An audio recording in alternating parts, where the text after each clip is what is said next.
Hello and welcome, my beautiful phantom audience, to yet another rather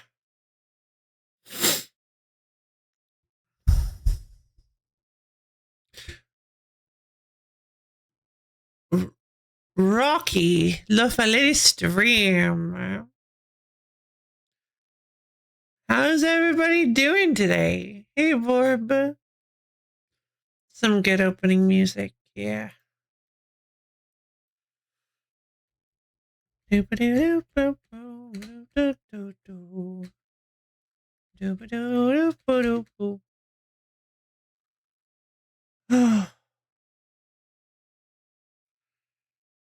man, I'm doing okay. I'm doing pretty good. I am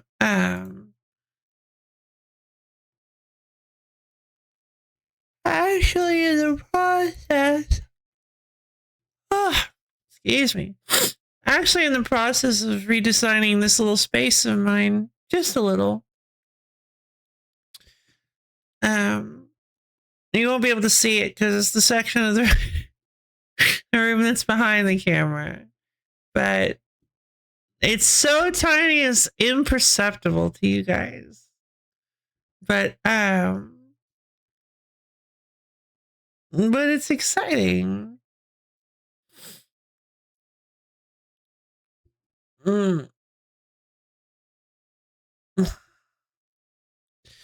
Just some storage and surface improvement. You know how it is.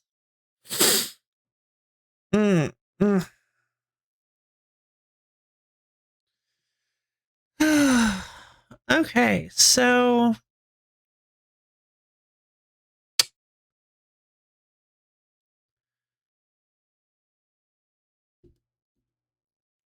I guess it's been a couple days. Played some Pokemon on Sunday. Yeah, we are back, baby. This is a Wednesday. We are back and ready to play some Final Fantasy XVI. I think I am giving the game the best opportunity to not overload my camera. I really, really, really, really, really, really, really hope that this will be fine. Oh, did it start today? Never mind. Sorry, that was.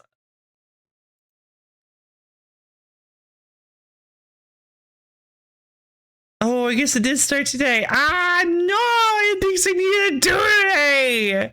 Oh man.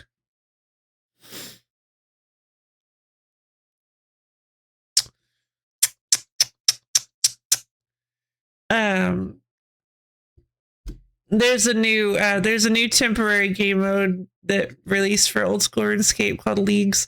If you guys have never heard of Leagues, it's very similar to that Gridmaster game mode I showed off in October, but it's competitive and it's fairly different. It's actually like it's actually a it's got loads of like superpowered stuff and things like that, but it has more of a focus on only being able to experience some of it because it's competitive. Your goal is to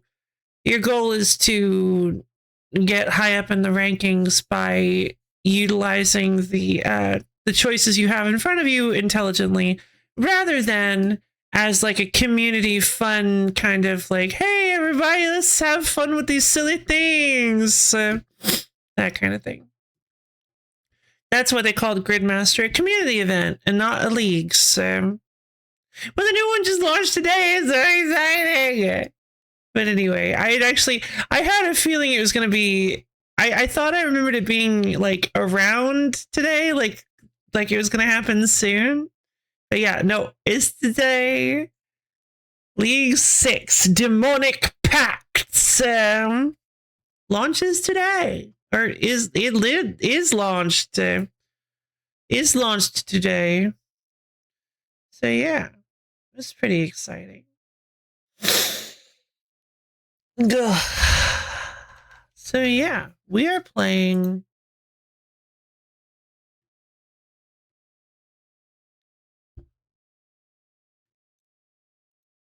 Final Fantasy 6 today. 16 today. We're playing Final Fantasy 16. I hope you guys are excited. See, we did a lot of really interesting things recently. We discovered that Torgal is actually 6. Yeah, we're going to the opera. It's an opera called Final Fantasy 16.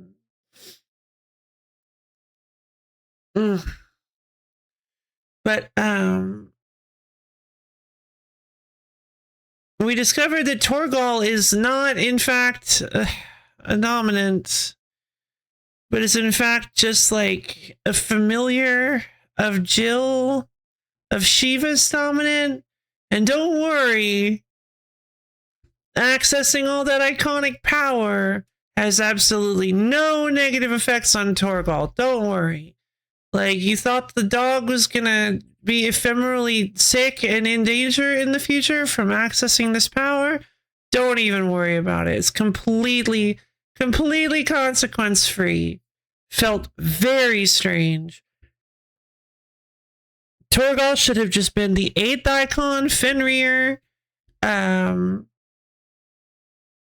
should have been the same consequences for accessing the power. He should have just been a dominant. That would have been so much better. I have no idea why they needed to make him a Frosthound, familiar of Shiva's dominant, like ancestrally. Like the fact that he had a connection. The fact that he had a connection to Shiva's dominant, like, in his lineage. Like, he wasn't even the ancient pet of Shiva's dominant. But his ancestors were. His species was. So he was drawn to her. And she unintentionally gave him some of her power. And now he's my wife's dog. So So yeah, that was a bit weird.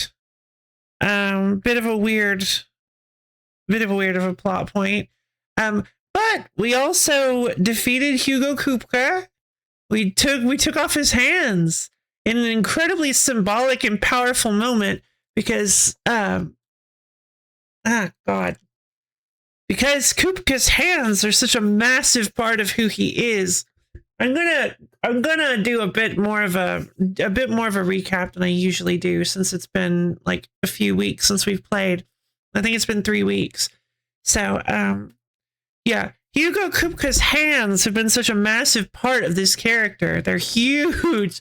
They're huge hands. And like I talked about when it happened, I love this symbolism. I love this moment because he talks with his hands, if I remember correctly. I might actually be misremembering, just that they're so big and noticeable that I kind of just assumed he was. I feel like I remember him kind of talking with his hands a little bit, where you throw them out a little, and he's constantly stapling his fingers and just like putting his hands together. Very intimidating man. Hands symbolically represent action, desire, ambition, the ability to take things, the desire to take things, to control. And that's exactly what this man was all about, and probably still is, because he's alive. And I think he has been kidnapped, rescued, by Odin's dominant. We don't know for sure yet, but I think that was Odin's dominant. I'd be shocked if it wasn't. So, because Waloed showed up, and Odin's dominant is a huge part of that force. So,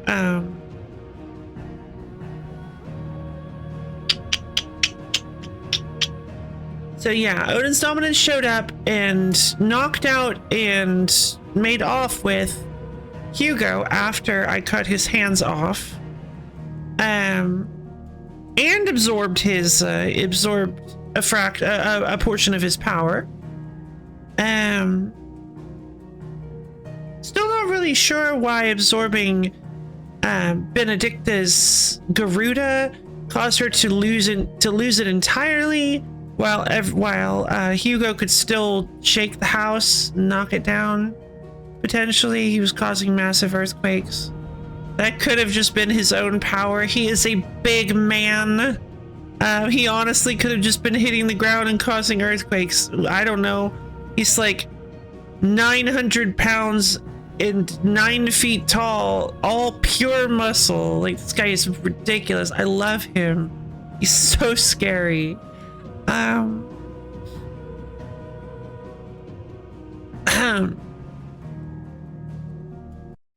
And for those that missed somehow, Hugo Kupka, I should have mentioned earlier, is Titan's dominant, which is a good choice. I like the inclusion of Titan. I'm really happy with that.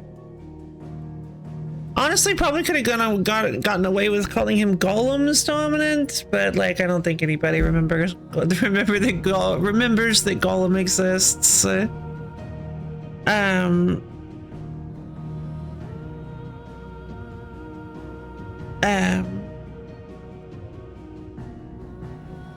Golem. I pronounce that Golem. Golem. But let's see.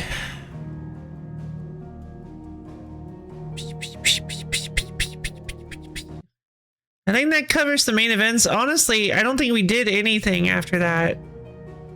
Well, yeah, I knew you were gonna make a joke about that. It's just how I pronounce it. It's just how I pronounce that word.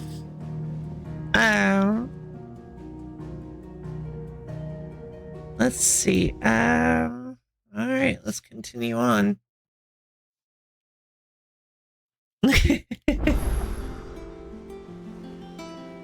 teasing me in an entirely socially acceptable manner. What is this? Whoops. Oh, there we go. Ooh, boy. Okay.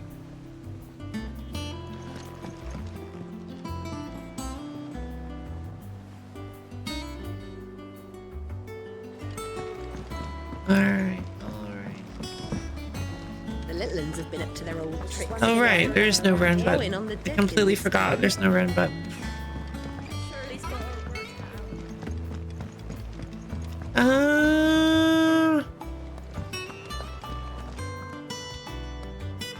There was a lot of motion blur when we first started, but it looks like everything's fine-ish. Right, speak with Byron. I gotta go talk with the... Yeah, I gotta go talk with my uncle. That's fun. Alright, so I forgot that Lord Byron actually ended up showing up.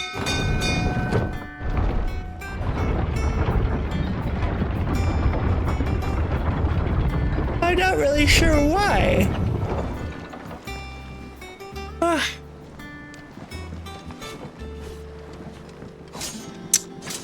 I suppose it hasn't been 5 years. Yeah, Lord Byron was post time skip.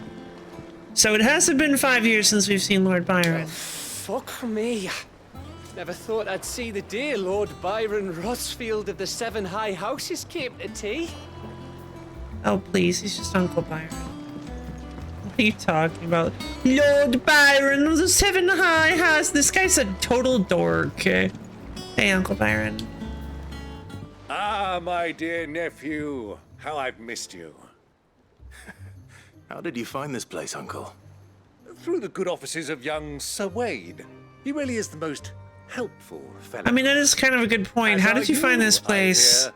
The Guardians and those they freed tell the most outlandish tales of your heroics in Rosalith. No, those were real. Which is why I came, to learn the full truth of the matter.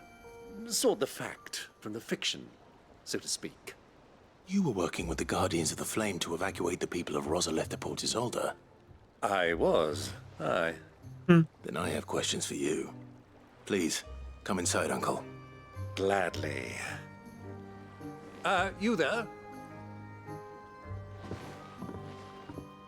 There are 2,000 gold talents in those chests. See that they're added to my nephew's coffers, would you? 2,000?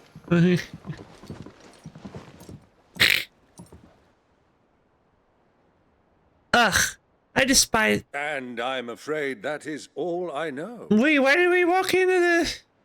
A fleet sailing south past Port Isolde. Most intriguing. Forgive me for not being able to tell you more. I hadn't the faintest idea Kopko withdrew wounded from Rosalith. Still less that my own nephew dealt the decisive blow. Right? What do you think, Vivian? I think, with this news of the Dhalmekian fleet and recent reports of the Royalists' movements, that the final piece of the puzzle has fallen into place. Hello, hi, count in the box. Hello, hi, hello. Vivian is such a bizarre character to me. She shows up post time skip, just out of nowhere, completely unprompted, as like a character that's like, oh, yep, I'm here because I have a bit of a thing. I kind of a refugee, but I'm also a strategist. So it's like, whoa, wait. Okay.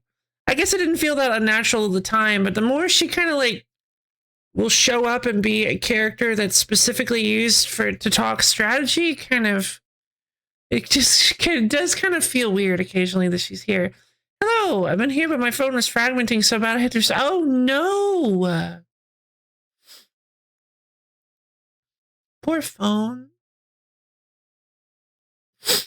But hello, Mother Bear. Hello. I'm glad to see you here. Oh.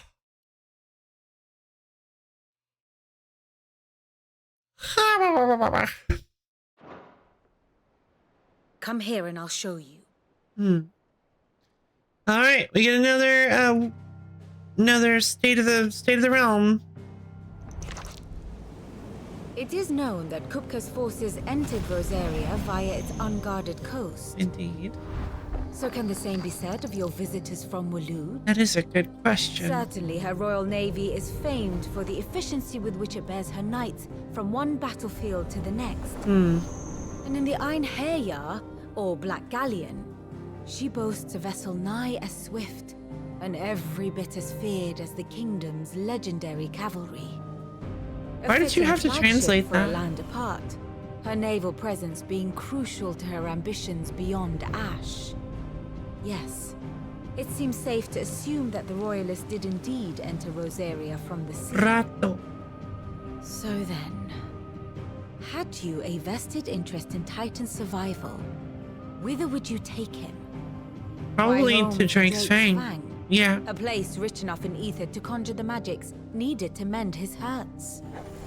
But would that not entail an arduous voyage around the southern cape? It would.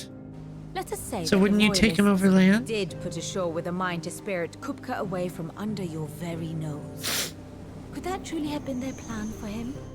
To load him aboard one of the ships flying Republican colors sighted off the coast near Port Isolde. To spend You're asking me a weeks lot at of sea, questions. being tossed hither and yon by unforgiving waves, his life hanging in the balance. No. The journey would mean Titan's death, and Kupka's faithful creatures would not allow it. But Waloed is So not. what then was the plan of our Waluda friends? Reports suggest they made not for the coast, but for the desert. And by cutting through the Velcroy, a party traveling light would have Titan back in his bed days before a galley could lurch into port. To wit, it was the Royalists, not the Republicans, who effected Hugo Kupka's safe retreat. I would stake your life on it. So the Republicans. Dalmekian Republic. Yeah. Why would the So Waluders take it back? It was the Waluders who spirited the wretch away. I mean, we knew that. Now I think about it, there was something a little strange about the ships I saw. The men seemed almost crestfallen, as if in mourning, as if they believed, or were made to believe, that their master was dead. A little heavy-handed. How could you have possibly You have a keen mind, Lord Ross. seen any of that from the shore? And you have your answer. To find Kupka, you have merely to follow the Royalist trail across the Velcroy. I guess we're He may going well through a have gone desert. cold by now, but as they say in the Republic, all roads lead to Drake's Fang. Allow me to accompany you part of the way. As luck would have it, I had intended to journey Canberward on business after visiting you here. The Fang would be but a short detour. Short? It's I'd like be glad of the company. Give me a moment to make ready. I need to tell my friends what we've learned. And where we're going. Very well, but be quick about it, my boy. Time waits for no man.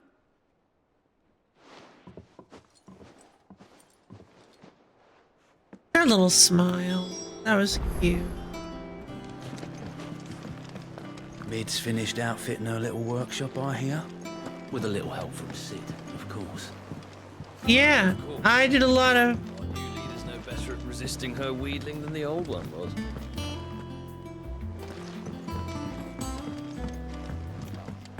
I mean, yeah, because she's kind of awesome. Have been up to their old tricks. I kind of love Mid. Mid is so good in this game. Ah! And so it begins.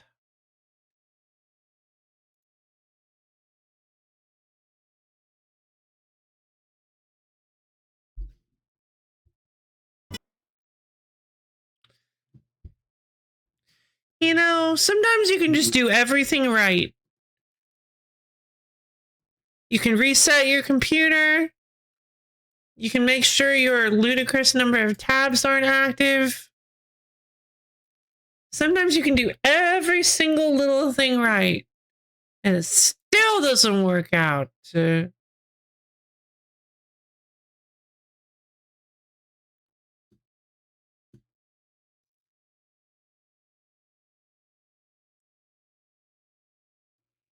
Come on. Yeah, that's right, baby. I'm talking to you. Come on. Wake up. Wake up. Come on. Come on, camera. Thank you, camera.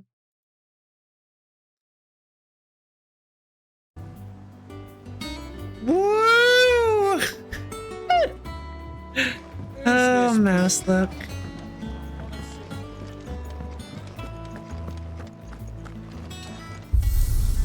The Already Stone. Not really sure if there's anything here for me to look at. Burnt black is such a good outfit. Now I see why icy blue makes total sense for Torgal. I can't believe that didn't occur to me.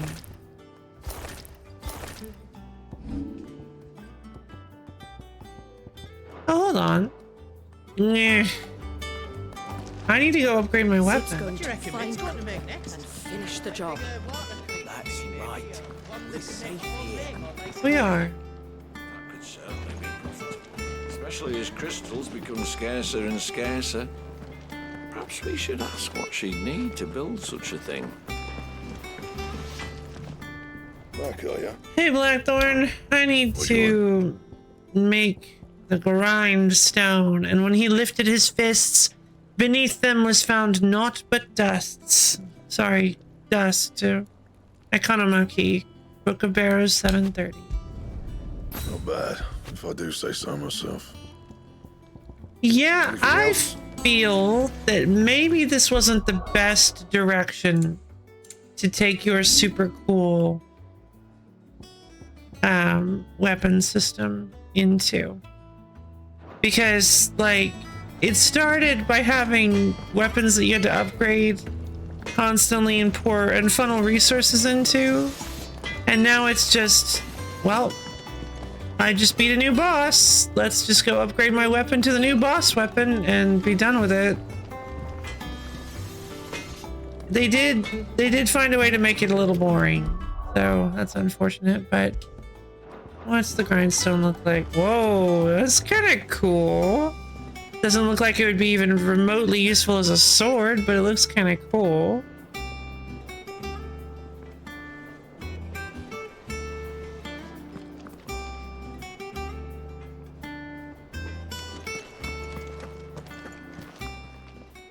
Is it business Hey, baby. or pleasure?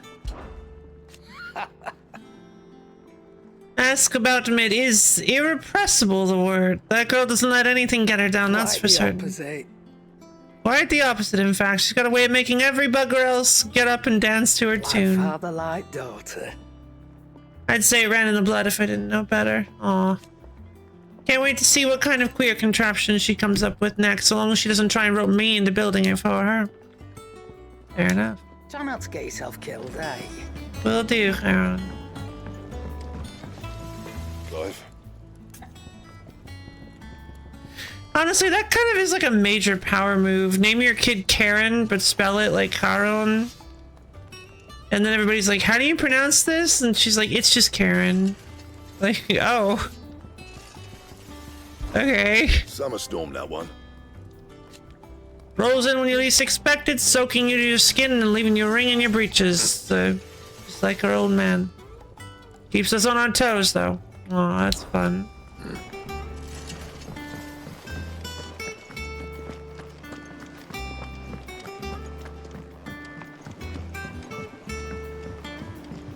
Again, talking about mid. That's so cute that Sid had a daughter. I wonder who with. Maybe she was adopted? I don't know.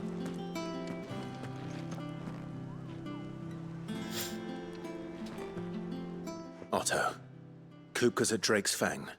I'll be leaving before sunset. You're not going in there alone, are you? Don't worry. I'm not going there to destroy the Mother Crystal. All I'm after is Kupka's head. But I mean, while we're I won't risk any there... more than I have to. I promise.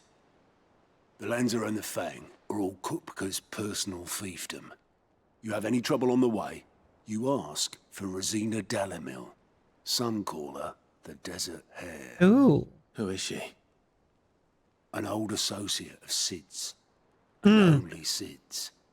All I know is the name, and that they used to meet at the Dalamil Inn. We've heard nothing from her since he died. But I'm thinking maybe the new Sid might be able to bring her back into the fold. Thanks. I'll keep that in mind. So, what about your uncle? I mean, he's welcome to stay, but... Don't look so worried. He'll be coming with me. Thank fuck for that. Gav, Otto, I'm leaving you two in charge. You can count on us.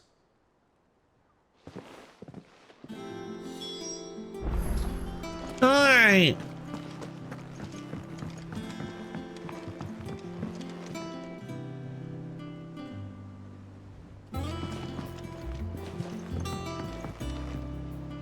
Let's see.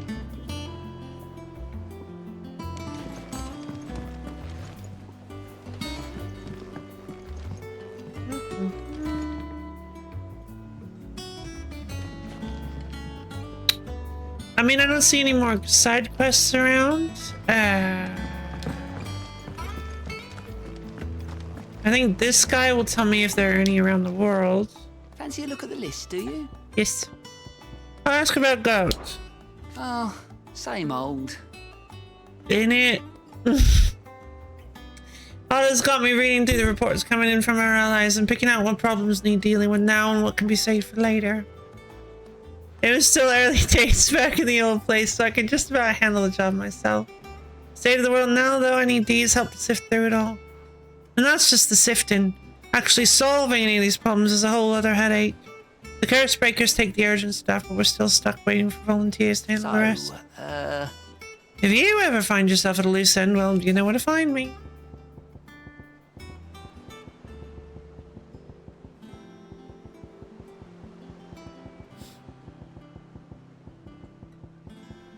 So I don't know if this is like a great revelation or anything, but it's not anything I ever hear anybody talk about. So I figured I might as well just put this out there.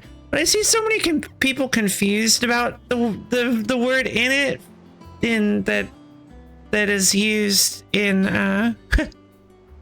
in the mystical language that is British. But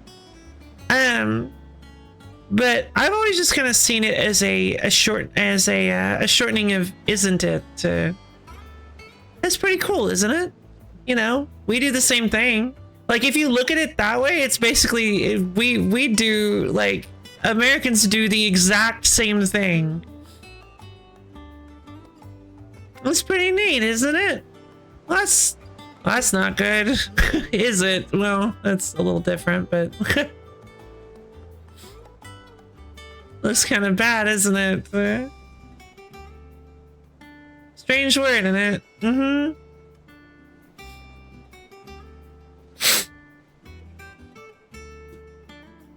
Pretty confusing, isn't it? Not at all. And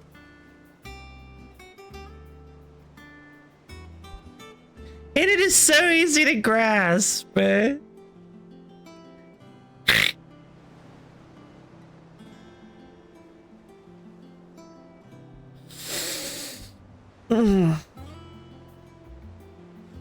Kind of like finna, how finna is just shortening of fixing to, i.e. going to, finna. You could say people's confusion is confusing. Yeah, in it.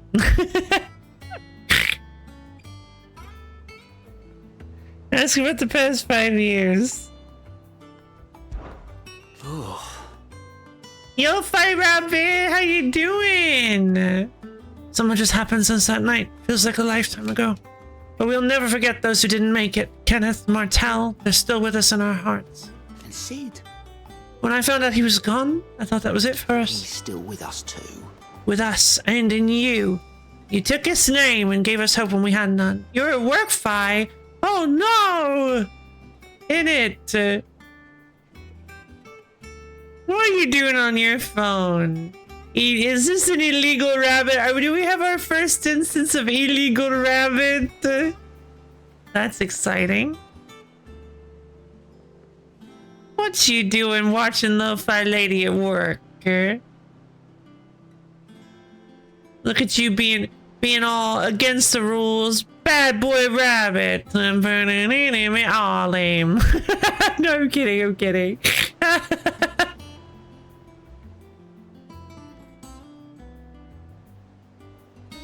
Break fight, yeah. Yeah, that was I kind of figured that's what you meant. Well, thank you for spending your limited break coming and dropping in on my stream. I'm honored. You took his name and gave us hope when we had none. So I suppose what I'm trying to say is don't be a stranger, eh? A hideaway ain't nothing without its Sid. I like that. Quick look. Always something in there. Nope. It's actually not true.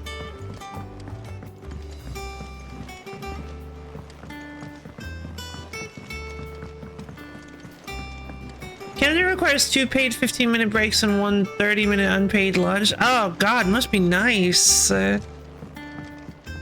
Is there like a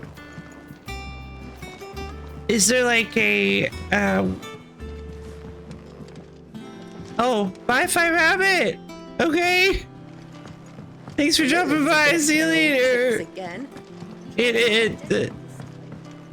I hope you have a lovely day.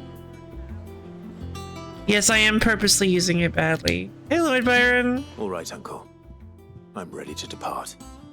Shall we? We shall. We shall. Ah, you beat me to it. To adventure. Shall we? We shall. Onwards to adventure. Across the desert we travel. The Velcroy Desert.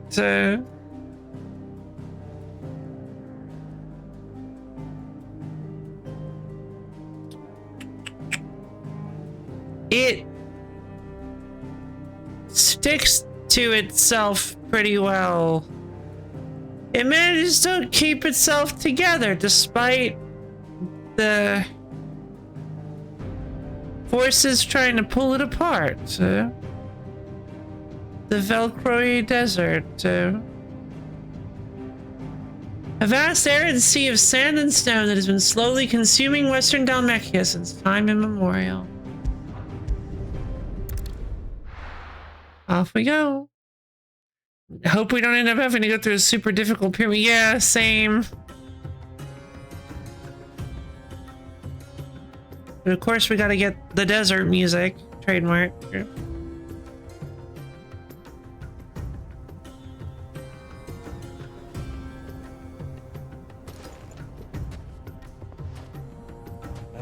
I was a young man when last I walked this path.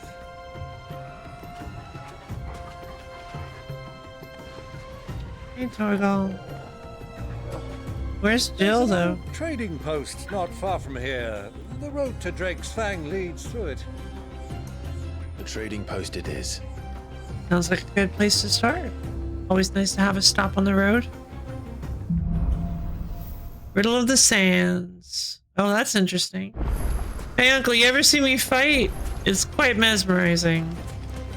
Our destination lies over that dune, beyond the ruins. Mark 'em well, Clive. It's all too easy to lose one's bearings in the sands. Agreed. Might as well grab our Chocobos while we're at it. Many years ago, when you were just a boy, you and I rode this way together, accompanying your father on a scouting expedition to Drake's Fang. He let me come with you. I'm not surprised you don't remember. It was just before Joshua was born. You were so eager to be there when your brother arrived that you whipped your chocobo too hard on the journey home and fell from the saddle. Aww. I shall never forget how Elwyn fussed over you as you sat in the sand, bawling like a babe.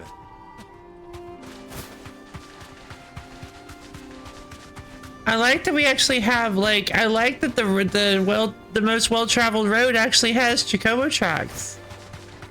Oh, that's That's why it has to. That is wild. That is wild. It's because there's literally a... Oh, I see. No, it's still... But still, that's awesome.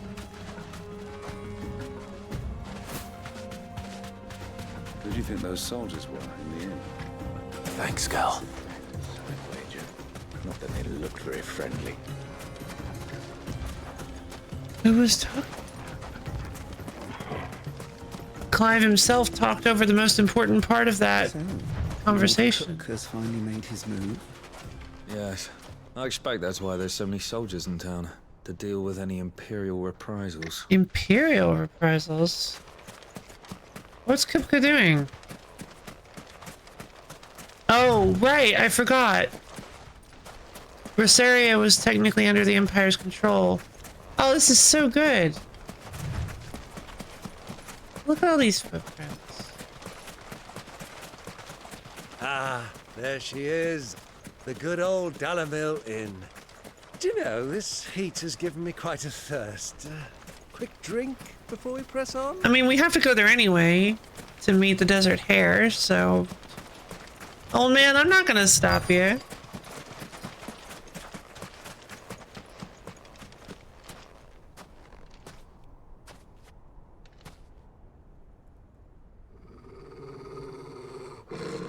Urgal? What's got you all worked up, boy?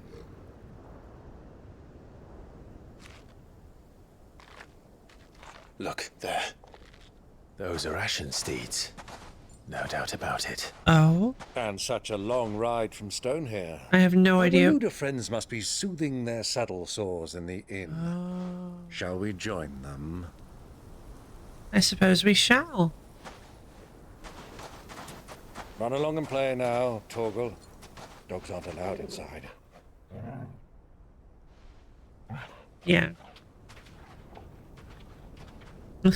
Torgal's like, I couldn't care less what you have to say, old man. Clive, do you agree with this lunatic? Oh, Assassin's Creed. Sorry. Hood up. Hood on, baby. Gamer mode activate. God, he looks so good with a hood on.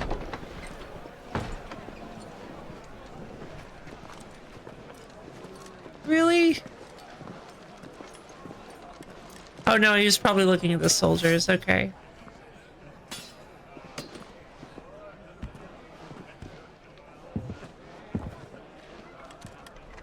I mean, hood or no. Good day to you. Eating?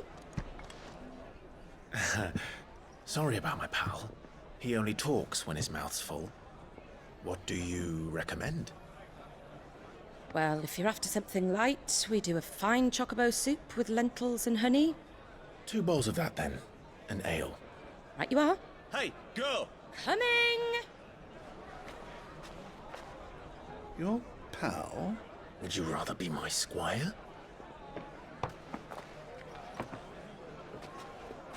Good dialogue.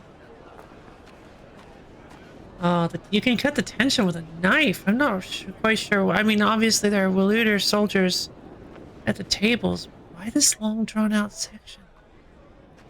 Oh, is that her? Is that the Desert Hare?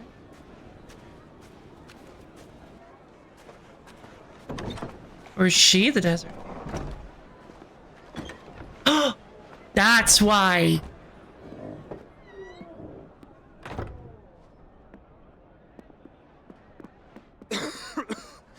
Joshua.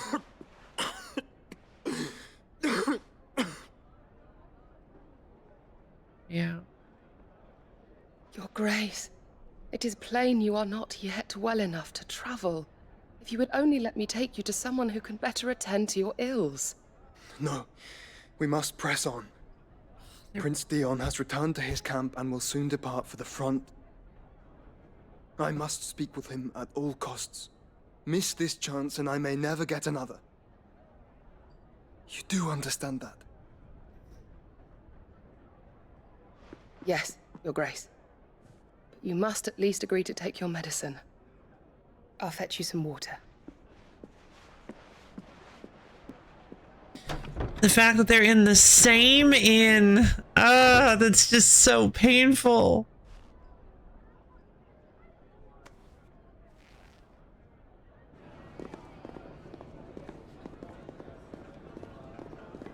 Hmm.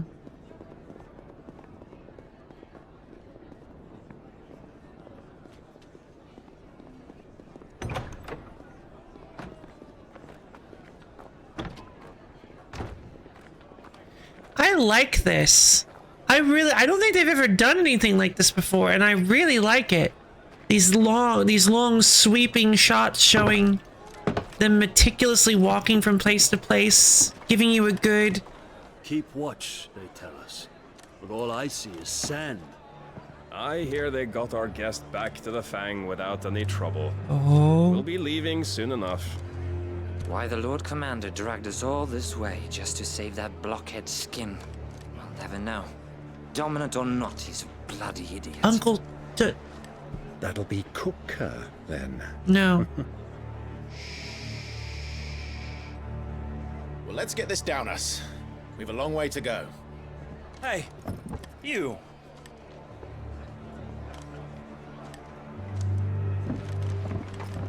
Oops. Uncle? Sorry.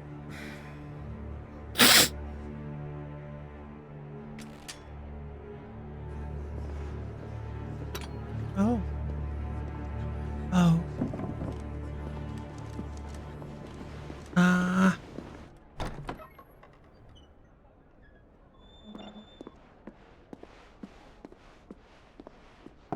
Can you walk, Your Grace? What's wrong? I fear trouble may be brewing downstairs.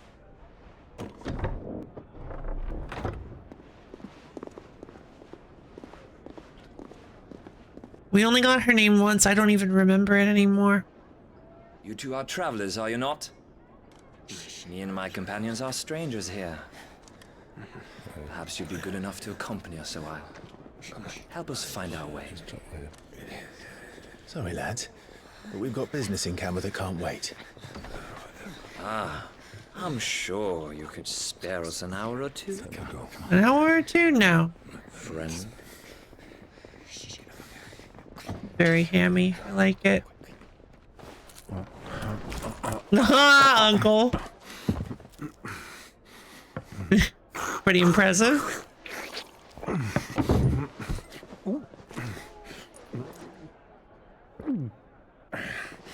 I'm afraid we don't have a moment to lose. Nice. Stay back, Uncle. Gladly.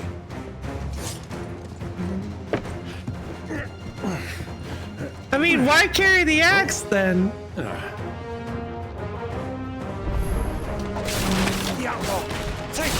Alright, it's been a minute since I played. Frickin' wheel!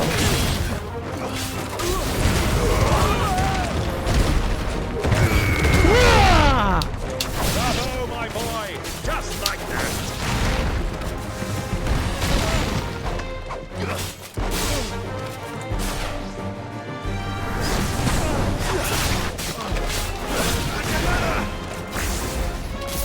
Wham! Yeah, there we go. Probably shouldn't have gone that hard inside the poor tavern. They never asked for this. Walooter scum. That's what Gav called him, at least.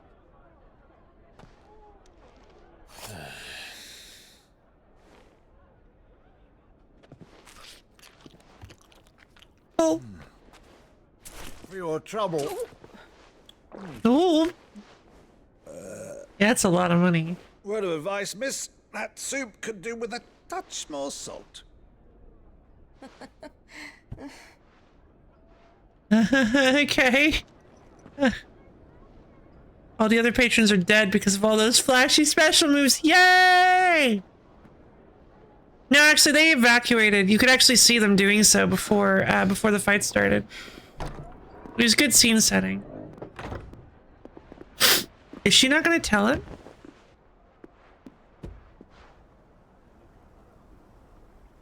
God, it's a beautiful river. Now's our chance. Did he drink his medicine? Your Grace? I'm fine. I would like it if you would take the medicine that you went and got. It's not that urgent.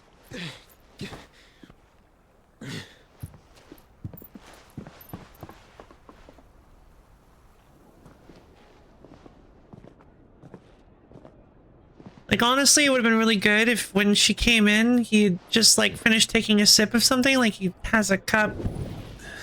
Oh. Oh.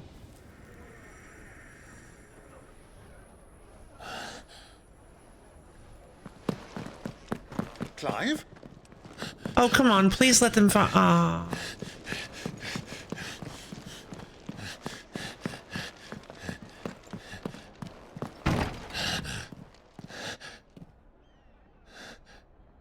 Joshua needs a Pepto-Bismol. Yep. I mean, it's a little contrived that he wouldn't immediately find the right one, but I mean, maybe not necessarily. Because again, he's kind of being led by his feelings here. What is it now?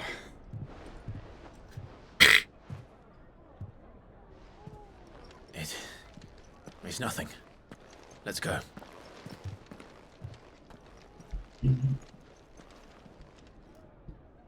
Ah.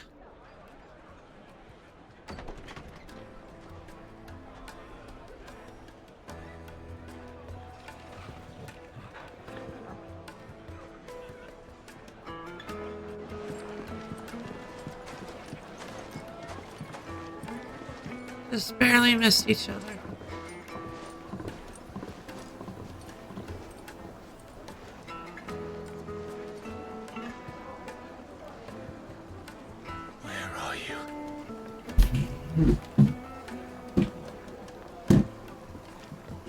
Well, we didn't know where to find Kupka before. We do now. The Royalists said it themselves. Their guest is in the Fang. We should press on before any more of their friends turn up. Yep. Those look like Dalmatians. Ah, they've closed the road. And it's the only way from here to the Fang. Looks like it's desert hair time. Is not accepting visitors at present. We have to get through that gate. Not by force, I trust. We've attracted quite enough unwanted attention already. By guile, then. Perhaps the Desert Hare can offer us her aid.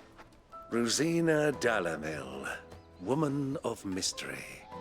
But how will we find her? We know naught of her but her name. And that she was working with Sid. Sid's other collaborators have all been people of means, the wealthiest and most successful members of their communities. I'll wager this Rosina Dalamel is the same. Perhaps. That would certainly help to narrow the search. You we know. need only inquire as to who is in charge of the town. And that's exactly what I mean to do. Okay. Interesting. Mummy, I want to play with the crystal. How many times do I have to tell you? It's not a toy.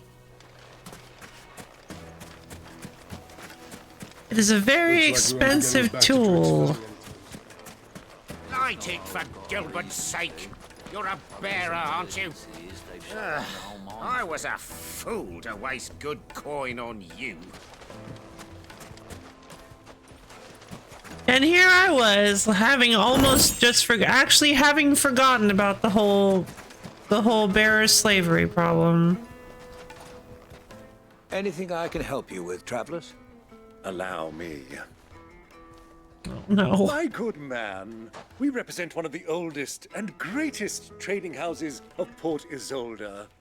We're seeking to expand our business in the region and would very much like to make the acquaintance of Dalamil's leading entrepreneurs. If only we knew where to find them. Well, we're best known for our baths, our markets, and our smithies. I suppose you could do worse than start your search at one of those. Thank you. You've been most helpful. Oh, You wouldn't happen to know a lady by the name of Rosina Dalamil, would you? No. I can't say I do. Well, that's very interesting. Thank you all the same. Especially if she's supposed to be some high society, rich socialite lady. I feel like even Rosina Dalamil itself is a moniker. Pseudonym. What do you want? Can't you see I'm busy? I won't keep you long. I'm looking for someone. A woman by the name of Rosina Dalamil. Do you know her? Never heard of her. Is that all? One more question. If I wanted to find the richest trader in town, where would you recommend that I look? Well, that's easy. The Briar's Kiss. Won't find a finer smithy this side of the strait. The owner's only a young sprig, but he's got all the right ideas. The Briar's Kiss, you say? Thank you. I doubt this young sprig is the person we're looking for. You said Sid's contact was likely to be an influential sort. And a woman. Influence comes with age and experience. Believe you me. Light it for Gilbert's sake.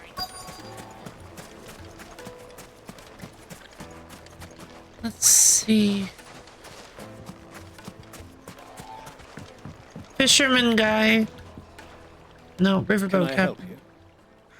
Yes, I'm looking for a woman by the name of Rosina Dalamil. A long-standing pillar of your community, I believe, from old trading stock. No. Then you should ask Further. He's been here for years. Knows the place and its people like the back of his hand. And he's in with all the old merchant families. Try the baths. That's where you'll usually find him. Thank you kindly. Well, that's rather strange. What is this turn of events? Sounds like we have our man. Perhaps. Let's go and find out exactly what this Further knows. So...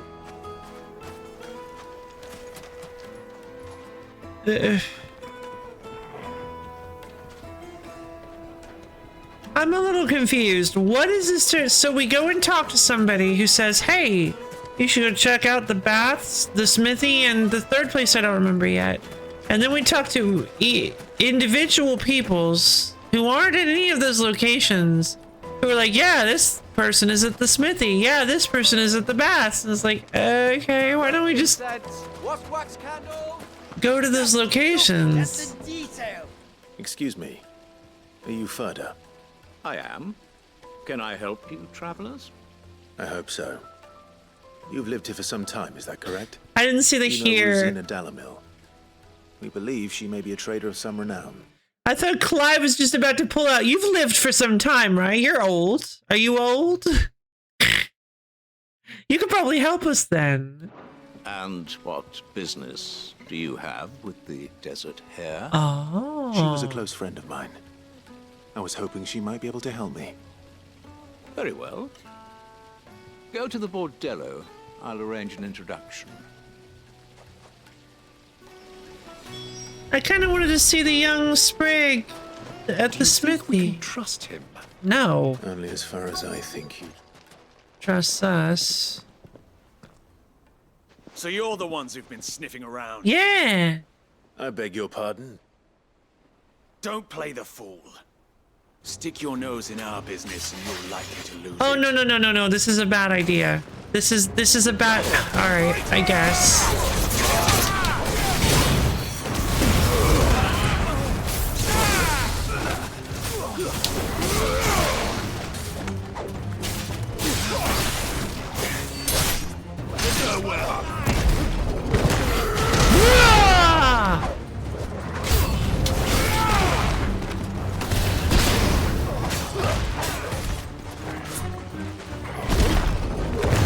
Stone fisting!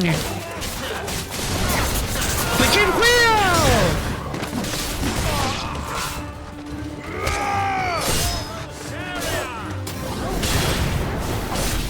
Alright, I got Torgal now.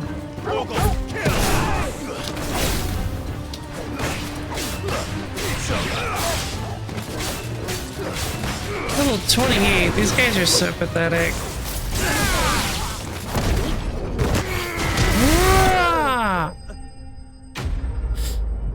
can handle monsters. What do you normal human men think you can do to me?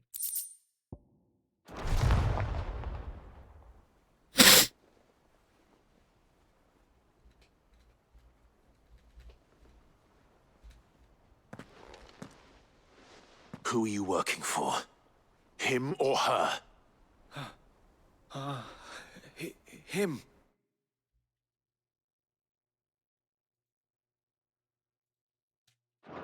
The boss. He wanted us to test you. Though one could hardly call that a test. Yeah. Lord Furder? Look what the cat dragged in. Your skill with the blade is rare indeed, my lord. A fitting talent for an outlaw. You know who I am. So what now? Call in the Men of the Rock and collect the bounty? That isn't my decision to make. Our work is done. Take him to meet his precious Rosina. She will be interested to make his acquaintance. Yes, my lord. To the Lock of Leisure, then. To the Lock of Leisure. To the Lock of Leisure.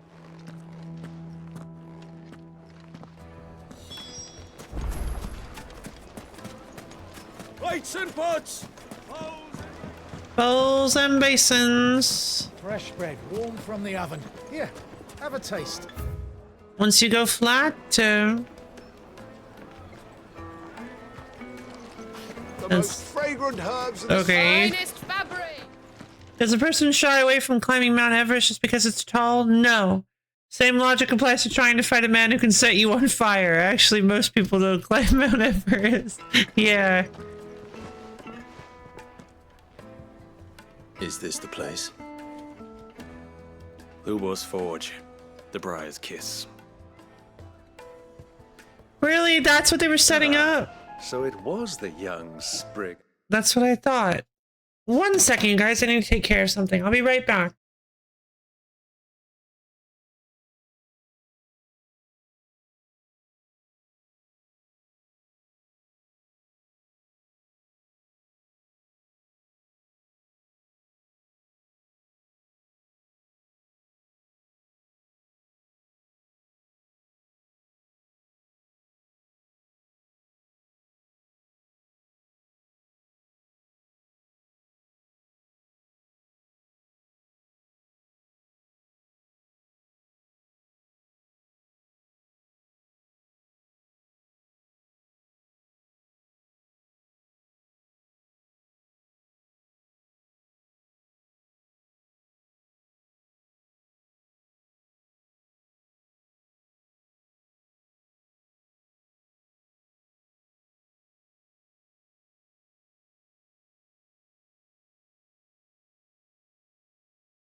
Logan!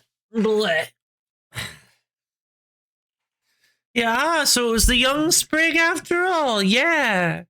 The young sprig that was just mentioned out of nowhere, apropos of nothing, that you immediately discounted. It was like, oh, couldn't possibly be the young sprig. No, that was definitely the most likely outcome. Welcome, welcome, thank you. After all, so much for Rosina Delamil being a woman of experience. How wrong I was. I mean, it was an easy mistake to make, Uncle.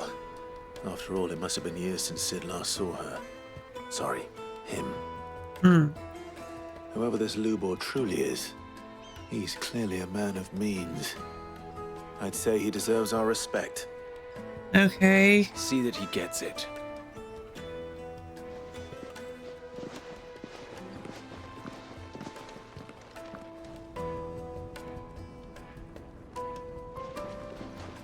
Lubor, Lord Furder told me to bring them to you.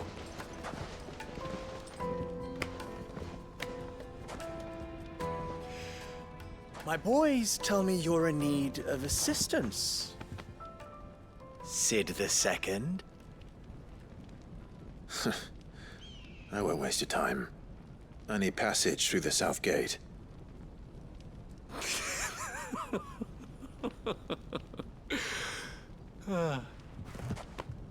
Tell me, what do you think is a merchant's most important commodity? Why, trust. Trust? Yeah, Everyone knows that. Without it, you have nothing.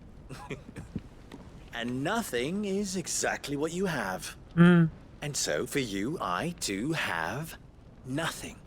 I'm not in the business of helping every lost puppy that wanders in off the street. I'm a busy man, as you can see. Let's leave this mummer to his farce. By all means. Find someone else to help you on your way. Just be sure to tell them you're not the two travelers from the inn the guards are looking for. Don't want them jumping to conclusions, do we? I like Lubor. You. So, yeah, Lubor is fun. What do we need to do to earn your trust?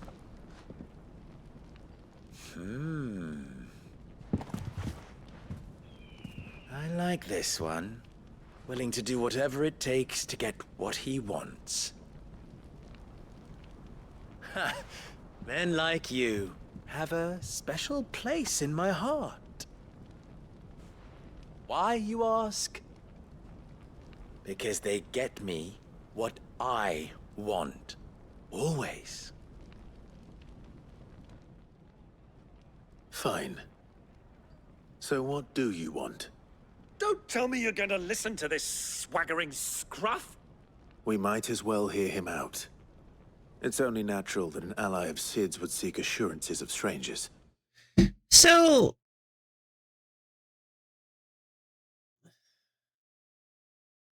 I'm still kind of stuck on the whole. So, is it implied that Lubor is a trans man then? Is that what they're trying to say here? Is that because Clive said it's been several years since they last saw her? Sorry, him.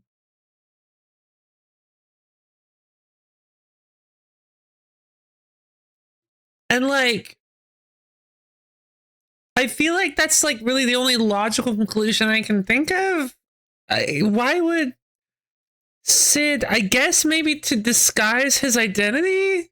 Why would Sid ever tell everybody that he was a woman if... Yeah, that's really the only thing I can... That's really the only conclusion I can come to is why... I think... I don't know. Assuming he is an ally, of course. 5 years ago, he would have still been a boy. And yet even then, or I not. had more good sense than a man... 5 times my age? But enough of the pleasant. 5 times my age? We were speaking of what I want. I don't think he's that old. I want you to put an end to the trouble in Dalamil. Return to me when you have done so, and you shall have my aid. Until then, I bid you good day. Oh wait, we know how What old. trouble? If you're going to give us orders, be clear about them, damn you. Manners, Greybeard. One catches more damselflies with honey than with vinegar. What did you call me? My apologies. A word of advice in recompense. Follow the crystals. Oh, but that was 3. Oh, I'm making this too easy for you. He's so sassy. I love him. Ha! It will be easy. Solving his little riddle should be like dealing with him. Child's play.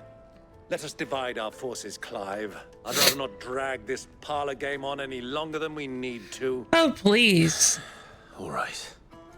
Good luck, Uncle. I believe Clive is 31 at this point because I believe he was 13 when. I thought we were the only ones causing trouble in Delamil. Yeah, me too. So I believe he was 13 when the story started. Then 13 years later is when the story. Maybe he was 15 then, because I thought he was 28. He would have been 26. That doesn't sound right. I guess he was 15. Yeah, I'm thinking of 13 because it was 13 years later. So I believe Clive was 15. Then 13 years later, he's 28, obviously. That's how math works. And then 5 years passed after Sid's death. What? Are you calling Master Lubor a liar? Would be, he's 33. So 5 times his age? I highly doubt it. I highly doubt Lubor is supposed to be 6 or 7 years old. In exchange for 1 great sword forged to the specifications here under, Red Rooster Trading will pay the sum of 1,000 gil. Yes, I know he wasn't being literal. I know he was just jabbing at the fact that he's older than him. But I mean, Lubor is probably only like, what? Lubor's probably like 18. Yeah, that's not even twice his age. Like, come on. No less than 8 hands in length. Weighted pommel, briar clam inlay, serrated edge suited for cutting bone. Okay.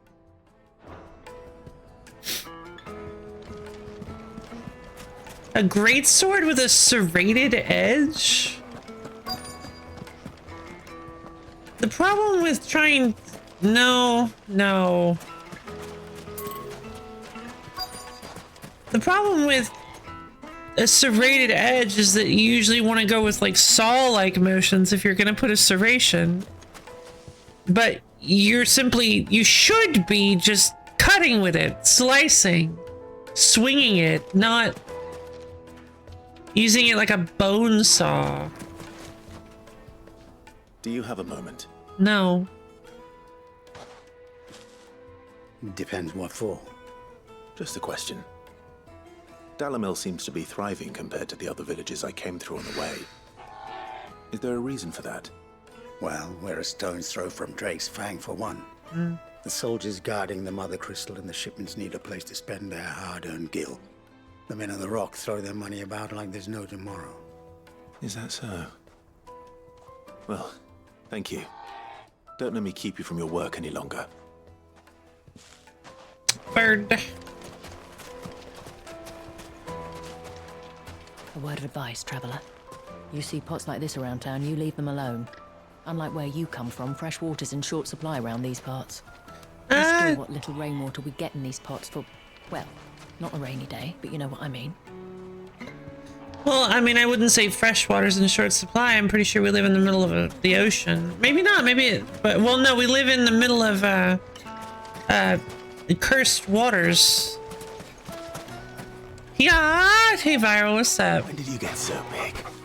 Oh, Dorgal is such a fine hound. A deposit? For what? Information, my good man. Huh. Now, listen carefully. I was wondering if you were doing a link thing. Oh, because of the pots.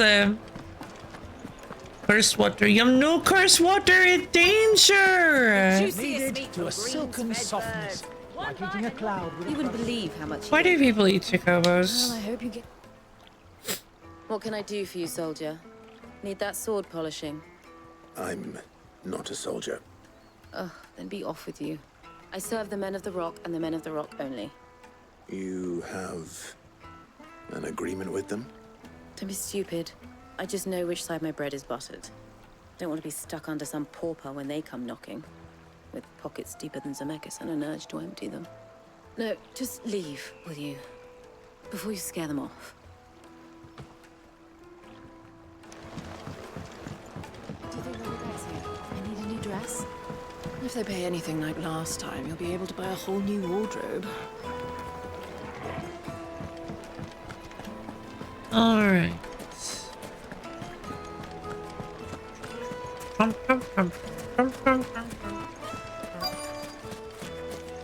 Ah. The Velcro Desert. Excuse me. Is it true there's been trouble with crystals of late? You've heard that. Why didn't I ask everybody else that? I've heard rumors. Damn thieves. Pilfering the crystals that were meant to fill our cups and light our stoves. Us common folk have hardly had a shard to share between us these last few moons. And it isn't as if we can buy them on the black market either. Whoever's taking them, they aren't sharing. I think I'm starting to get an idea of what's been going on. I wonder if Uncle Byron's learned anything of use. He'll probably be back at the inn by now. So what, have the Men of the Rock just been stealing crystals from everybody? Why? They have access to the mother crystal. They should be able to get their own. Back at the inn. I don't think we're welcome. It's you, the one who broke all our furniture. What do you want? Haven't you caused enough trouble already? I'm looking for my pal. Have you seen him? The gentleman who was with you? Yes, he's upstairs, but...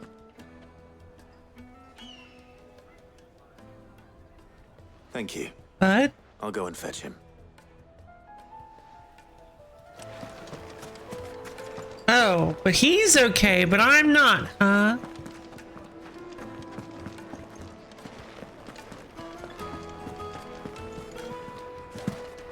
Well, upstairs where? This whole thing can't be the inn. Let me treat you. I'm pretty flush these days. Are you now?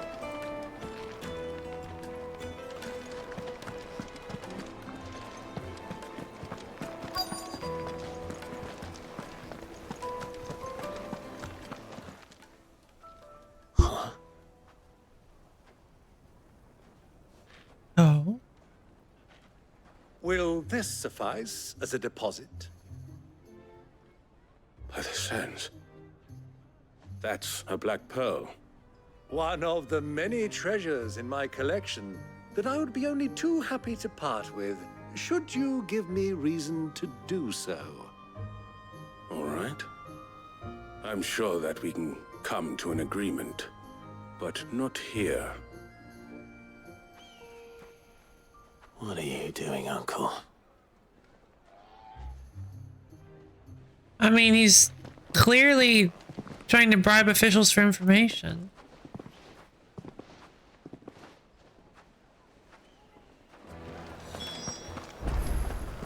Are we worried he's going to betray us? What's going on?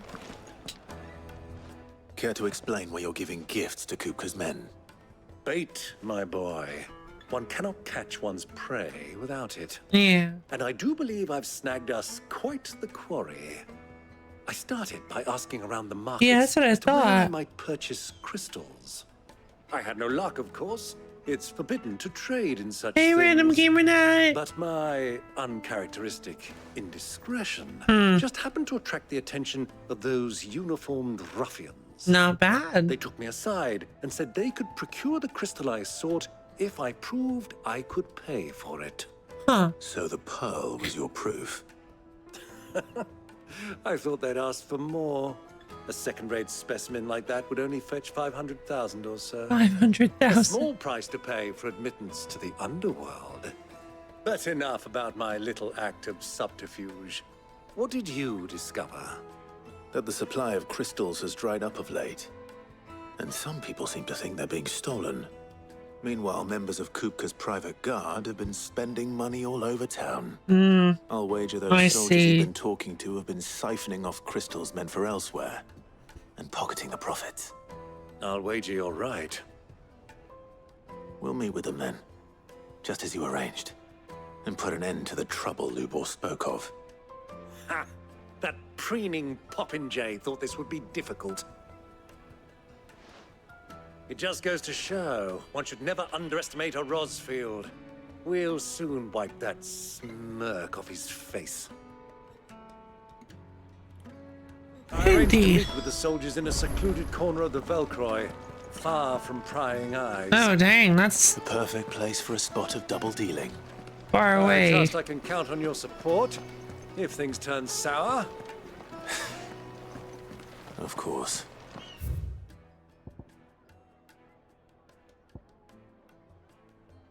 The secluded corner of the Velcroy. Now, how exactly do I get there? Ah, okay, so there is a gate over here. What was all that crashing and banging about before? Some out-of-towners picked a fight with a guard, I heard. Got cracked skulls for their trouble. Huh?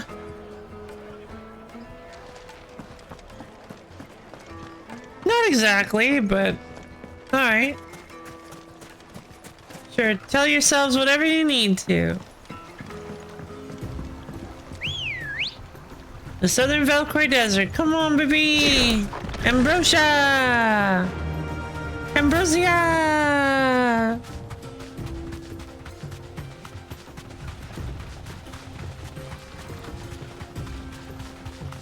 I love the airship ruins that are just kind of scattered all over the place and just like casually used.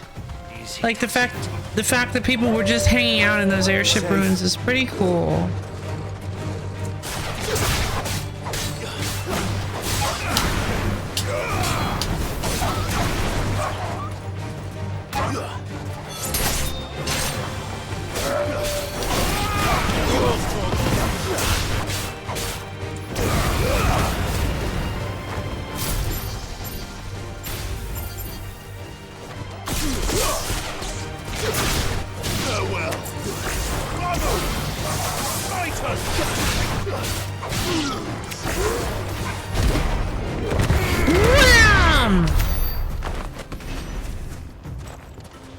My good man, are you wearing black in the desert? Of course. You see, when you wear black in the desert, the darker color soaks up all the heat and retains it so it doesn't get into your skin. Eh?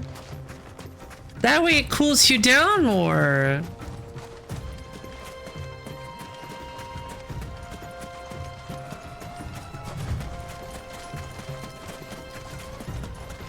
I once had somebody try to sell that was a joke, by the way. They're bones, Torgal! Bring them to me! I once had somebody try to sell me on the most ridiculous thing. I still don't believe it. I don't care if there's like scientific proof because it doesn't make any sense. Somebody was like, oh yeah, no. If you're hot, you want to drink hot liquids. Or if you want to be cold, you need to drink hot liquids. And vice versa. If you want to be hot, you need to drink cold liquids. Because when you drink hot liquids, it causes you to sweat, which is a biological process that cools you down. And when you drink cold liquids, it causes you to shiver, which is a biological process designed to warm you up. And I'm like, no, what? None of that makes sense.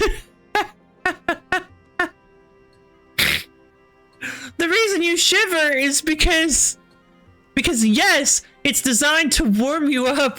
It's designed to counteract like but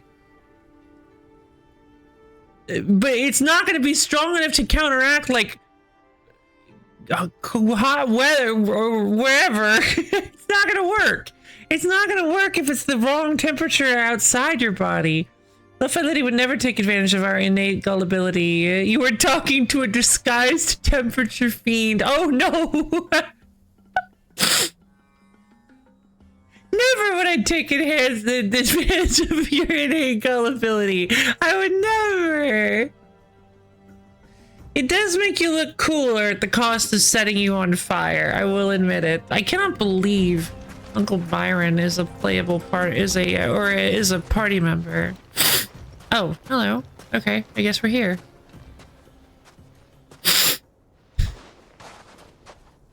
I'll take it from here.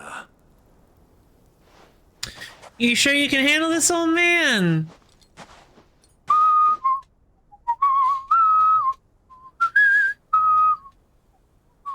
Oh, that's a lot of crystals. Oh my god.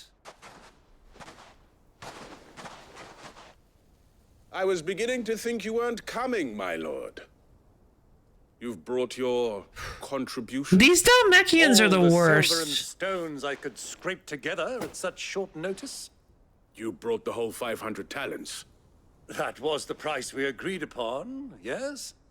If you've no objections, I'd like to see the crystal. Of course. Right this way, my lord.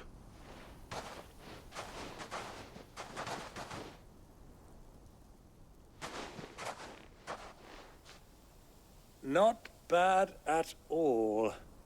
You weren't lying about the clarity. But what of security? If I were to be stopped on the road, what guarantee have I that it wouldn't be seized as property of the Republic? Because these crystals are no longer the property of the Republic. You're not buying from us. You're buying from them. Loot? And we have no more jurisdiction here than you, my lord. But we have ships, and will gladly deliver to a port of your choosing, now that our price has been met. Royalists, eh? What brings you here? Why, to collect their share of Drake's Fang's blessing, of course. Our nations are allies, and so they are entitled to a portion of the Mother Crystal's bounty. And being such good friends, we elected to increase that portion and share the benefits. And now that these crystals are officially property of the Kingdom of Waloed, we are duty-bound not to interfere, no matter where they might happen to end up next. Did you get all that? They're in cahoots!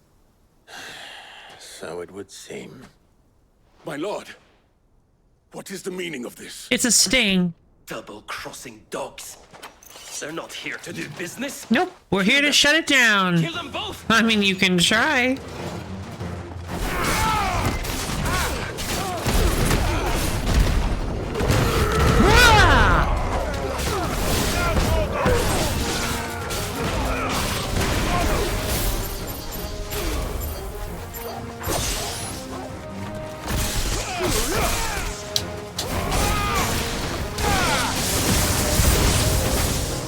Not over yet, Uncle. Good. I'm just getting warmed up. Oh, you, huh? Get him, Torgal.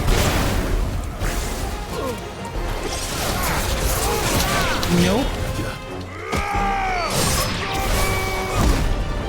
Slamabama!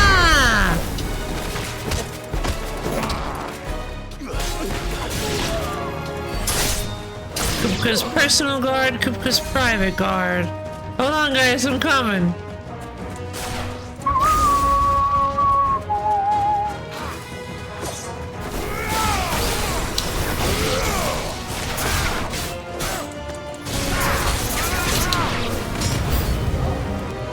Oh, come here.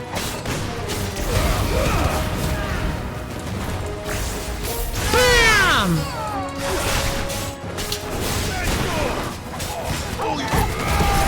All yours, boy. Oh! Aww. I'm sorry, guys. Bam! Wah!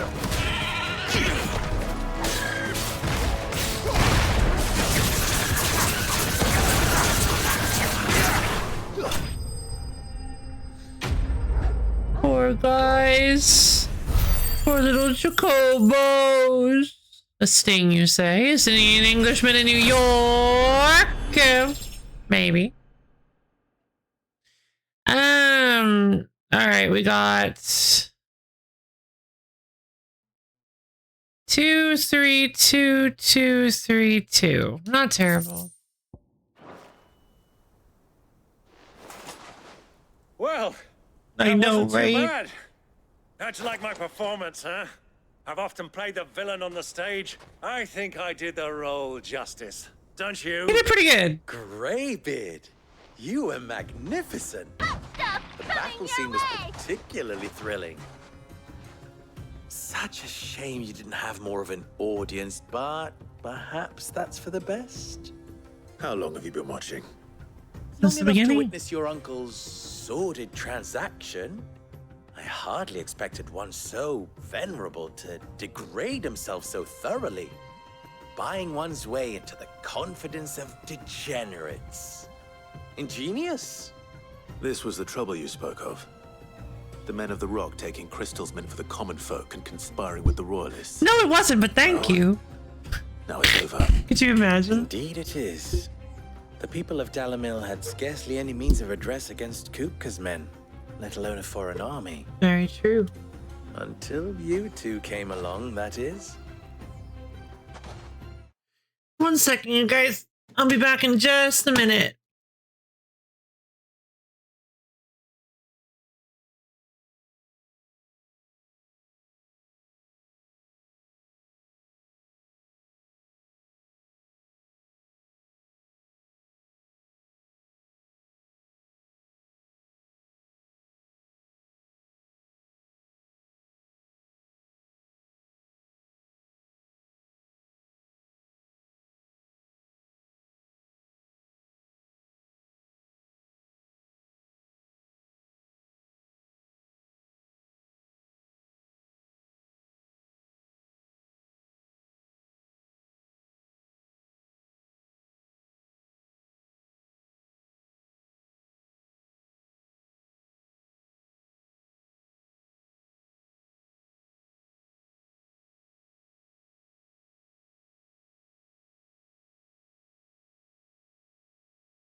Hello again. Or maybe it's supposed to be like because we've never. I feel like nobody's referred to Lubor as the Desert Hare since we found out that he was actually a man and not a woman. I don't. Is this supposed to be like Lubor is also a descendant, kind of like an inheritor of the title? I'm so confused. I don't get this whole, like, it's supposed to be like, oh, there was some accidental misinformation. It was like game of telephone, but I don't buy that. I don't understand it's very intriguing. It's weird writing to me. A lot of crystals.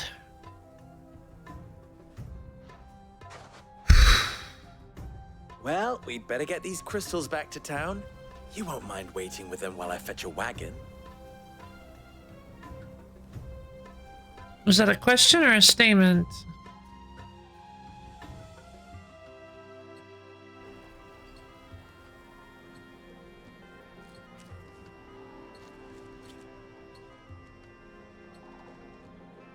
It occurs to me that I still don't know your name. Clive. So, Sid the Second is a Clive. I suppose it could have been worse. Well, what's that? Clive. What's that supposed to mean? You held up your end of the bargain, so I must do the same. Passage through the South Gate, was it not? To tell the truth, you've helped a little there too. Many of the guards have already been redeployed to deal with the issue of their missing comrades. And those left behind have been encouraged to look the other way should you attempt to pass through. Thank you. And please allow me to cover your costs. You still have the purse I gave to the soldiers, I trust? I saw you pluck it from one of the bodies. Oh, dear. Was I really so obvious? And my name is not Greybeard. It is Lord Byron Rosfield, thank you very much. No, thank you very much, Greybeard. Double the... Here, wear this.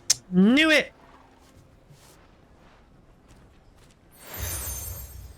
Seal obtained. You accept the Desert Rose from Lubor. Any friend of mine who sees you with it shall be a friend of yours. Thank you, Lubor. And please, feel free to send one of my Stoluses back to your people. Tell them that Rosina Dalamil is back in bed with Sid. Ah. So it was just a... Okay, so yeah.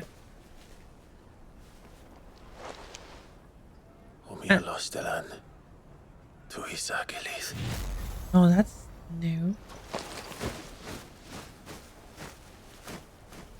I don't think Jill's going to be happy to hear about that one, but... I'm trusting you, Sid. Or should I say, Clive? No, Sid is the name I use. Be sure not to let me down. I have a reputation to uphold.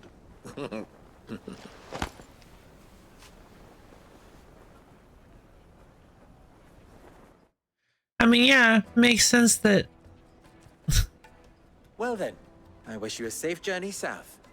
Thank you. Not at all. It was my pleasure. Come on, Uncle. Let's go.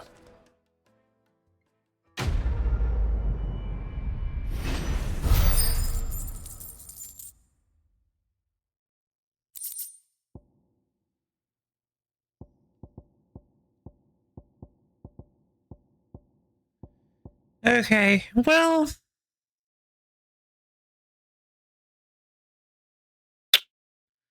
Can't say I wasn't excited for the idea of a strong-willed merchant princess that, but I guess we can just have another cocky, self-confident man in the story. Why not? Take a sniff, good sir. I like him. I think Lubor's pretty fun. I don't know, he's a little, he gets to be a little too much after a while, but I mean, whatever. Everything I've worked for. Ruined. What's wrong? Those years of toil. Every coin I've ever earned is tied up in this place. All right. You all right? No. The baths are closed.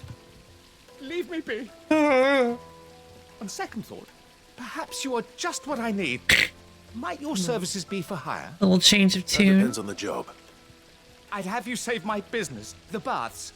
The water's turned scalding hot and all the crystals in Dalimil wouldn't be enough to cool A bomb? I've no doubt that my woes stem from the water's source. But I can't go and investigate for fear of my customers thinking I've abandoned the place. That's ridiculous. I'm bound to these baths in more ways than one. I beg of you. Go to Dusnoff Terraces. Tell me what you find there. That is so silly. What are you talking about? Yeah, I'll go to the Dusnoff Terraces. I'll go and take a look. Wonderful. It's not far. Leave the market by the south gate. The smell of sulfur will guide you the rest of the way. Yikes. These baths are all that keep me from an ignoble end in a debtor's prison. My livelihood, my very life, is at stake. Yikes. Squeenix policy dictates that they can only have one girl merchant. Lie. I mean, I'd believe it. If you aren't a business to the issue anyway, surely. No, because if he leaves. Because if he leaves, then everybody's gonna think that he's abandoned the baths and will never come back ever again. Ever! Everybody's just going to either run away and never be a customer again, or ransack the place for fear that it is for thought that it is abandoned and free game for all bandits and looters.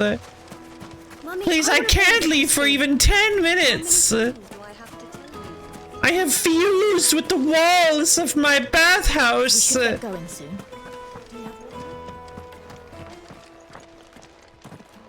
A BRB overlay. What is it, Lubo? A question that I neglected to ask earlier. Where is it that you're bound? To Drake's Fang. To finish Hugo Kupka. Just as I thought. Then allow me to share a secret. Drake's Fang is currently riddled with royalists. That's not good. Tolmeki and Walud are allies, and as you have seen, their soldiers work hand in glove. But no nation has ever before allowed a foreign army to make a barracks of its holiest of holies. Not by choice, at least. And there's more. My man on the inside of the Fang has failed to report for several days. I fear there may be more trouble lying in wait for you on the road ahead. Isn't there always? If you're determined to beard the lion's den, then promise me one thing. That you will enter via the mine, where the guard is lightest. Okay, well, I can't bring my uncle because I've lost one Cid already. If I lose another, people will start to think me careless. I don't plan on dying. Not before Kupka does, anyway. Well, so long as you have a plan. That was nice. I liked that. A nice little moment of humanity. Ah, gotcha. Well, actually, I meant to be looking at the water source for the bathhouse. Very important mission. Yeah, I like that. Fang should be just beyond these springs. Shall we press on? I knew it was bombs. I said it was bombs. You heard me. I said it was bombs. I knew it. Can't get one past me. Can't get one past the lady. She's unstoppable. Come on, girl. The gate's open now. We can press on. Don't tell me you put down roots. No, but I like these roots. Nom nom nom nom nom nom. Delicious roots.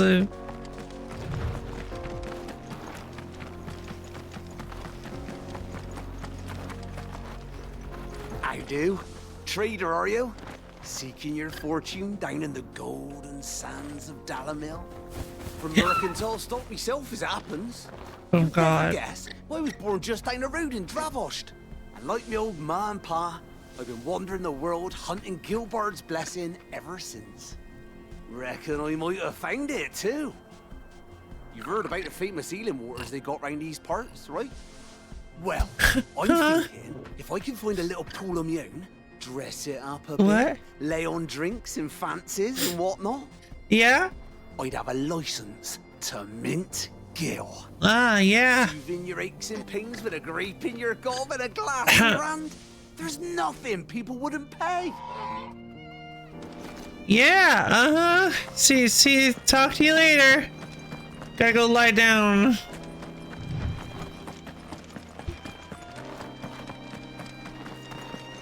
I was wondering. Random game or not, it was important info for me. Something awful's taken up residence in the Springs. You'll turn back if you know what's good for you. Not even a little.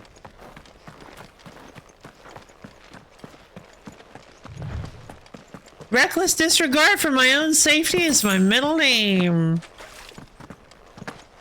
They had to make it really tiny on my birth certificate. By the flames. That explains the heat. It's a lot of heat.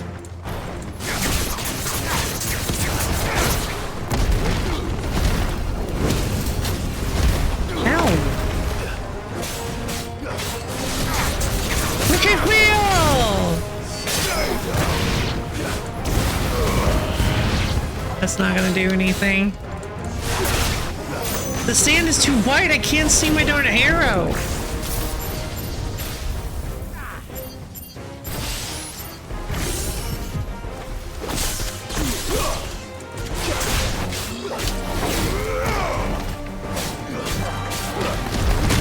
Wait, what?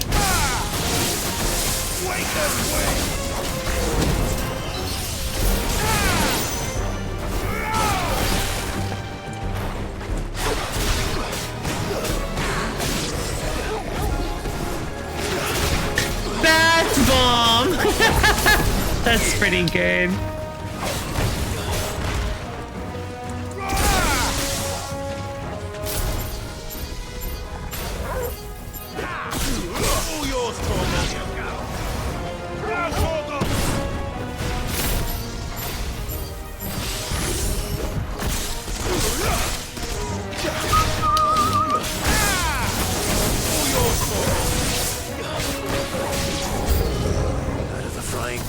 An old faithful, huh?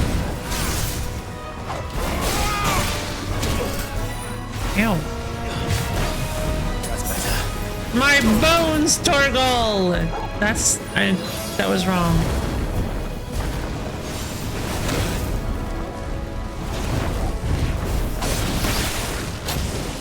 Ah, what?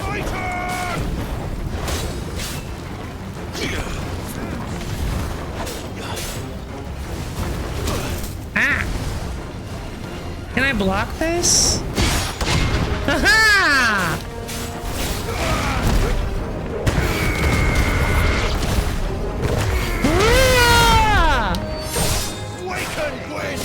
Wicked wheel!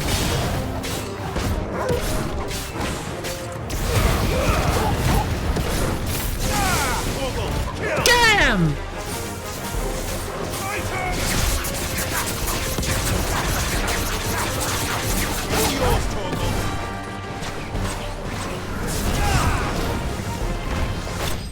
Rock blast!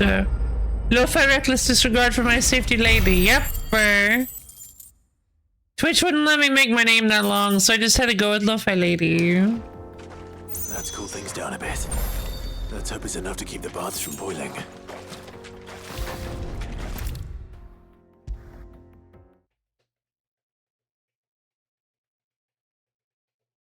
There he is. The man who saved my business. Yeah. I was hoping we'd be seeing you again. The baths grow more bearable by the moment. It won't be long now before we are back to business as usual. Yay! I'm glad to hear it. Now, tell me this. What did you find at the terraces? What threatened to make me a pauper? Not what I expected, that's for certain. Bunch of bombs. Come on, Ben Star, you can say the word bomb. You tell a fine story. Actually, turns out that he tried to say it, but it just sounded like blah, for some reason. They couldn't figure out why. He did like 45 takes, and they were like, "Nah, it just won't work. We'll just do a fadeaway cut a fade to black cutaway. So and just have be like, yeah, Clive told the whole story, and just not have him ever say the creature's name. That's not to say I don't believe you, though. Creatures made of flame, eh? That's something you to worry about. But I'm kidding. I love you, Ben Starr. Here, a small something by way of thanks.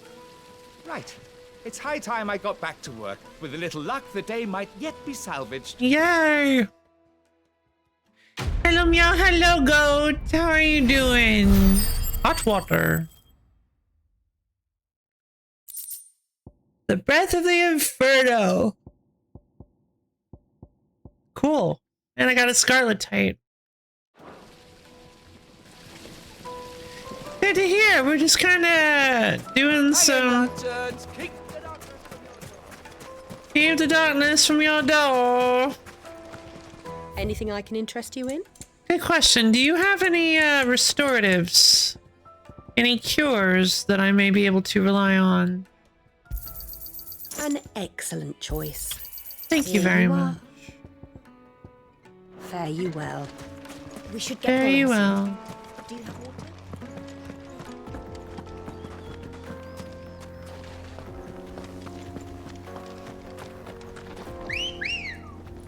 What's with the weird lo-fi music?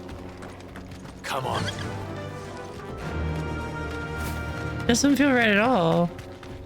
Come on, girl. The gate's open now. We can press on.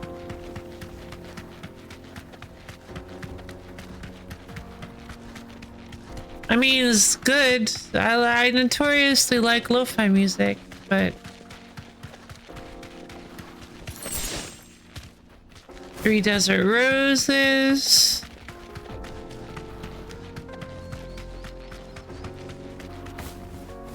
Hopper.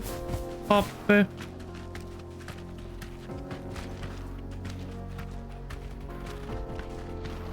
Thanks, girl. Telling me I can't talk to this guy on top of my... You say? From the weight of its load? Aye. The guards are furious about it. You do well to steer clear. Well, if it's blocking the road, it'd be a wasted journey anyway. Please don't joke about that. I'm so nervous. Like, I will say it's not like a constant fear or anything, but it is one of those things where, like, I'm pretty sure that there's gonna be a point. I'm gonna get to like a point of notoriety of once my channel gets big enough. Lo-Fi Girl is probably gonna be like, no, you're gonna have to change your name, and it's just gonna be like, oh man. Like, I didn't do it on purpose. I wasn't thinking about it. And then I was like, oh, yeah. That's probably not gonna be good. Also, there's always the matter of SEO, but like, whatever.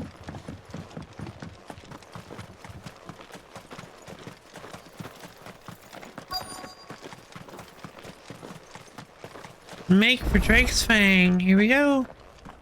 Oh, wow. Is that Drake's Fang? Doesn't even look like a crystal. It's like a big hollow mountain. There it is. Drake's Fang. Is that really a mother crystal? Kupka will be hiding inside. Along with goodness knows how many guards, all on highest alert. You'll need to keep your wits about you if you're to reach him. So be careful. I will, Uncle. I guess this is where we part ways. Before you go, Clive, allow me to apologize. For what? After what befell at Phoenix Gate and the crisis that followed in its wake, I fled. I retreated to my counting house and danced attendance upon the vicereine in the hope it would bring me favor. I betrayed my nation to save my skin, like the coward I am. And I'm sorry. Vicereine. Uncle, please. It's not too late, Clive. Rosaria is yours by right, and there are those that would help you to take it back. Had I the courage of my brother, I might already have done so. But that ship has sailed. You, however... No. Forgive me, but I cannot. I fight to build a new world now. A better world. Men Where can men live and can die live on their and own die terms. on their own terms. I was raised in a nation that strove to improve the plight of bearers.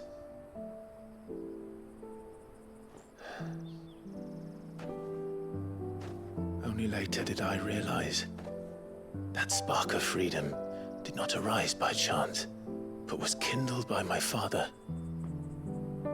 You would see me follow in his footsteps. And that is exactly what I mean to do. Not by ruling Rosaria, but by extending his ideals to the whole of the twins. Though every soul in the realm may judge my actions heresy, I am certain my cause is just. You really are just like him, you know?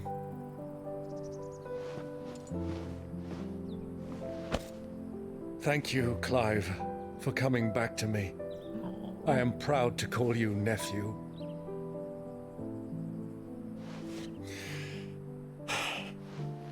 Well then, this is where we must part ways. Wish me luck in convincing my Canvarian friend to share his considerable talents. I mean to plunder his coffers and prove myself worthy of a place in your merry band. Till then, my boy. Till then, go safely, Uncle. And you, nephew. We have much to catch up on, you and I. I shall expect you to regale me with the tales of all your adventures when next we meet. You can regale me too, Torgal. Okay, please stop raising death flags.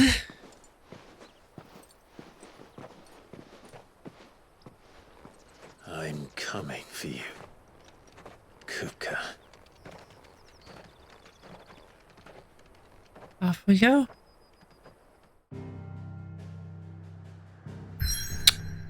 To Drake's Fang we go.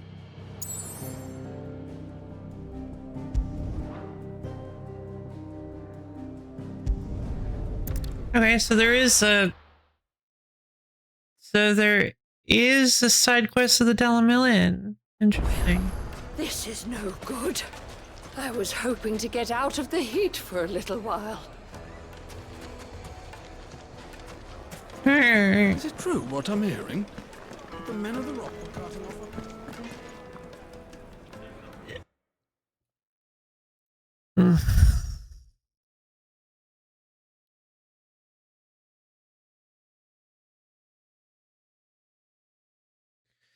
I never even heard of a photograph before, but an old traveler took this photograph for me of my two beautiful girls. I've never even forged a button knife before. Yeah, take a look at them.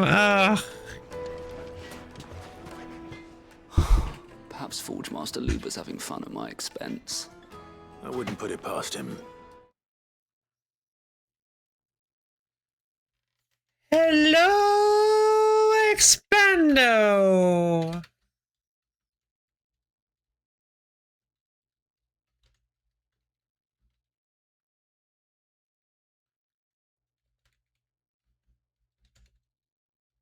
Greetings to the wonderful stream of Lufa Lady. May you recover your ears post haste. Probably shouldn't be caps anymore. I'm. Ugh. There it is. Still need to do a fair bit of getting ready for my convention tomorrow.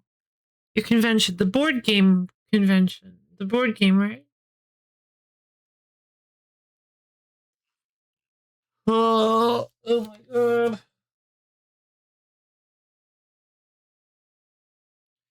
You guys don't mind if I just fall asleep here, right? Okay, cool. Good night.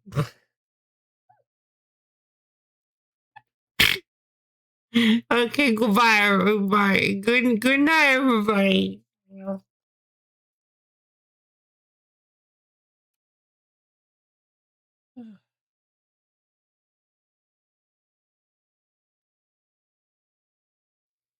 Oh yes, there will be board games.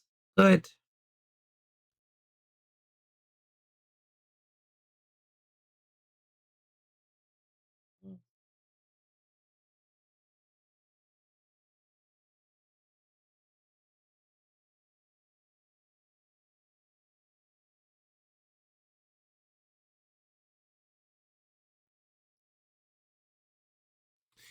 There will be board games. Walk in through the door and discard your shame. There will be board games.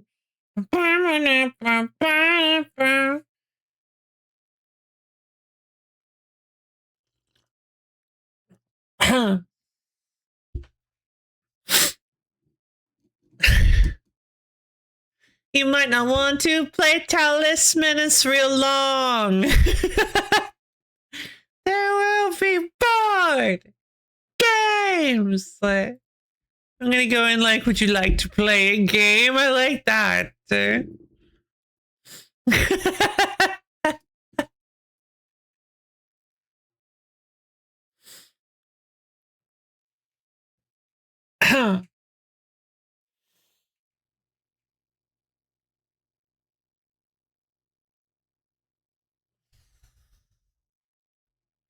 Have you ever heard of Betrayal at House on the Hill? That's pretty good. There are some board games. I also got a big box one sometime. Ooh, fun.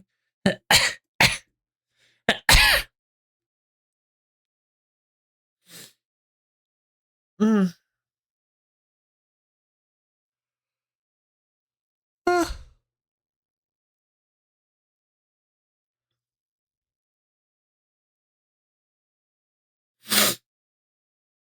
Mm.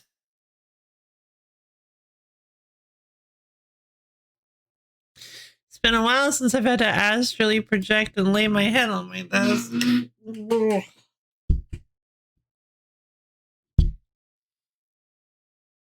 Love singing about Ameritrash titles.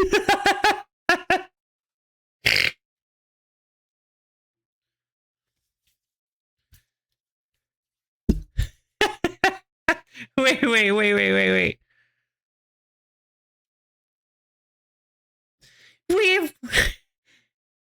We have got candy. No, wait, we've got candy land. And Shoots and Ladders is on that stand.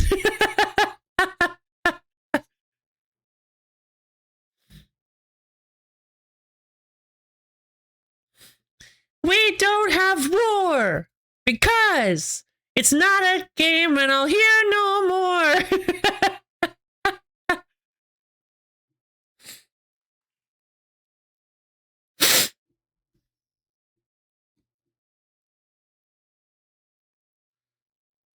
Hold on, what is the name of that?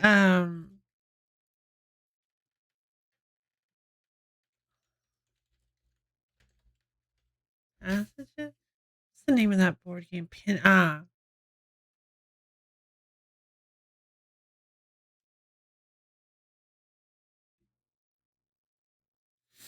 Wish I was started board it. Yeah, fair enough. Fair.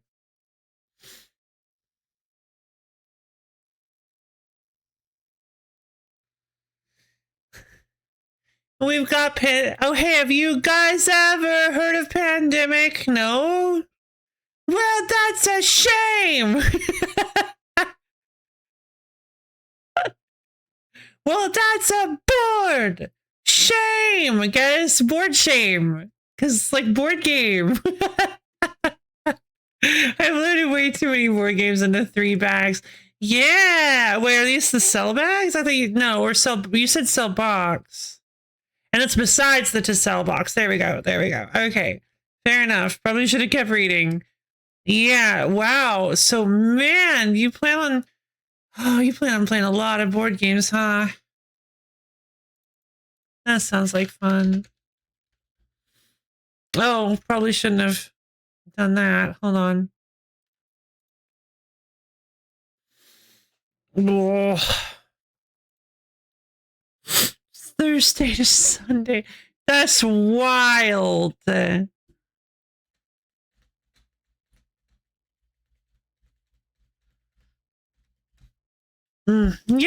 I mean, there are lots of fun, like, board games. Excuse me, board games and card games that we could absolutely do on, like, Tabletop Simulator in the VC or something. No.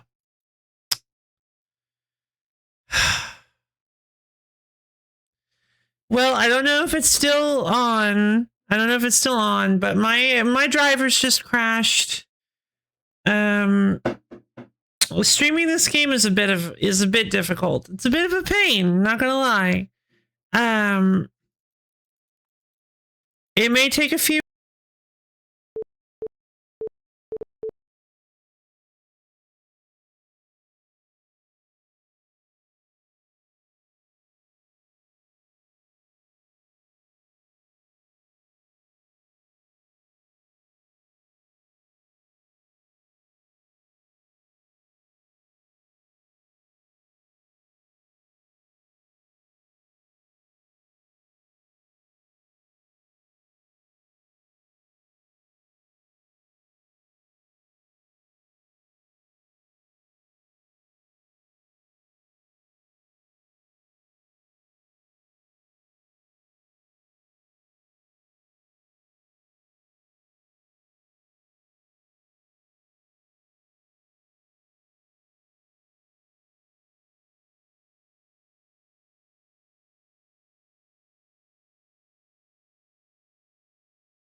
Hello. Hey, everybody. Ooh, 'tis I, lovely lady. I'm speaking to you from beyond the edge of the screen. I'm just like right over there. Ooh, ah. Hello, Mufai. No, it's not Mufai, it's me. It's me, lovely lady. I'm right over here. That's right, I'm streaming Final Fantasy 16. That's the thing I'm doing. Welcome back from the tech issues and thank you. Bless away these ghosts. No! I need to be here. I gotta be here. This is my stream. God, could you imagine if I did just a stream where I just let it was just a blank stream with Mufai staring at you guys for 5 hours? Oh man. Hey, avant-garde loaf. Come on. Oh. Oh. That would explain it. Hello, here I am. Oh, it's a good idea, but my experience as a regular TTS groups tend to burn out, or everyone ends up feeling they have to make too many compromises. It's tricky to find a game that hits the right note for a full table. The long and short of it. Board games is timing coordination. Async games are a thing, but definitely a very different vibe. Yeah. This is technically the start of the stream. Quick, everybody make an extra almond contribution.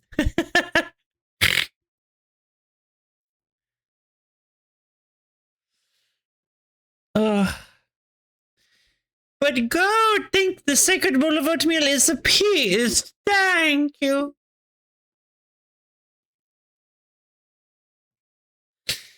The joke is that there are no wheel redeems. Because we already have one. Oh. Man, imagine if I just opened up the wheel redeem at the same time as Wheel Week. That would be chaos. I mean, I'd have to extend the requirement by like 40,000. Just so that you guys don't immediately get it. Quoth the Mufai nevermore. Cow jokes. Because Mufai looks like a cow.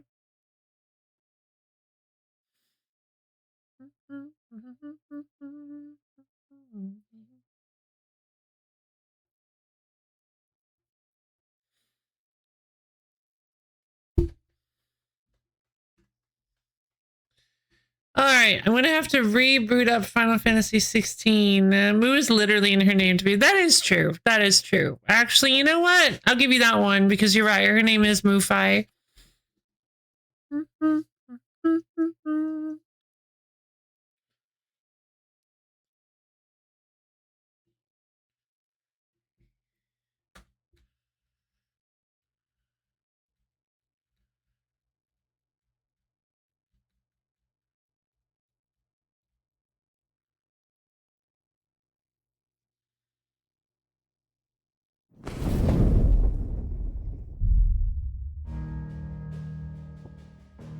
All right.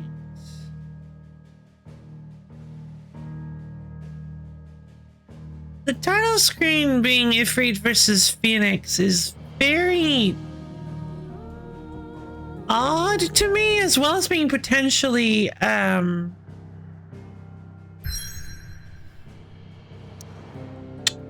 what's the word? Oh, there we go. Ominous? Whoops. A little troubling. Because while I will admit, yes, there was a fight at the beginning between Ifrit and the Phoenix, and Ifrit and Phoenix. This is no good.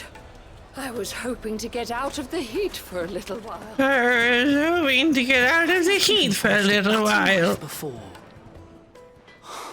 Perhaps Forge Master Luba's having fun at my expense. Probably. I wouldn't put it past him. Neither would I. Oh, wait. Are you Clive? Sorry, my mind was elsewhere. I'm Sava, Master Luba's least accomplished apprentice. Soon to be former apprentice if I don't pass this test.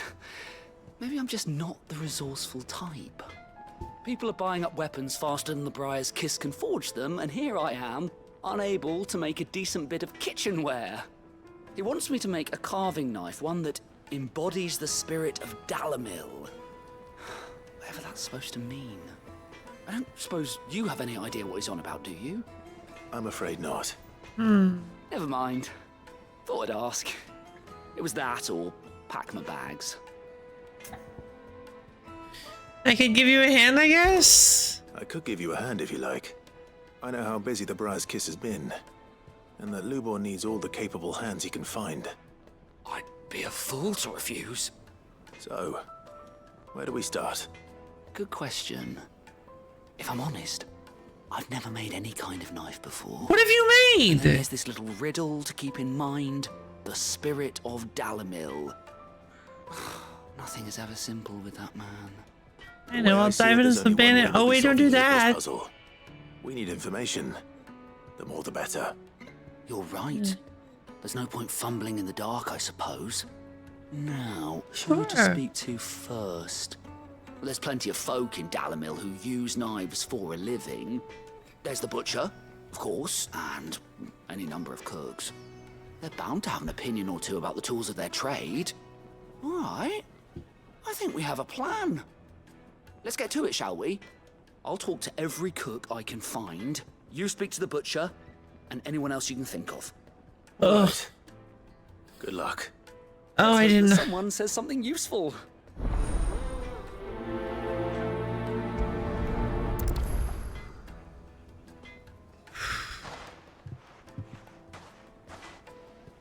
Yeah, no, the Or to take a simple test and turn it into a riddle.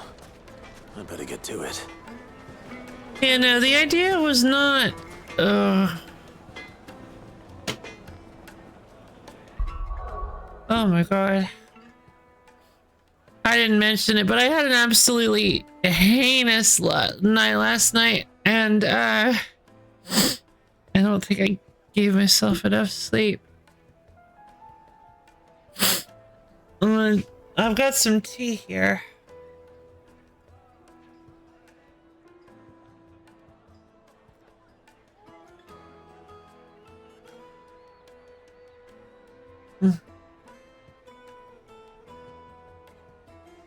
So yeah, the idea wasn't to make a TTS group. The idea was to just have nights where whoever wants to could hop on and we could be like, hey, we got like 4 people here. What do you guys want to play? I've got a bunch of games here on TTS that we could try out if you want.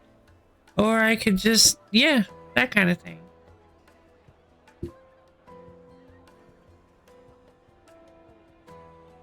Especially because I don't really do good with formal, like, weekly things.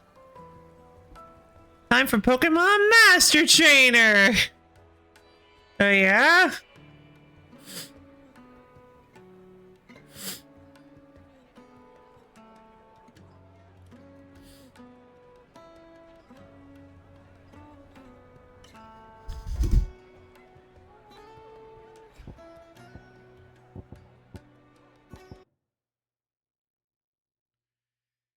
You ever played Pokemon Master Trainer?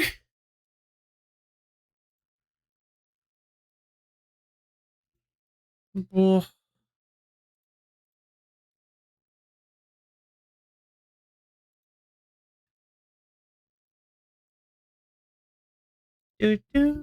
Yes. Ooh. It's a game. Go. That sounds nice. No point in saying it's not going to work before even naturally seeing how it shakes out. Exactly.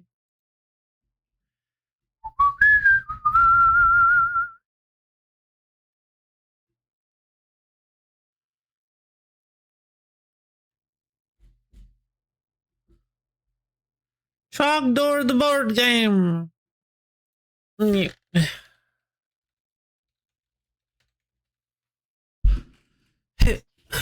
Here. I would like to play. Yeah, I think I would too. Let's see. Chaos Zero board game. An April Fool's fan game for the mobile game Chaos Zero Nightmare. CZB is a co-op roguelike card game akin to Slay the Spire and Sentinels of the Multiverse. Play as one of 21 combatants and form a party with 3 to 6 players. Okay, but is it bad? Like, take on increasingly challenging threats as you collect equipment and refine your deck. Is it like a joke or doesn't look like one?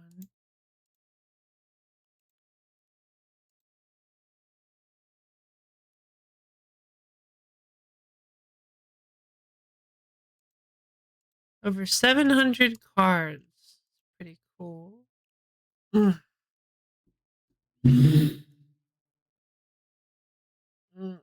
Mm.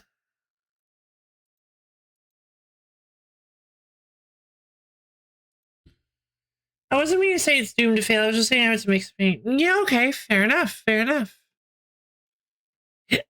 Excuse me.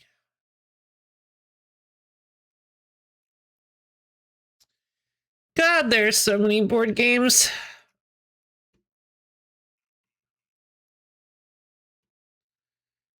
What are some of the ones I know? That's right. There's one I found that's just called My Cat Vasya.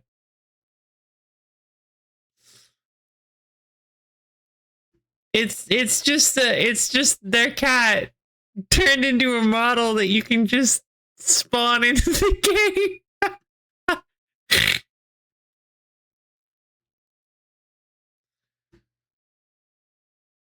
I'm surprised that nobody said, I think you mean our cat, Vasya.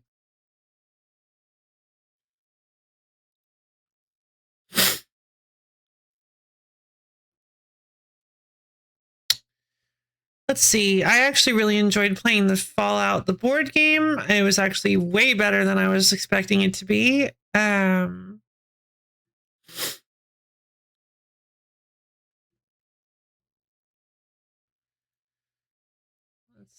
see. Call to Adventure is a game I've been wanting to play for a long time. I was on like I found like a YouTube channel that was talking about board games, and I learned about Heat, Pedal to the Metal, because I learned about there was like a whole video about racing board games, and Heat seems like a pretty interesting game. Wait, what did you say about Mage Knight? Let's see, co-op games of mine in rough order of complexity. Mage Knight? No, not Mage Knight. I was thinking Mage Arena. Mage Wars Arena, Mage Knight, Darkest Night, Heroes of Terranoth, Daybreak, Eternal Dex, Letter Jam, The Grizzled. God, I've never heard of any of those. He's pretty cool. Yeah, I think it seems pretty neat. Let's see. The Dead Cells board game. These are like my newest ones. HeroClix. I got into like a very short-lived, like incredibly hot-burning HeroClix stint, like a phase. I got so into reading about HeroClix. I was like, oh, this sounds awesome. And then, and I just kind of completely fell off of it after like a week. Let's see. Does TTS have magical athletes? It does. 2025 edition. Also, what seems to be maybe some older editions. Oh, there's a game I'd love to play with you guys. It's called... Is this the right one? Yes. Gensokyo Horror. If you guys like Arkham Horror, I think it's called. If you guys like Arkham Horror. No, what's it called? Arkham Horror? It's like a really famous board game. Oh, I think it's Arkham Horror. It's like a Toho fan game of it. It's really cool. It's very overtuned. I've never actually played Arkham Horror, but it's been on my list for ages. Well, it's basically Arkham Horror. Exactly. Yes, I do. It's basically Arkham Horror, but what if we made everything just completely insane? Like completely insane. From the old ones, like everything is just tuned up. Both sides. The old ones are absolutely insane. They have an old one version of every Toho character. They have a playable version of every Toho character, so there's just a ludicrous number of options. Some of the characters are absolutely ridiculously broken, and it's so fun. They are all so much more. They're not human, so they all have very inhuman stats, and it's really fun to see. We all know the Toho fan base makes awesome and challenging reskins of things. I didn't know that, actually. Let's see. Dirt and Dust. I don't think I heard of that one. There's a rally racing game. Less interactive than other racing games because that's rally racing, yeah, with some dice manipulation and deck building elements. Cool. Reskin is a bit disparaging. Yeah. Fair enough. Yeah, it's a really high quality, high effort work. If you can find it on TTS, I highly recommend taking a look, because some of the you'd be surprised. Some of the the cards and things, I mean, they renamed every location, and they have stuff interacting with the various locations in ways that make sense. They have they did not rename the Outer Worlds locations. Those at least I don't think they did. Maybe they did. I don't remember. All the best Slay the Spire characters are also Tohos? I didn't know that.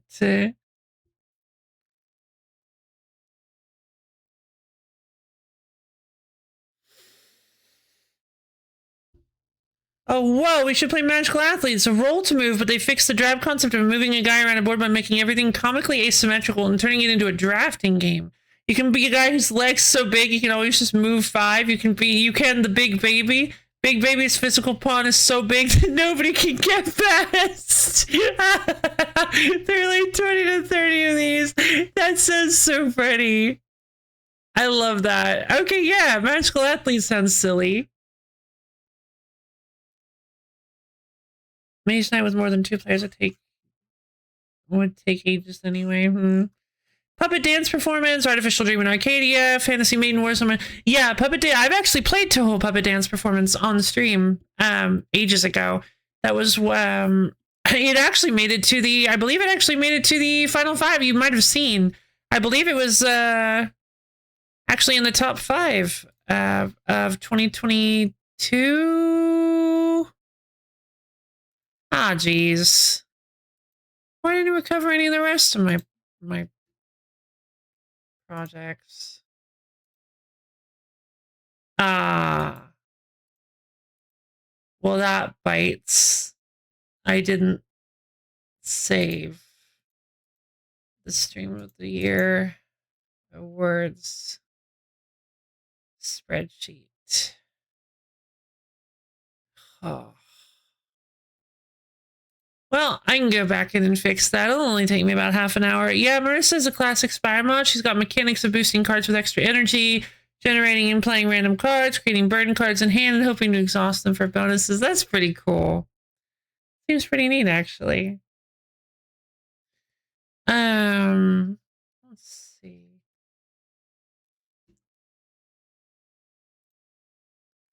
But yeah, there's like you can basically I don't remember exactly what it is, but you can get an event that basically allows you to become, I don't remember the name of it, but like basically the soul ferryman, where you get the boat and you get a powerful item, like I think you get 3 powerful items. One of which is the ship that you can use and you could literally use it to go literally anywhere on your turn. You can just use it to teleport effectively. Oh no, not literally anywhere. Sorry, I think only to the main town areas. Though if you've never played Arkham Horror, that doesn't probably mean anything to you. But you can go like to the main town areas with it. But what's really interesting to me is the concept that there is still going to be like creature monsters just running around everywhere and portals that you have to close. I will say though that they introduced like the worst thing ever, where it's like, hey, there is like a really awful mechanic that I don't like about it, where it's like, if you use, there are like 5 permanent seals to seal these portals, but if you use one, even if a portal break happens, it disregards anything. Normally, if a creature tries to get through a portal that's sealed, it won't happen. It won't get through. But a portal break will cause the portal to break open. And I think some versions of Arkham Horror make it so portal breaks do not affect portals that have been sealed with the physical limited permanent seals. But Gensokyo Horror does, which I feel like is just like, why would I even? That's so awful. I still have to do like the checks and stuff to use the permanent seal. What's the point? She's also got a fun power called Witch of Greed. It costs 1 or 2 energy, and after the fight, you get 15 gold or 20 gold and a potion if you paid 2. That's fun. That's fun. I like that.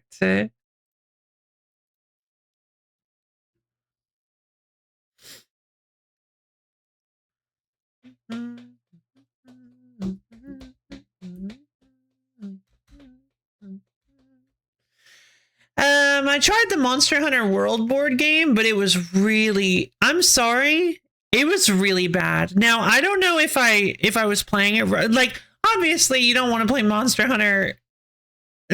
Monster Hunter's like, oh, it's a co-op experience, right?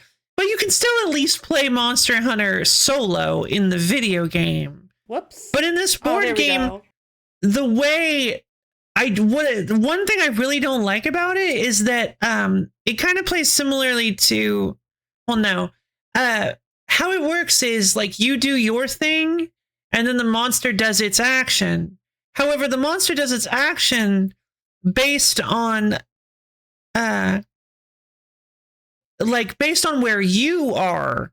So it'll be like, okay, it'll charge at at its preferred target, at the person who has its threat, and then attack them with a big swing of its tail or whatever.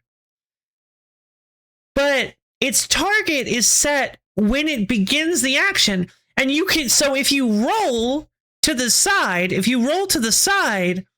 it'll still just turn to face you and attack you anyway.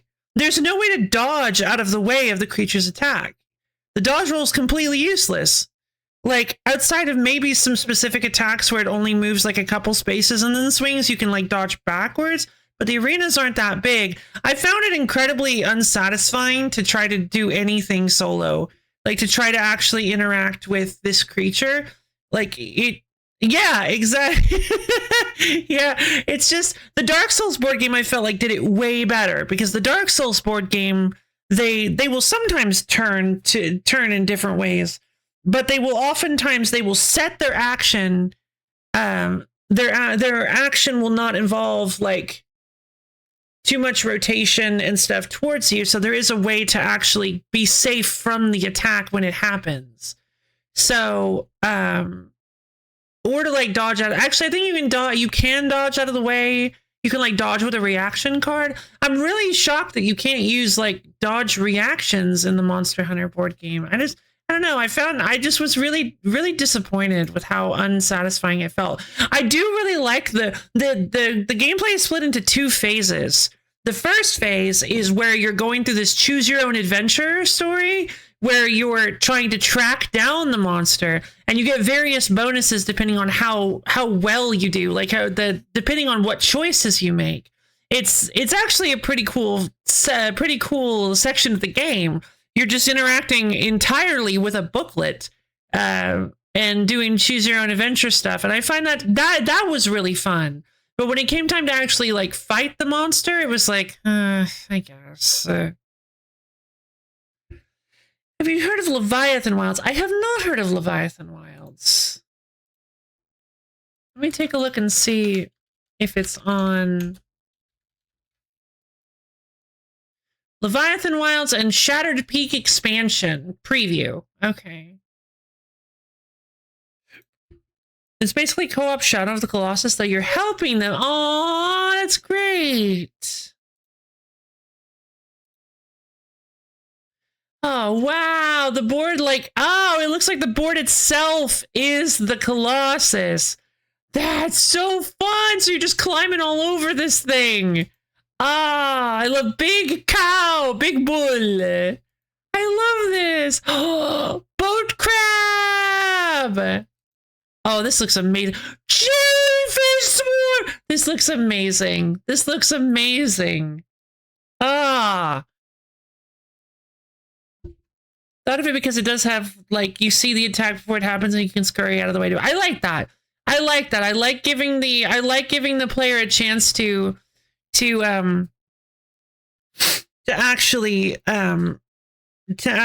react. That's one thing that I really like about the Dark Souls board game is that every boss you fight has a slightly randomized deck, but they do still work from the same move. So if you fought the boss over and over again, you know what moves they could possibly have.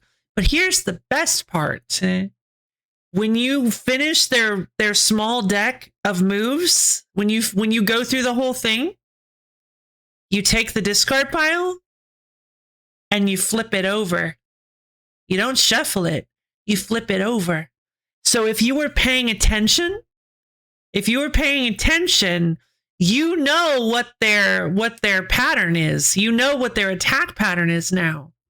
So you know where to be. You know where to dodge to. You know you can potentially when to parry, when to walk. Like if you're actually once you get good, I imagine once you get good at it, it can feel really satisfying. Where you're like, okay, here comes the giant hammer swing. I'm gonna walk to this direction, and I'll just kind of slow walk behind the boss, and it'll just totally miss me. It does. It super does. It really fits I think it really fits the Dark Souls vibe. They don't have like a set attack pattern, but it's a good way to make it so that you can it's a good way to translate the readability of attacks into a board game format, because in Dark Souls the idea of it, the skill-based aspect of a lot of the boss fights is being able to quickly read and process the tells that a boss is giving off for which attack they're about to throw at you. In a board game format, that doesn't really work very well unless you want to make a real-time, very fast-paced board game, which I'm glad they didn't.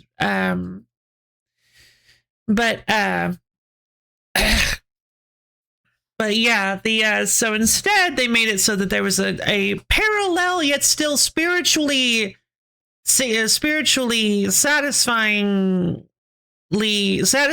parallel concept of being able to know what the boss's pattern is by Punch Out the board game. Is that action based? Real-time board games make me so stressed as a concept. I have played one that was really fun called, I think it's called 5 Minute Dungeon. It's very simple. It's very approachable. It's really good for parties.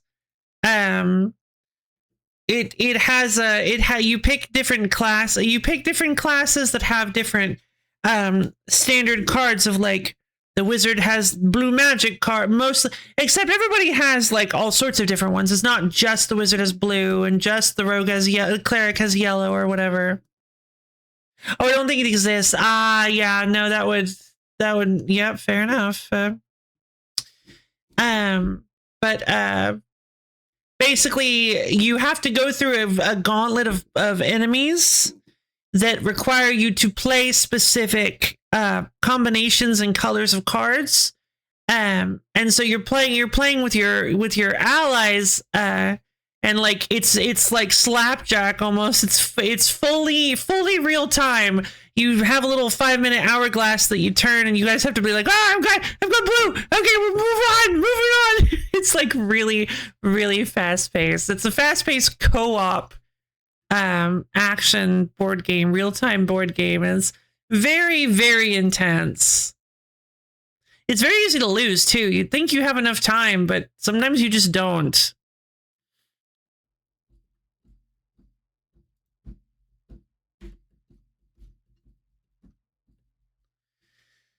Let's see.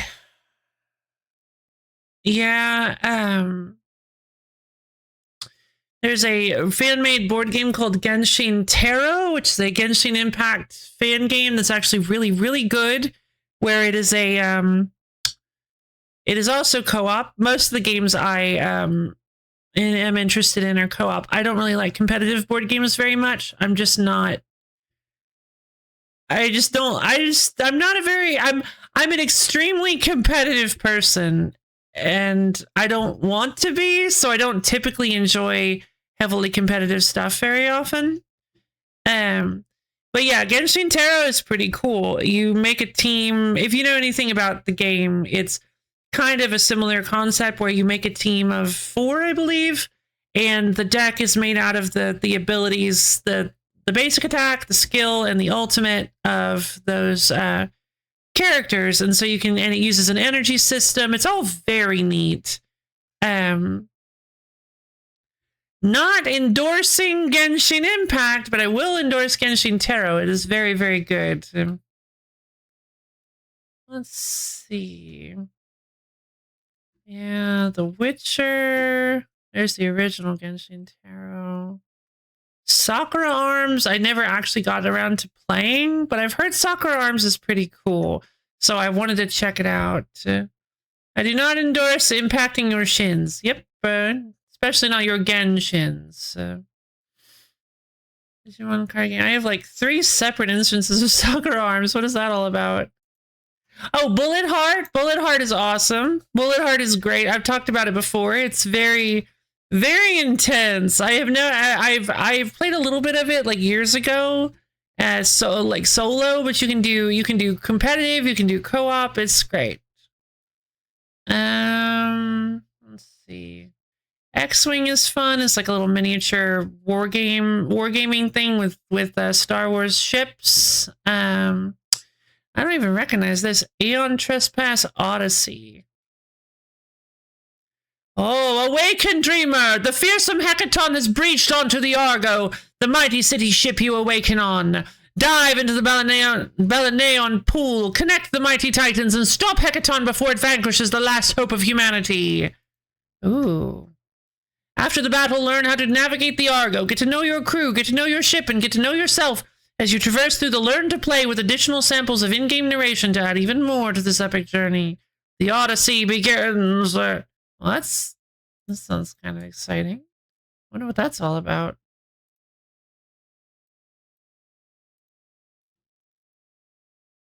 Chrono Cross Bandai card game. All right.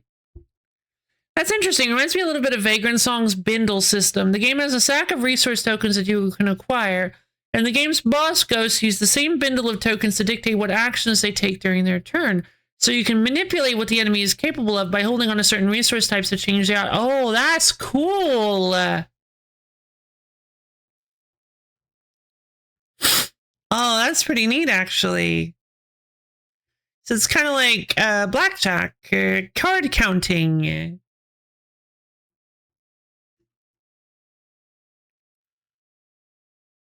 You all work from the same deck, and so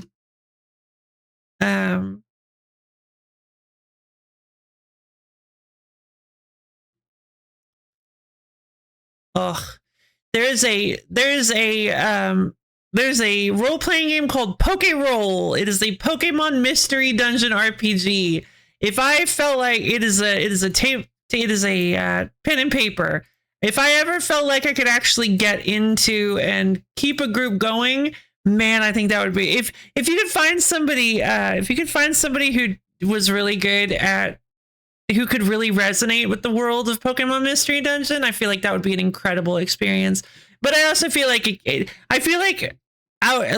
of all tabletop RPGs out there, this is one that could be like very hit or miss. Like I feel like this is a very polarizing one where you really have to find a group you resonate with because different people engage with Pokemon in such different ways. Halfway through my Vagrant Song campaign. Oh. Cool. Yeah, Blackjack is after the thing. It's 1930s rail riding, ghost purifying Oh, that sounds awesome! Does it have 99 Florida? I mean, I suppose it could. But I think the idea of Pokemon Mystery Dungeon, of the RPG, is actually... I don't actually know if you're going through... I don't think it's like dungeons like the actual video games. More so like... Oh, well, maybe it is. More so like the show and the manga.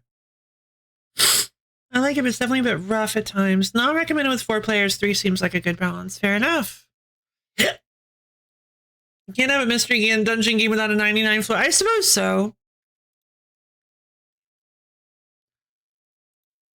Aw, looks like some of the stuff on my list got removed. I really wish it would tell me what those were so I could know what I lost. Ugh, hate stuff like that.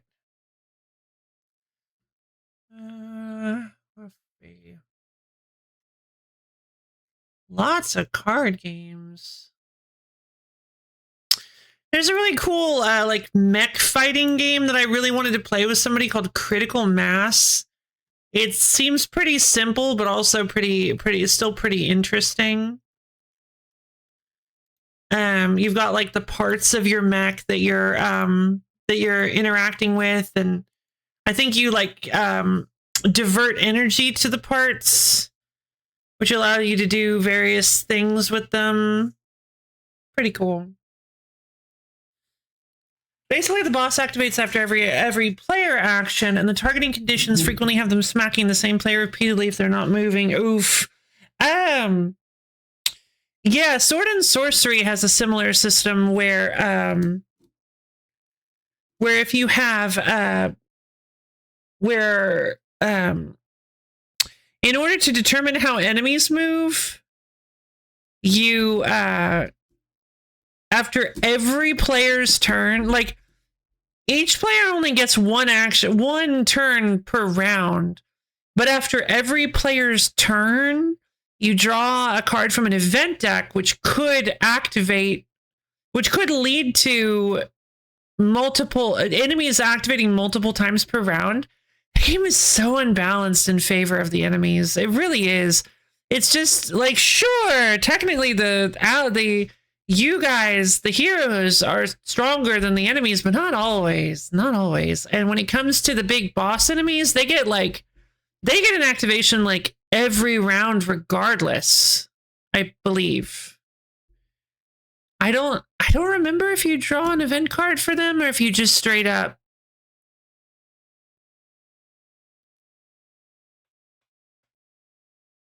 Oh, no, I remember.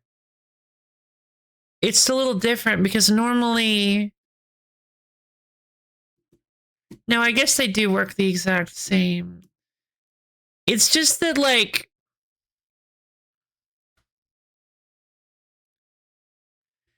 The boss... So enemies are, like, controlled by players when they're drawn, when they're spawned in. So you, like... Give the enemy scroll with all of their actions to one specific player, and then they do all the actions for that enemy. Yeah, I think I'm getting myself twisted a little bit. But the bosses, they just move around the table. They just cycle around to whoever's turn it is. So if the boss actually activates, the turn player gets to control them, which doesn't really mean anything. It's not meaningful in any capacity because it's all like checklists of like what what situations have happened. Like it targets the character with the most gold, and if they're 2 spaces away, it throws a fireball at them. That kind of thing. It's all just like AI, basically. It's so it doesn't. It's like programming. It doesn't actually require any real input from the player. It's just to keep everybody engaged. A classic co-op deck builder I like called Aeon's End.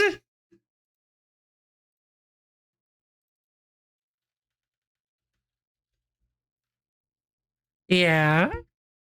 Is interesting about that. Player decks are never shuffled. You choose discard order and then flip your deck. But the turn order deck is randomized, with players getting 4 turns and boss getting 2 turns each round. And sometimes the boss is like, gonna take 2 turns at the end of the round, then you shuffled the deck, and boss is like, gonna take 2 turns at the start of the round. GG. Yeah.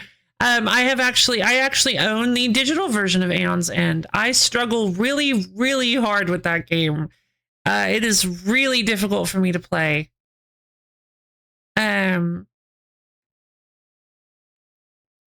I couldn't get into it because I just could not figure out the strategy.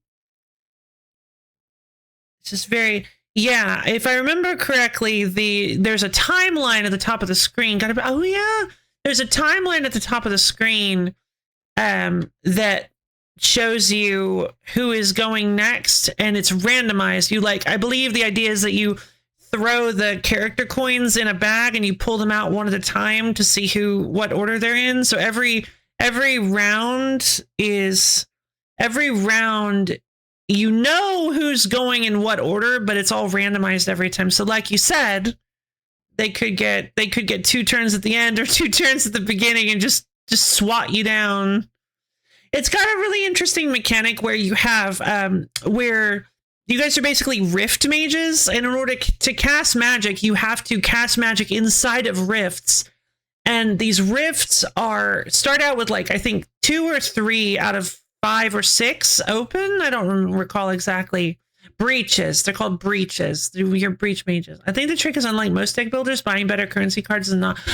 Really? Yeah, that's the mistake. Fair enough. Fair enough. The idea is that you have to cast your spells inside breaches, but you can spend resources to either temporarily or permanently unlock new breaches over the course of the fight to open up new breaches. You can temporarily open one to cast a spell into one, and it's cheaper. So if you don't think you're going to need a whole nother breach for all the spells you have, you can just temporarily open it for an abnormal turn. But I never felt comfortable doing that. You should buy a couple good spells, open your breaches, or advance your character's game gimmick. Fair enough. Fair enough. Fair. Yeah, it's a tough game. The characters are all do have very weird gimmicks.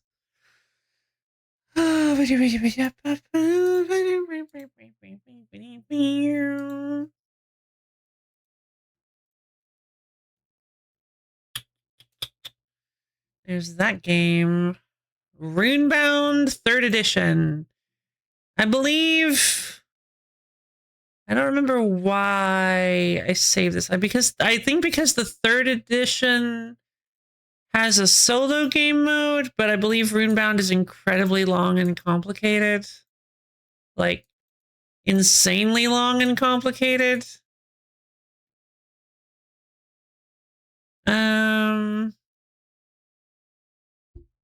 Another game I learned about recently that seems interesting, Deep Regret. Seems like Dredge, the board game. That's fun. What is this? Dreamkeeper's Skirmish, Shadow Wars of Andoruna. Hop into a skirmish. Pick a friend to fight in the online free demo for the 2-player battle card game available for pre-order on Kickstarter. I don't recognize this. I guess I was just clicking on stuff.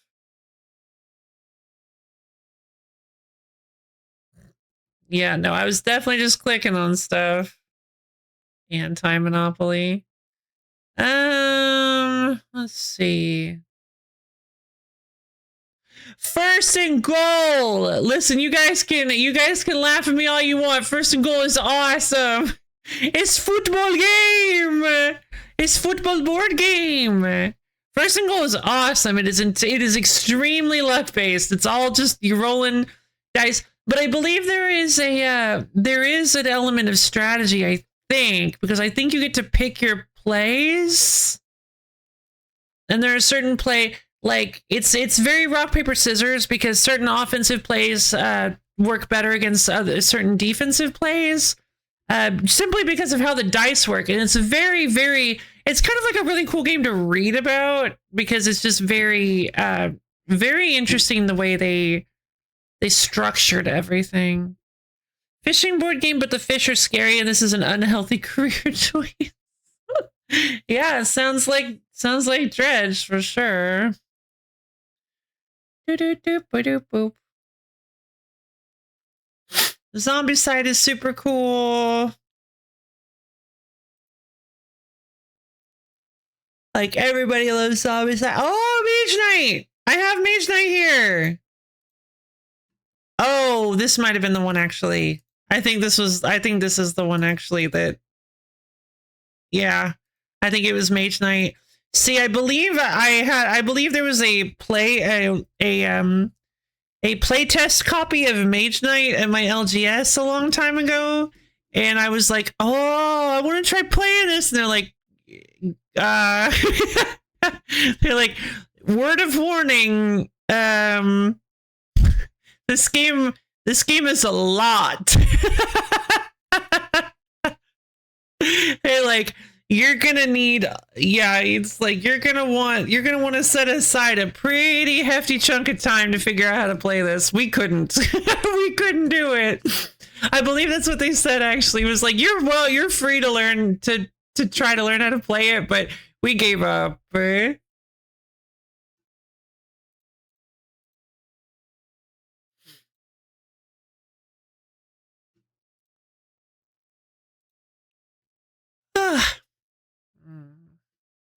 So sad. So I don't know if you guys have ever heard of Serpent's Tongue. I've never talked about this before. It's a bit of a secret shame, honestly. I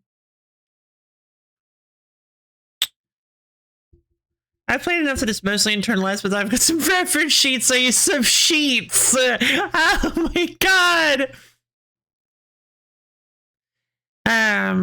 So Serpent's Tongue is a 2-player board game that's like incredibly cool. It's very like, they really went all in on the sort of it's sort of an augmented reality card game, because the sets have like these actual little leather books that you put your spell cards in. They're all really big, really high quality cards. They made a whole language, a whole alphabet. Every spell actually has its own like spell word in the language. It's like, wow, this is so cool. And like it encourages very like immersive engagement with the game, where you're really intended to sort of place yourself into the setting as much as possible, simply thanks to the rules. The rules help you do that. But then I realized, I discovered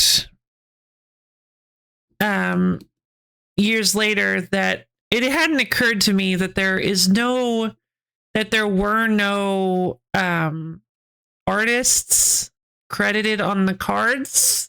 Because the idea is the cards are supposed to be very immersive, but I don't accept that as an excuse.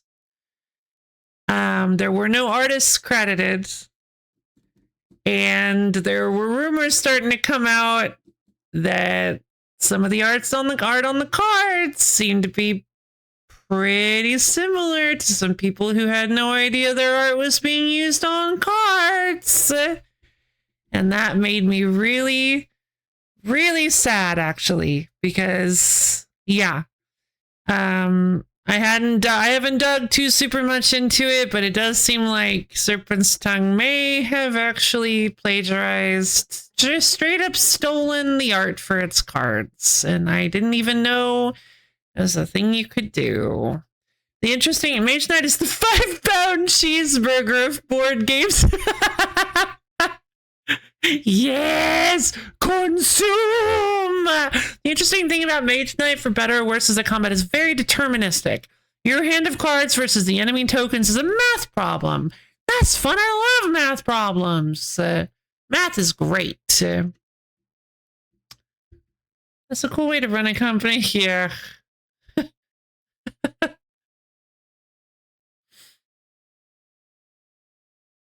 I do not know. I pivoted pretty hard. I don't know what is that a sarcastic jab at Serpent's Tongue? Because like the idea, honestly, it was so cool because each leather binder comes with a bunch of like lore pages. The idea is that you are the idea of the game is that you are a reincarnated mage and you have inherited this book. You've inherited this book from your past life, and it has like journal entries, and you're trying to connect things, and you're starting to remember things, I believe. The idea is that it's just a really cool idea for a board game, for a card game. It like really grabbed me because you guys know me. I love magic, and I thought this was like a really cool, really like just, it felt like it came from the heart, you know? And I'm sure it did. But unfortunately, that was hampered really, the sense of love and joy and awe and intrigue of the game is hampered really badly, knowing that they just probably stole the art from people.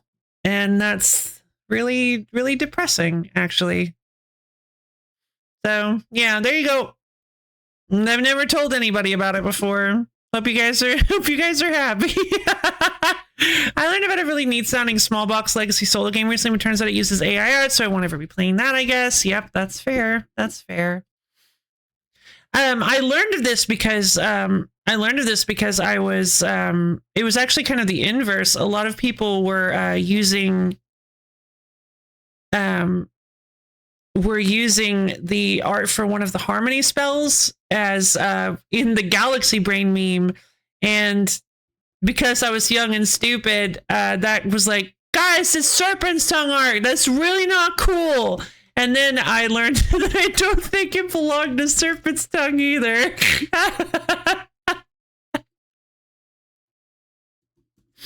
So yeah, that was really depressing. You know what? I'm actually let's look this up. Board game controversies, stolen art.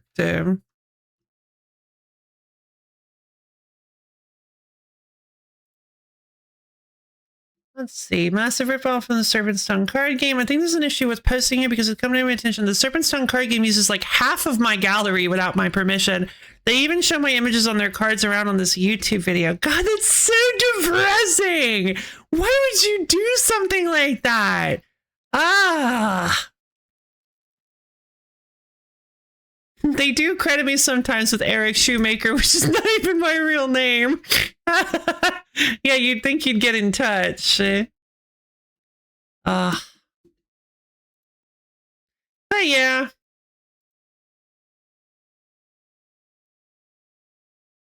A comment on Board Game Geek about it might being, yeah, we believe we've secured the rights to all the art we are using. We review our documents and let you know what we find. Okay, interesting.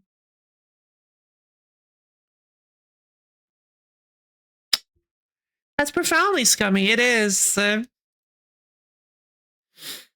Mm-hmm.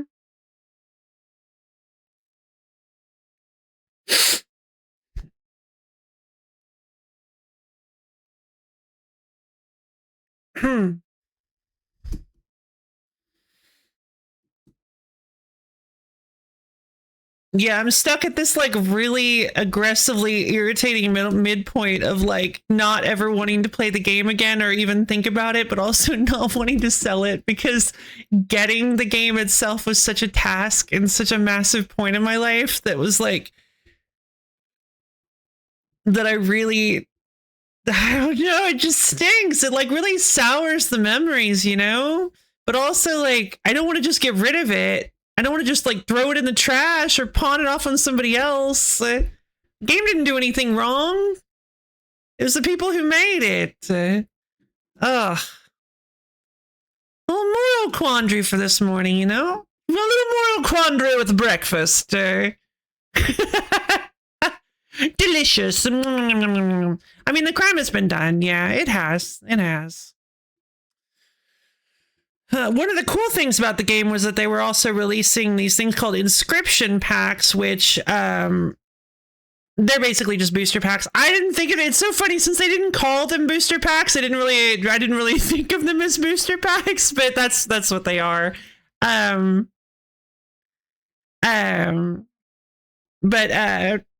because everything was dressed up so much in like this incredibly glossy like augmented reality coding, it made the game feel so much more mystical and mysterious than it probably actually was. Probably play it without having to punish yourself. Yeah, fair enough. Thank you very much. The game is really intense. I will not lie. You can easily forego the all of the role playing. That's the word I was looking for. Not augmented reality, role playing. I mean, like, yeah, it's a game that heavily focuses on role playing. Yeah, okay, there we go. It is a role playing card game, effectively, because the idea, a lot of the rules want you to heavily engage with the elements of the world they've built as actual gameplay mechanics. So yeah, it's pretty cool. Hey guys, I have a lot of Yu-Gi-Oh stuff. Yu-Gi-Oh has been banned. There's a lot of Yu-Gi-Oh in here. A lot of Yu-Gi-Oh stuff I've saved. Yu-Gi-Oh has been banned.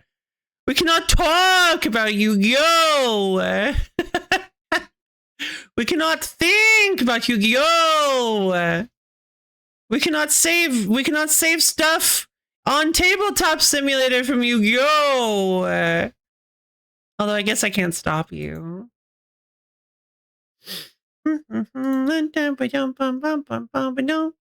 Ah, yes, the Maple Story ITCG, yet another wonderful moment from my childhood. This is like the most nostalgic card game ever. I don't know if you guys ever grew up with this or ever played it, ever interacted with it at all, but it is a really fun concept where you basically have you play as a hero character, and your deck is full of cards with all sorts of neat little what's the word? Little like equipments and pets and monsters and bosses and spells and abilities and stuff that you can play and use. But the main way you interact with the game is through actions that you earn by leveling up. Every card in the game has a bar at the bottom with what class it is, how many levels you get from it, and an action that you can use that has a minimum level requirement in order to use. And when you level up with that card, you slide it under your hero and they get some extra levels. They start out at, I believe they start at a level 10. They may start at a level 0. I don't remember. But you can use, I think you can use one action per turn. But basically the idea is you want to keep leveling up with your cards almost like mana. But it's not just mana. Each one you level up with also gives you different actions you can use. So it's like a whole separate level of deck building where you're not just, because they can also be played as cards. They can be played as cards. Each card has a level of the card. It's like, oh, there's a little level 30 weapon or level 50 weapon, and you can only play it. I believe you can only play it if you have that, if you are that level. So you have to, so it's effectively a mana, it's a mana threshold rather than a mana cost, really, I believe. I'd have to look at the rules again, but this is like vaguely remembered. Let's see. The flashy premise and marketing got me thinking about MetaZoo a bit. Oh.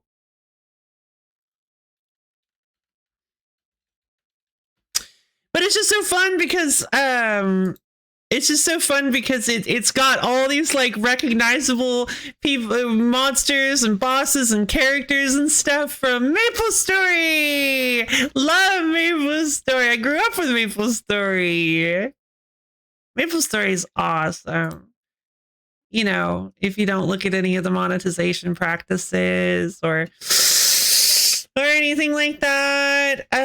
Let's see. MetaZoo is a tabletop collectible card game currently owned by Meta2 Enterprises and developed by GameCubator Labs following the 2024 bankruptcy of its original publisher, MetaZoo Games LLC. The game is based on cryptozoology, folklore, and the paranormal, centering around creatures known as beasties, which are inspired by cryptids and other figures from mythology, such as Bigfoot, Mothman, and other fearsome critters. Aww. Following its $2 million acquisition, MetaZoo was successfully relaunched in 2025 by a veteran development team featuring Magic the Gathering creator Richard Garfield? What are you talking about? What? How did I never... And former Pokemon executive. Wait a minute. Wait, what do you mean Richard Garfield worked on MetaZoo? Oh, I wasn't expecting that at all. I was not expecting that. The card game also previously featured a Hello Kitty themed crossover with Sanrio. Okay, so Hello Kitty and Bigfoot official crossover. Officially Hello Kitty has met Bigfoot and Mothman. MetaZoo was the crowdfunding cryptid that had an alluring meta element. Turned out it was basically just worse Magic, where the cards have extra triggers if you're playing next to a lake or if you're wearing a winter hat. Oh, shame. When Investment Bros got wind of it early and it became impossible to buy to play because everyone's rares were worth $500 for a hot minute. Yikes.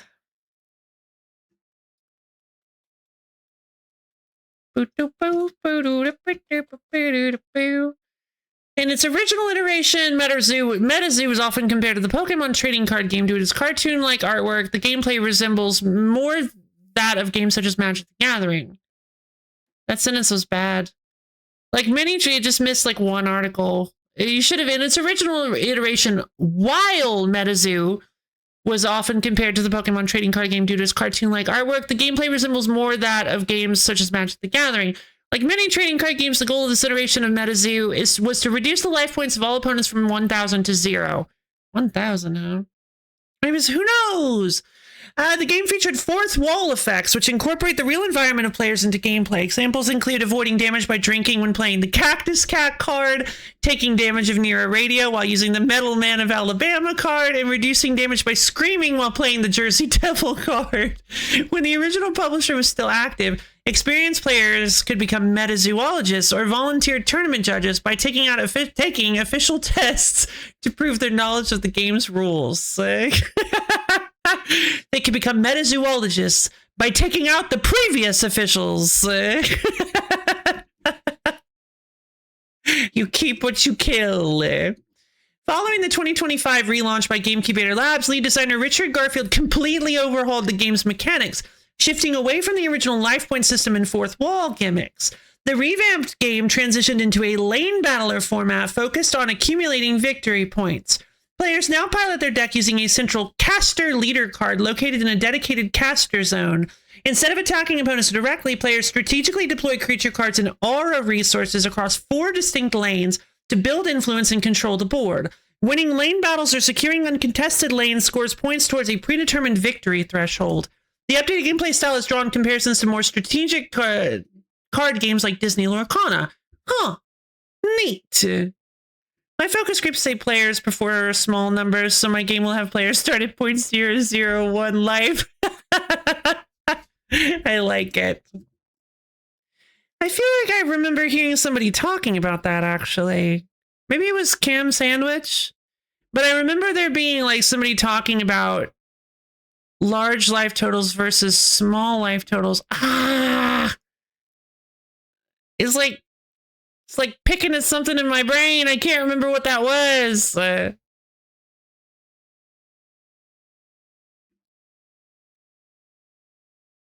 I guess maybe, yeah. Oh, I think it's just a game theory thing. Small numbers versus large numbers. That when you have paradoxically, smaller numbers are actually more exciting than larger numbers, because when you have smaller numbers, even a small increase like if you have like 8 strength, an increase of like 1 or 2. No, not that kind of game theory. Oh my God. No, get out of here.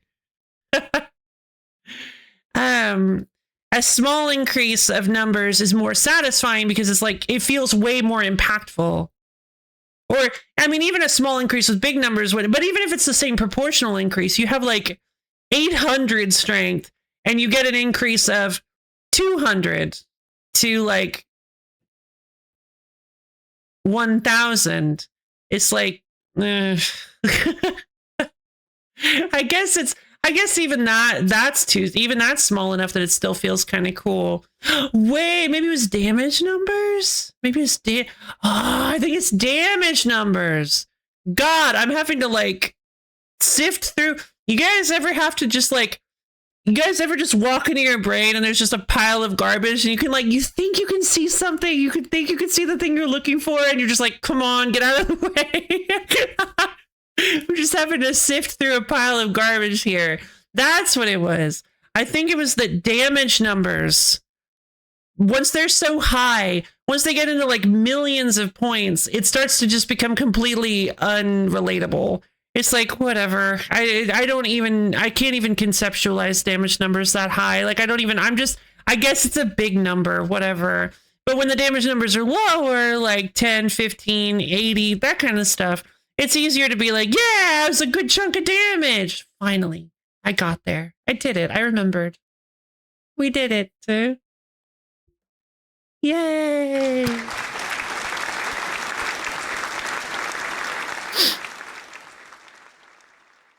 And then, of course, I didn't think it was going to be next, but this guy's in the chat. I didn't think it was going to be next, but of course, there's also the Neopets TCG, which I love. The Neopets TCG is actually such a cute concept.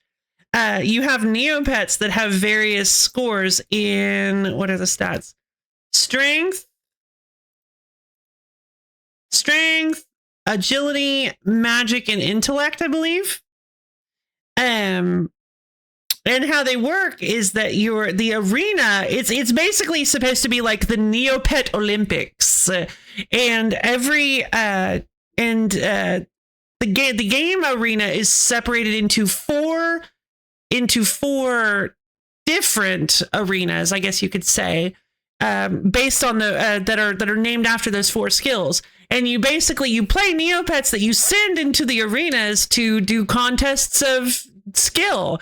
So you could send a big, strong Neopet in to go do like a strength weightlifting shot put kind of competition. It's like, oh, that's fun. And if there are no opposing Neopets in that competition, they win by default, which is the best way to win.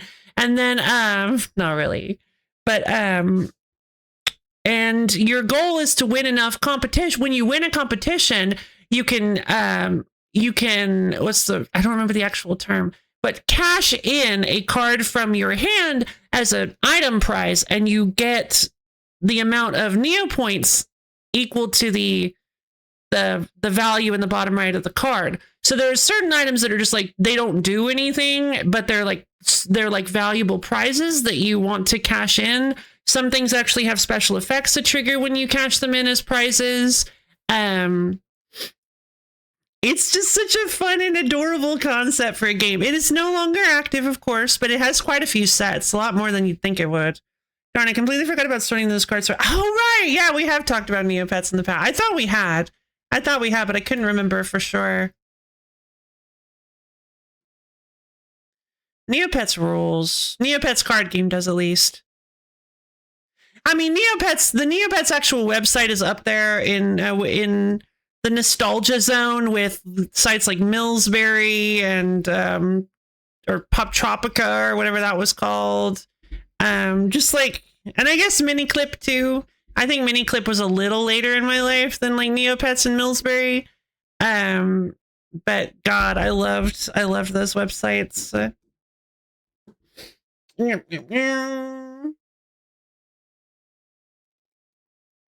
I mean, definitely. I was like, is revealing my dark past as a Neopets kid too much? Like, come on. I've already said I was a RuneScape kid. Like, come on. I've already revealed that much. So it's not going to be surprising.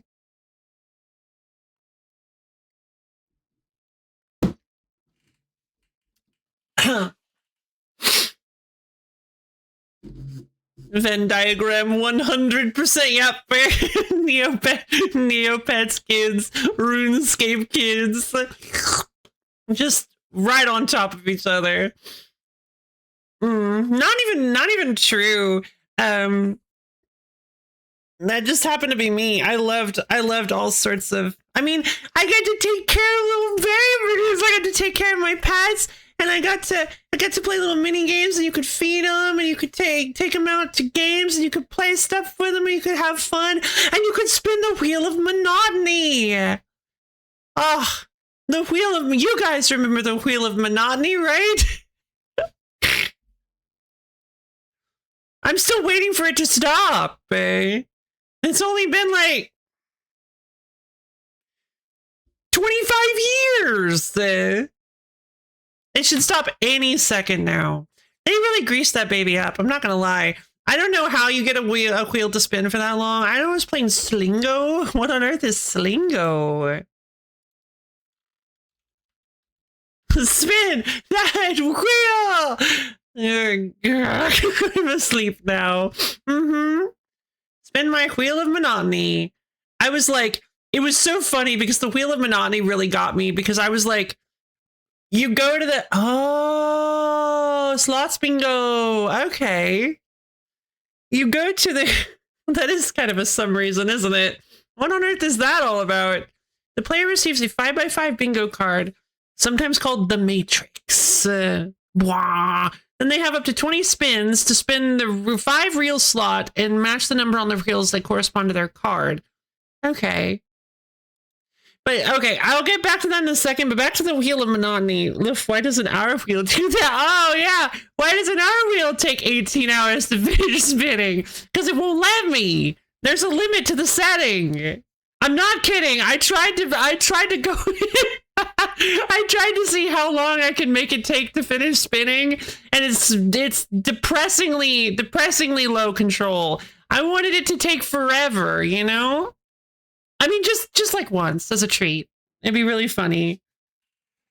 Just as like a little prank. We could start it spinning, and you guys would be like, "Wait a minute, hold on."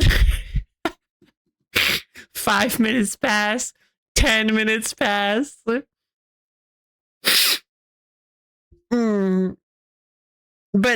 yeah, the wheel of monotony really gets you, because you go into the wheel of monotony and you look at it and you're like, oh my goodness, what is this? You look at all the rewards like, whoa, there's so many good rewards. Obviously, there's some terrible ones, but there's so many good ones on there. You're like, well, yeah, I'm going to spin this. And you spin it, and you're like, okay, what am I going to get? What am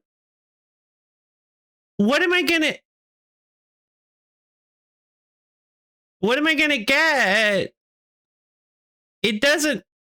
Is it slowing down? I think it might be slowing down. I guess I'll just let it it for a little while. I guess I'll go play some other stuff and I'll come back in like a little while. Like 2 hours pass and it still looks exactly the same. I'm like, wait, what is this? How is it still spinning? The Wheel of Manani is a really good joke. It's a really good prank. I am really glad I got to experience that feeling. The wheel takes forever, just like the wheel that decides where the next fairy convention is. Oof. Like the Neopath Fairy Convention? Is that a meme in the community? The problem is that, like, I was never very good at video games, at like browser, like MMO stuff. So just, there was so much content in all these games, in RuneScape, in Neopets, that I just, oh, yeah, the one that they strapped Binky to. Yeah, I remember that. Right, it had the same, it did the same thing. It spun for like years. So that doesn't make any sense. Binky showed up occasionally. Didn't he? You have to give Neopets props for having so many bogus activities to confound children. Yeah, like the I can't remember the name off the top of my head, but the like the horse racing, literally horse gambling. You would literally bet on odds. They would give you the odds, and oh my god, I did not know anything about this, so I went in and I was like, the Membola, I cannot remember, that you would go in and be like, what is this? And they're like, yeah, you want to bet? I'm like, maybe. What am I doing? And they're like, here you go, here are the odds. And I'm like, oh, potato counting is lit. And you would go in and they would be like, yeah, so this guy has like, so here are the odds. So here are the odds. Pick one. And I was like, wait a minute. This guy is like oh my god, this guy is like 4,875 to 1. Look at this. Look at how much money. And it tells me I'm going to make like so much money if I bet on this guy. I gotta bet on this guy. So I bet all my money on that guy. Because if I bet all my money on that guy, I get a ton of money paid, not a ton of money back. Like so much money. Like you wouldn't even believe how much money I get back. It's telling me that I'm going to make like 40 million Neo points. Like that's insane. So yeah, obviously I'm going to do that. And then I lost all of them because the odds of him winning were 4,875 to 1. Or you know what I mean? The bad odds. Bad odds. It was bad. He was not gonna win. He was, that poor guy had no chance. But also Cosmo's the youngest fairy, but also he and Wanda were godparenting cave children. But also he visibly grew up and had a father that dressed like a hippie. Floating timelines, baby. Yeah. But what if he had? Very true. Very true. If he had, I'd be rolling in money. And then I could afford a baby paintbrush. Right. That was the big contributor to like everything that I did. It's like, oh, baby paintbrush is like 3 million Neo points. Can I get 3 million Neo points in any reasonable amount of time? No? Cool. And I've told you guys this story before. When my trust in the internet was broken. The day where I realized that some people are just evil. I was any old Gunbound players. Oh, Gunbound. I've never heard of it. But I was looking around. I was shopping around for a baby paintbrush. And so here's the thing. You can make, in Neopets, you can make really cool personal shops that you program yourself with like the way they're laid out and stuff. And so some people had some really beautiful shops you could go to that they put a ton of time and effort into, and were selling all sorts of wild and wacky items. So I decided to go to the, but it's all ridiculously exorbitantly expensive. That's something like a real total newbie like me can never afford. So I went into the, but I wanted to look around anyway and see if somebody was selling a really cheap baby paintbrush for some reason. They wouldn't be because somebody would have already bought it. But I went in, I searched baby paintbrush. I go into this one person's shop. No, I think I just searched baby paintbrush. I don't know how they did this. I believe I went into somebody's shop, and at the top of the screen, I got a random event. And I nearly lost my mind because it said, hey, you found an item on the ground. It's a baby paintbrush. And I was like, oh my God, that's incredible. Like, literally, this is the wildest luck I've ever had. Nope, can this even happen? I clicked on it because I was so excited. And it took me to the checkout page for this guy's baby paintbrush. It took me to the finalization of the purchasing of this guy's baby paintbrush. He literally programmed his site to set up a fake random drop event at the top of the screen so that if you went in like searching for a specific item, I don't even know how you do that, but if you go in searching for a specific item, it pops up that you found one, and so you'll excitedly click on it and try to buy it. It's evil. It's just evil. Like, who does that?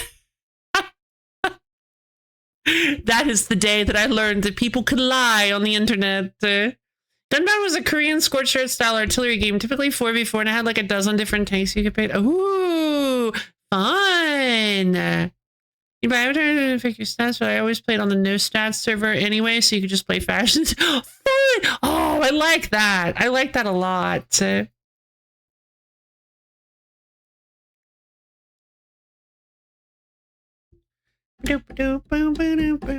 Youngest fairy before Poof came around. His name is Perry now? Why? Because he's Periwinkle? That's the only... Yeah, I mean, his name is Perry now. I haven't caught up with New Wish, sad to say. I'm not. I kind of... There was like a specific episode that I remember. I don't remember exactly what it was. It was not immediately after Poof, but it was shortly after Poof, or Perry. Well, at the time he was called Poof. But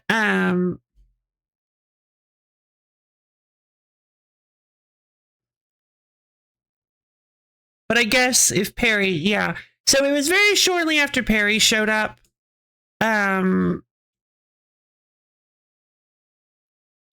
it just felt like the art style and animation changed very noticeably in a weird way that kind of was like, I'm not sure I like this. And like the storytelling too, it did lots of weird things. It started getting a little bit more, if I remember correctly, it started getting a little bit more like rubber hose wacky, where like it would do like really over the top reaction animations that I was just like, wait, this doesn't feel, they've never done this before. What is this? And yeah, it just kind of pushed me away.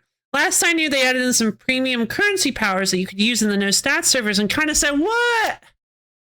The whole point is that that's lame. Yeah, it kind of soured the experience.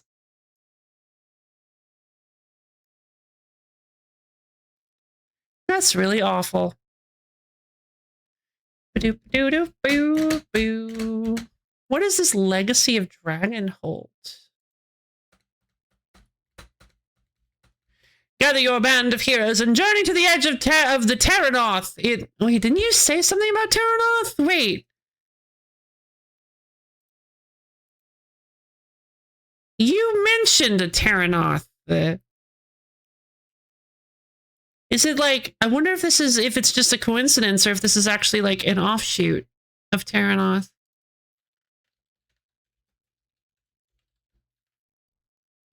Heroes of Terranoth, a cooperative card game of questing and adventure. Terranoth is a fantasy flight setting, I think. I don't know anything. Ah, gotcha. Okay.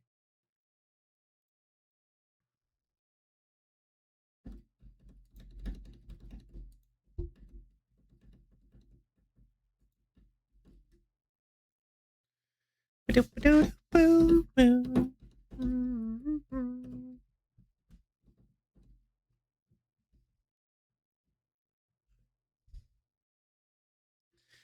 first game to use the Oracle system, Legacy of Dragonhold captures the spirit of a role-playing game without needing a game master. This narrative game for 1 to 6 players allows players to build their own unique hero and embark on 6 noble quests. Battle goblins, foil the plot of an evil lord, and add a new story to your tale. Neat.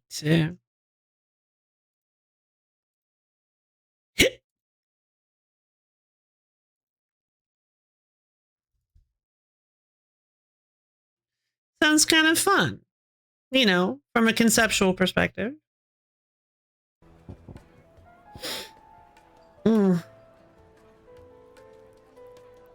Whoops.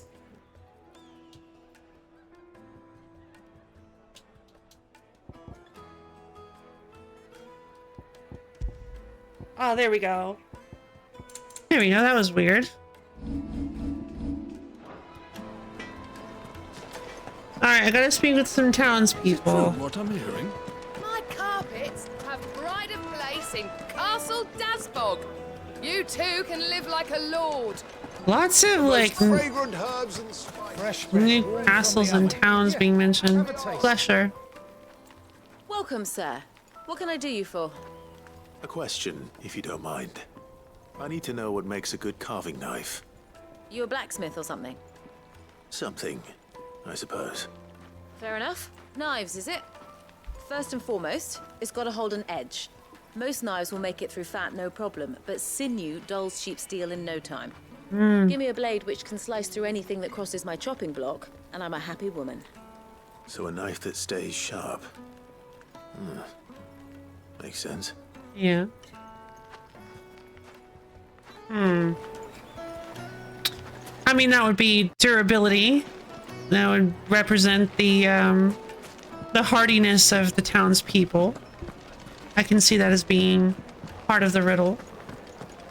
It would make a fine gift for your beloved.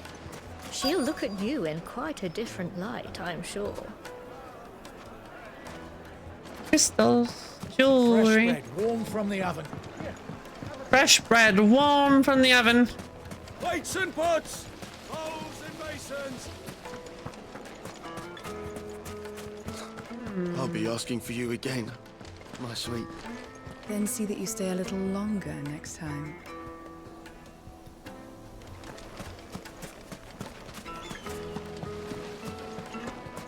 Sweet incense! Wasp wax candle! Wasp wax! If you can't even fill my cup. Immediately I thought of the moth bees. Like, I know it's not... Men of the wrong.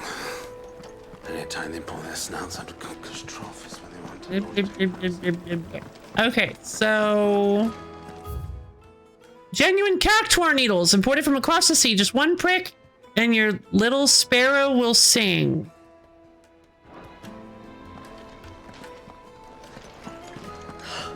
I need a drink. You're going to drink my pockets dry, then just stop and leave. Let's see. Okay, where's the other townsperson?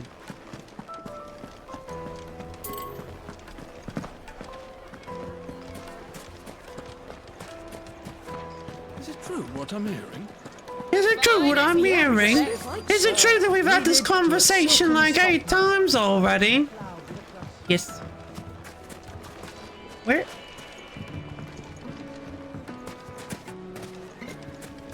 I've been over there. Look at the detail. The craft.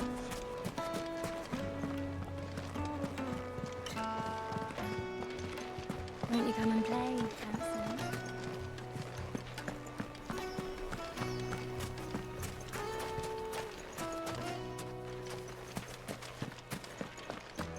Torgal! Where is townsperson? Torgal, we're lost! How about a hot bath to soothe the aches and pains of the road? That sounds nice, actually. This town is truly blessed. The bustling markets, the healing waters. And all under the watchful eye of Lord Kupka, who stands ready to crush any threat that might face us. It's very interesting. I feel like the Council of Dalmekia must feel like, there you are. What is it? The townspeople, Torgal. Sorry. Do you mind if I ask your trade? Hunter, why? I have a question. Can you tell me what makes a good carving knife? I assume you use one out in the field. Has to be able to put up with some punishment. Can't be dealing with a brittle blade, not while I'm on the hunt. If your knife snaps every time you use it, you'll be spending coin as fast as you make it. Times are hard enough as it is. Thank you. I won't keep you any longer. All business, eh? Man after my own heart. So, a carving knife should be hard-wearing and hold an edge. Hardly a revelation. Let's hope Sava had better luck than I did. Hardly a revelation, yeah, but it's something to think about. Won't chip, won't crack, no matter how rocky the road. All them marshmallows won't cause you any problem at all. So, how'd it go? You learn anything useful, or should I be looking for a new trade? I mean... Only that a blade should be durable and stay sharp. But I don't see how that relates to the spirit of Dalamil. Ow! How do you not... I didn't have much luck either. All the cook said was that he needs his knives to be light. Too heavy and they do his shoulder in. So we're no better off than when we started. Well, but a heavy knife can be really helpful. Didn't mean anything with his Dalamil remark. I mean, clearly he did. Right. I've bandied enough words with the man to know that he chooses them carefully. No. We must be missing something. Something right in front of our noses, most likely. Yes! No, I've said it so many times! I have to make a start soon. I can't put off making this knife forever. Agreed. Well, it makes something. I wouldn't like that much. Right. I've been trained to work iron. The cheap stuff, mind. But it's hardy enough if you don't hammer it too thin, and it sharpens up nicely with a bit of effort. Trouble is, it's either durable or it's light, meaning someone is going to be disappointed. Forge Master Lubor, probably. I mean... Is there no one else you can turn to? Someone who knows their metals, perhaps? The other apprentice is no better than to help me with my test. But maybe there is someone I could turn to. A merchant, a favorite of Forge Master Lubor's, who sells metals to tradesmen passing through the Valcroy. I bet she'd know a thing or two.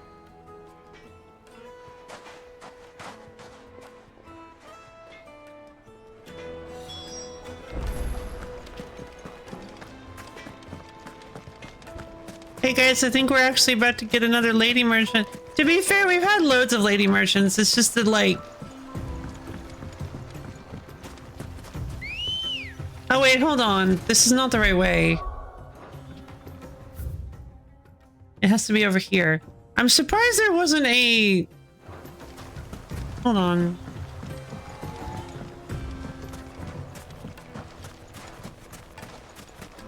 I'm surprised there wasn't a waystone out in that middle area.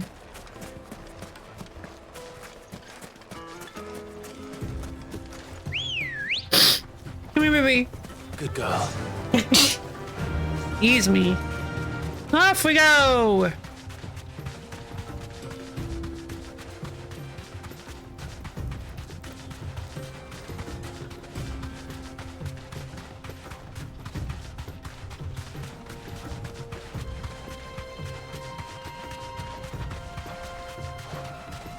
I sure do love this worn footpath. It's so good. Like just all the footprints all over.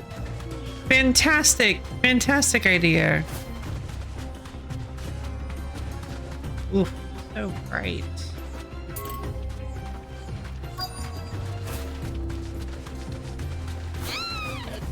Sorry, baby. Straight home. So, Lord Cook has finally made his move. Yes. Any luck? Or will you be needing help with your bags? Well, I asked her, but... Oh, you tell him. If you're looking to make a knife that will impress a master like Lubor, there are options. They're just not that viable. Featherlight adamantite knives will get passed from generation to generation, never needing so much as a lick of the whetstone. That's impressive. But adamantite ore is unique to ash, so it doesn't come cheap. And it's beyond my skill to handle. Unique to ash. Are there any materials unique to Dalamil? Something which could be mixed with iron to refine it. Make it lighter. Is it really? What are you getting at? You said that Lubor trained you to work iron. Yeah, that's what That's what he'll expect you to use. That is a good But he point. would have known that it would either be too heavy or too brittle for a carving knife. Perhaps his Dalamil remark wasn't a riddle, but a hint. If it's cheap metal you're using, then there's always limestone, I suppose. Limestone. Folk first settled Dalamil to get at her mineral deposits. And, if you know the trick, it can be melted down in the furnace to drive out impurities from low-quality iron. Bloody hell! That must be it! I don't suppose you know the trick, do you? It's hardly my speciality, but I've been around enough blacksmiths to know how it works. Blacksmiths? Looks like I've got some learning to do. Clive, I Indeed. hate to ask after all that you've done for me, but... The limestone? Fine. I can hardly abandon you now. Besides, I want to know if this is the answer to Lubor's little riddle. I can't thank you enough, Clive. You'll But- have no trouble finding limestone over in the terraces. The place is bloody made of it. Then I suppose I'll meet you back at the forge. Right you are. I'll see you shortly. It's kind of a long one. So, do you crush it up, or just... throw it in the furnace? Oh. I thought she'd tell him. Pet the baby! Who's a good boy? Who's a fine hound? Torgal. Torgal. Alright. It's the Dalamil in.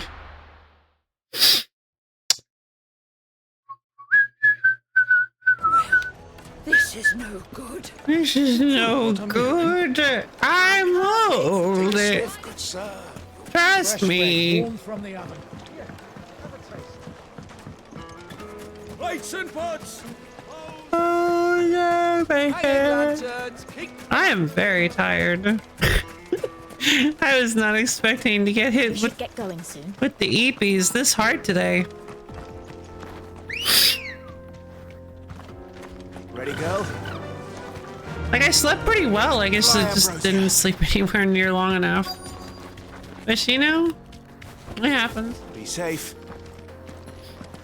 That's life sometimes, baby. Spring lime. Autumn lime.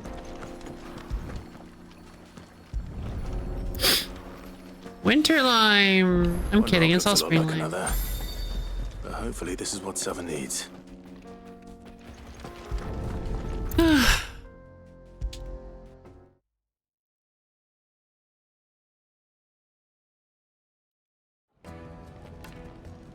And it makes sense that there's no summer lime, because Sava kind of sounds like summer.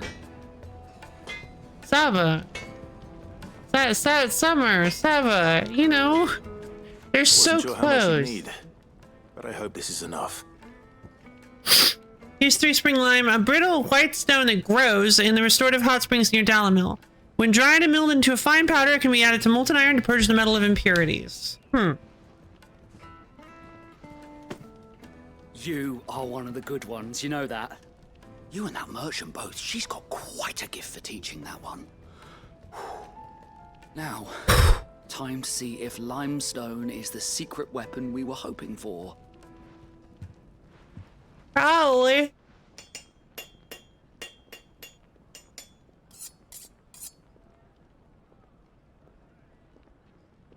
That's really. That'll do, I reckon. Oh yeah, I guess it's a carving A knife knife. forged from the very rocks of Dalamil. Her spirit. But it doesn't really look like iron, does it? It's a fine It looks like it's made of flint or stone. I only hope Master Lubor agrees. That sounds like my cue. And just as well. I was getting tired of waiting. I'm sorry, Forge Master Lubor. Let's take a look then, shall we? First things first, Sava, do you think this is a carving knife worthy of the fine people of Dalamil? I'd like to think so. But what do you think? What do I think indeed? Pretty good answer.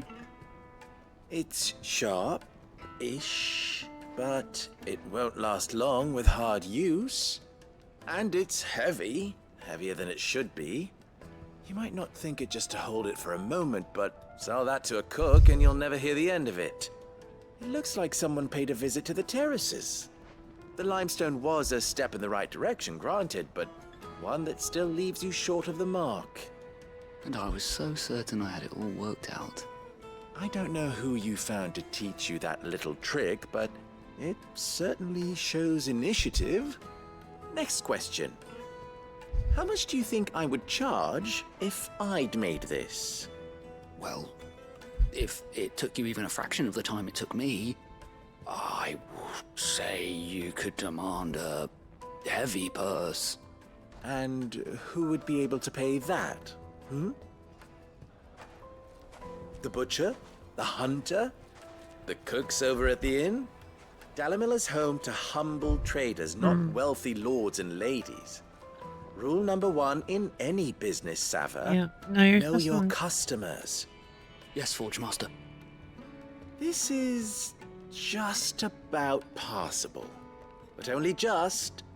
I'd say you're worth keeping around a little longer. Starting tomorrow, you'll have an anvil of your own.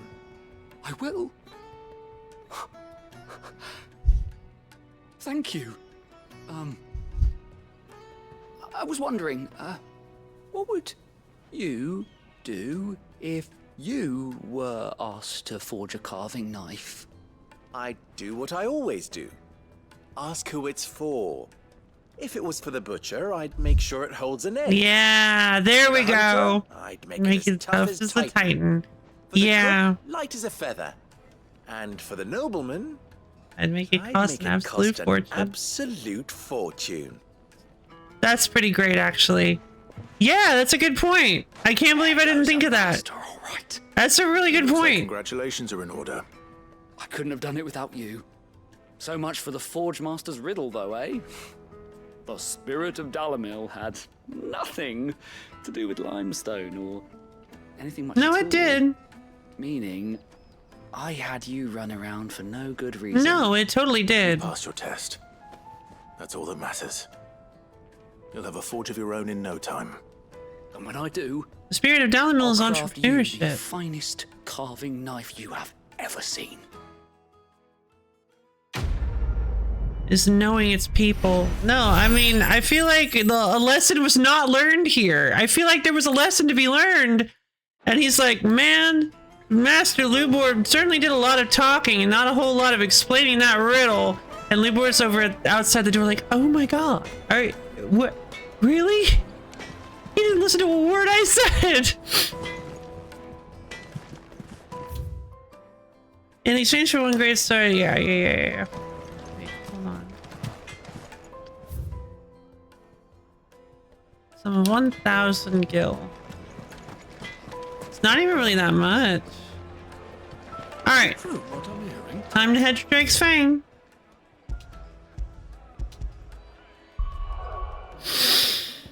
Ooh. Exciting.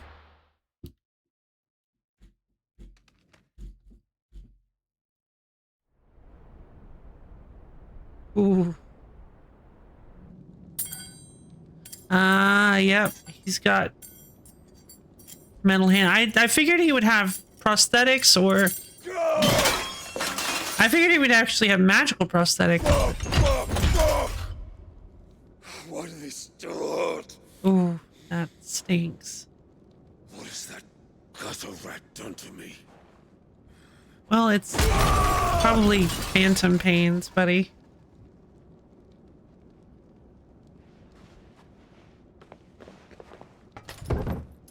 Oh no, no, no, no, no.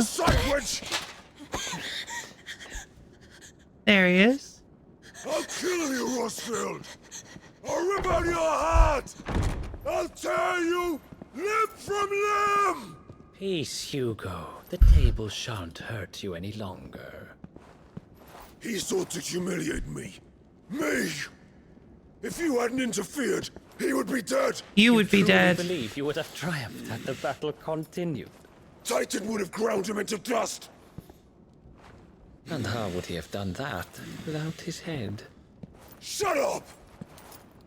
You weren't strong enough, and you call yourself a dominant. Or rather, you did. You mock me, Harbert. Harbor. That was a bit silly, but... Do you see, Hugo? You are weak. Hmm. Fuck! But so long as that fire burns within you, there is still hope. What is Harvard's... There may yet be a way for you to take your revenge. What is Harvard's play here? Tell me, what must I do? Please, I'll do anything. Just tell me. Reduced to a shell of the man he once was. Yeah, it was, actually. The heart. What of it? A Mother Crystal's heart is the most concentrated source of ether in all creation. Oh no. Perhaps you could take advantage of that. What, is he gonna eat it? The crystal would not yield her blessing to any ordinary man. But then, you are no ordinary man, are you, Hugo? I don't trust this guy. At all. Rosfield stole your power, but others have suffered a similar fate, and still managed to find the strength to conjure their icon. Really? I mean... Like Benedicta Harmon. She too drank of the ether and gained a power beyond human understanding. Did she? Wait, is that what happened? He's lying to him. He has to be. I think there's an audio DC. Oh. I'll do it. My love. I'll avenge you. Dang, he's just utterly destroyed.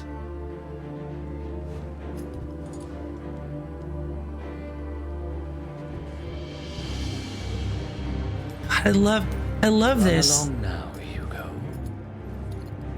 You need only follow the light. I really like this. Like his posture and everything. Even though he's still this massive man, they managed to use his... Muthos is here. Very well, it shall be so. Yeah, he's connected to... He's connected to... everything to me. Yup, I knew it! Majesty. I knew it! I knew I was gonna say! He even kind of looks like... He even kind of reminds me of Ultima. I knew it! I knew it! I was gonna say that earlier, that like he said something that his voice and his like face all of a sudden reminded me of Ultima.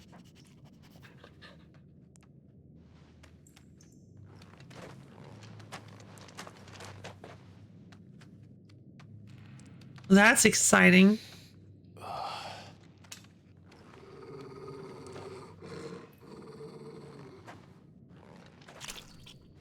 Oh. Blood. Oh no. Somebody's gone on a rampage. Oh. What are these guys? Ugh. Ugh. It might work. I don't think there's any audio desync on my orcs. Are orcs a thing in Final Fantasy? Did the royalists bring them from Ash?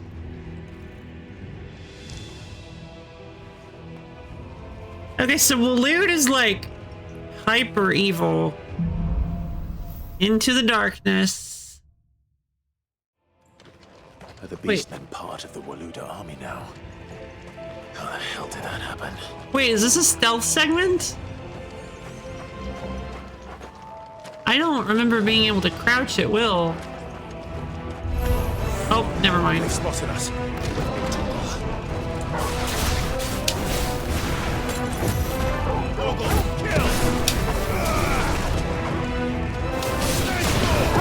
Get him! Ah!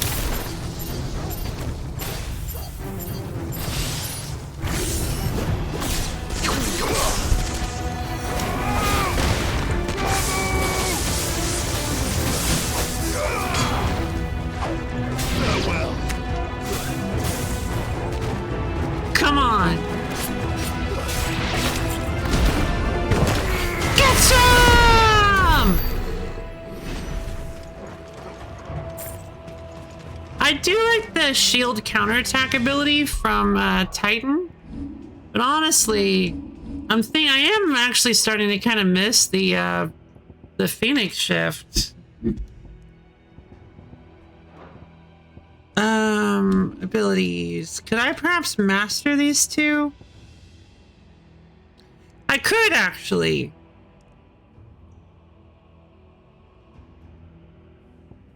Yeah, I mean...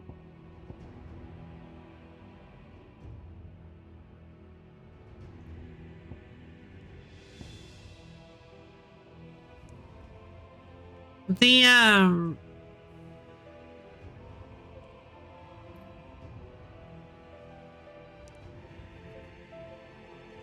Oh. Hold on. Holding execute increases punch force. Releasing when the markers in the red zone maximizes force. This is called a precision windup. Gotcha.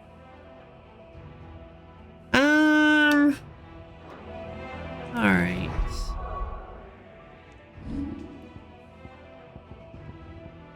Like, the Titanic block is really good for a lot of things, but for like dealing with big guys, but I kind of just like the Titan abilities more than I do the actual block. I like being able to like dart around and hit and like dash up to people in the air.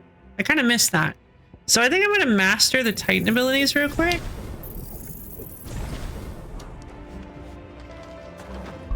And then I guess I'll switch to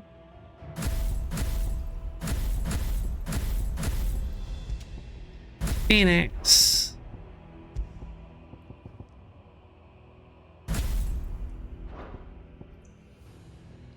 Yeah, wind up and upheaval.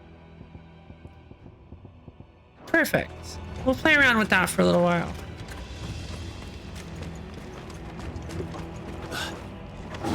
Taken over the entire mine. Jeez.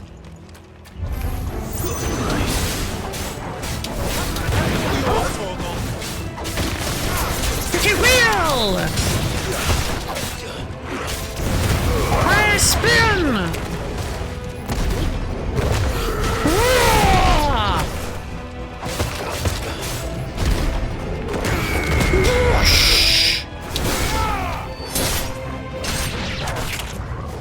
No!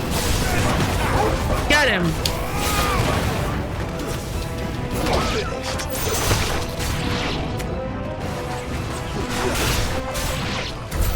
So much for the men of the rock. Yes, Dalmekia's finest.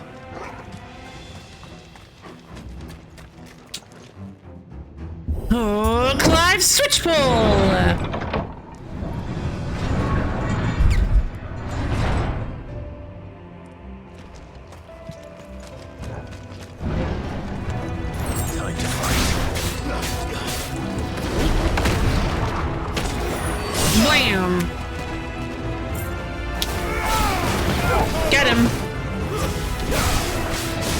Freaking wheel! I seem to be like super over leveled. Got him.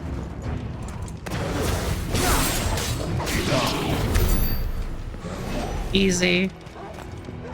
I'm important. Oh, no worries. Have a nice day, Borb.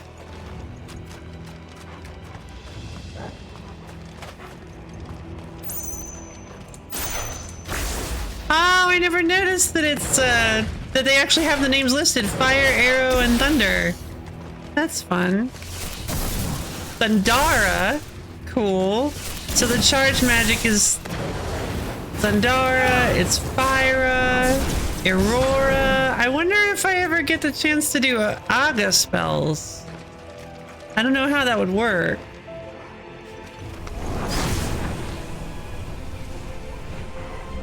Yeah, it doesn't look like I can double charge. Here we go.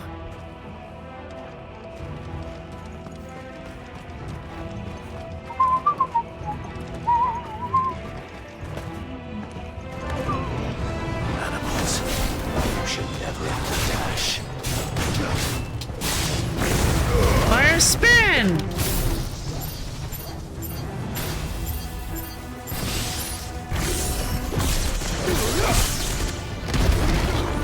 Oops. Bam!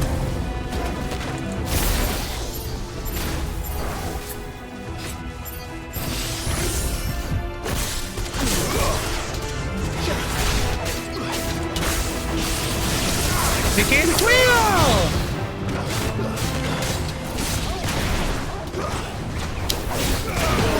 Got him! What is that?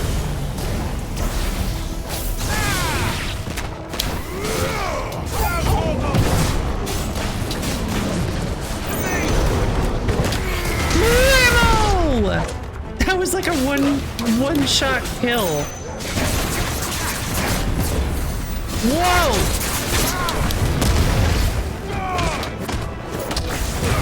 Fire spin! That's a lot of enemies all of a sudden.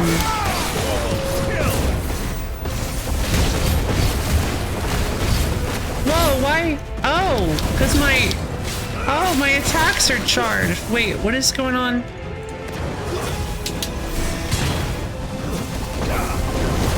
What? I can't hit him?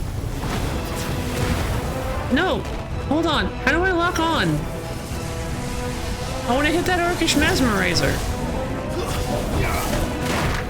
Torgal, take him down. Get him down from there. Torgal. Okay, I guess I can't kill those guys.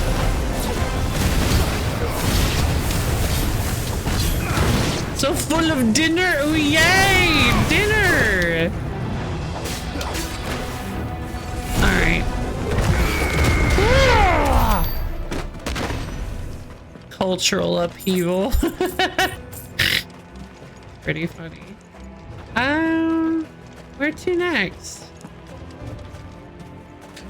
Clive! Switch!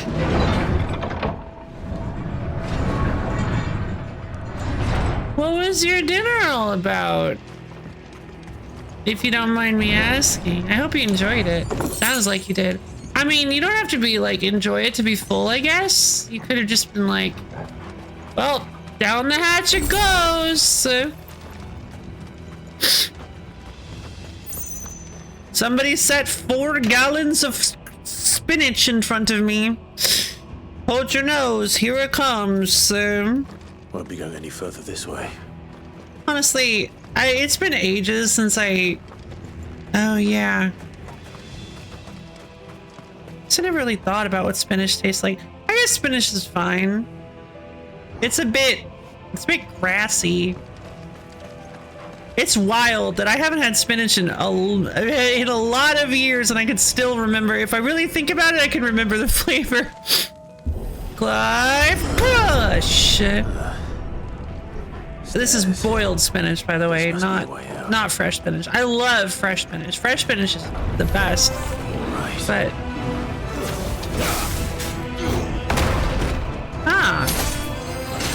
so if you use it in the air, if you use upheaval in the air, it doesn't have We can wheel! It doesn't have the precision gauge.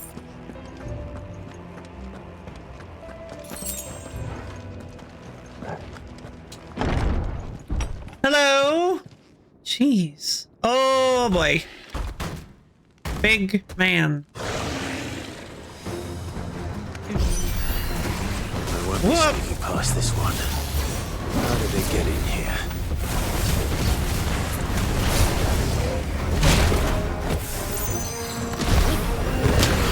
Down you go! Nice try.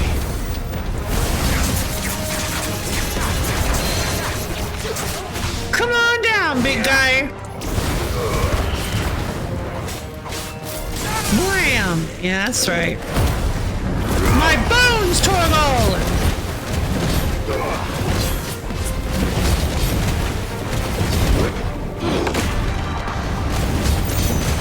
Wicked wheel! This one.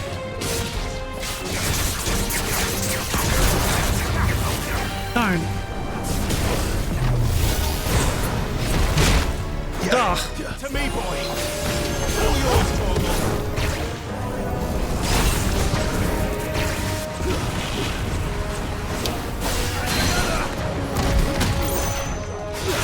Darn, I wasted it.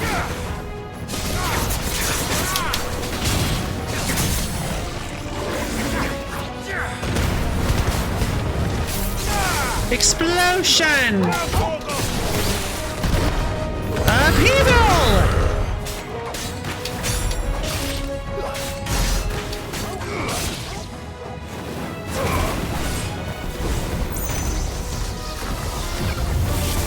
This guy's kind of cool. This guy's pretty cool. I like this new enemy. I was getting really tired of. Okay. I was getting really tired of enemy reskins, so this is nice.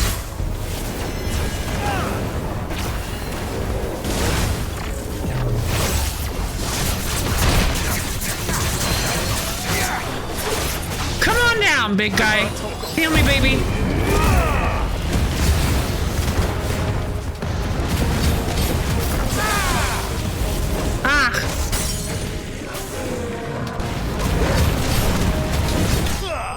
Got him.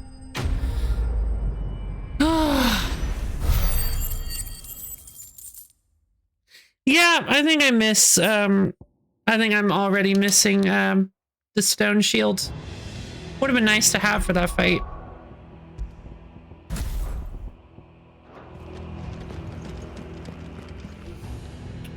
Ordered in from the carvery my family likes, so a lot of meats like beef and turkey, vegetables including carrots and corns and peas, a coating of gravy and some Yorkshire pudding. Oh, this is awesome! That wasn't ever last time we can see where we'd be filling. I do. I can. Indeed. Excuse me, corpse. 5, switch! In we go. Oh, this is the sanctum, is it? By the flames. Come on, Torgal. Well, how am I supposed to leave? Is there another switch to get out? Why would the door be programmed to automatically close? Or Luca never did do things by halves. Nope. As if taking the mother crystal for his own wasn't enough. He had to build his castle in it. Yeah. God, it is pretty. Very beautiful architecture. Looks like I'm about to walk into a boss arena. I wonder if I'm gonna fight Clive Push. Harble? I already forgot his name. Yep, I think I am. Let the trial begin.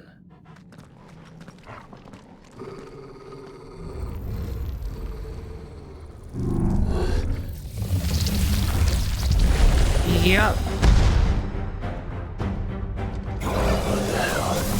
Spirit within. With me. That's a whole different movie.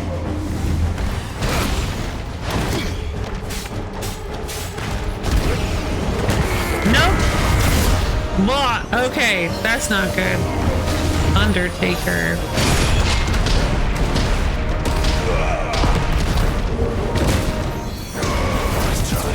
Nice try. Not gonna work. Come on down, big guy. Drop one down to my level so I can beat you up a little bit more. More injustice.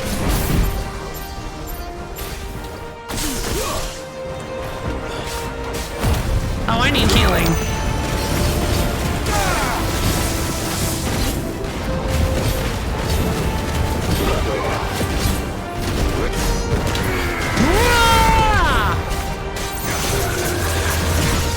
Exhume. Yeah,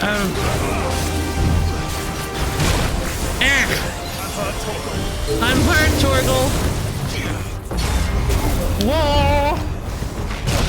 No! To me, boy. Help me, buddy. Nope. Parry! Alright, I think I might actually have to use a potion or a high potion! Got him, boy! Come on down.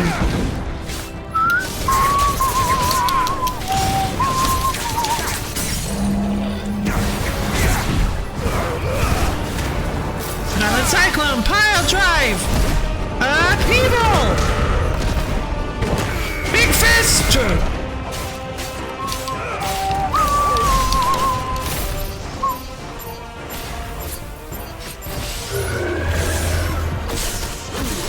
Here comes Exhume again.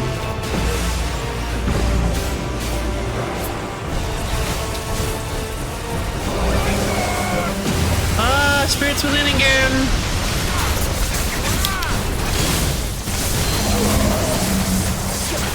Come on down, big guy. Knuckles to the face!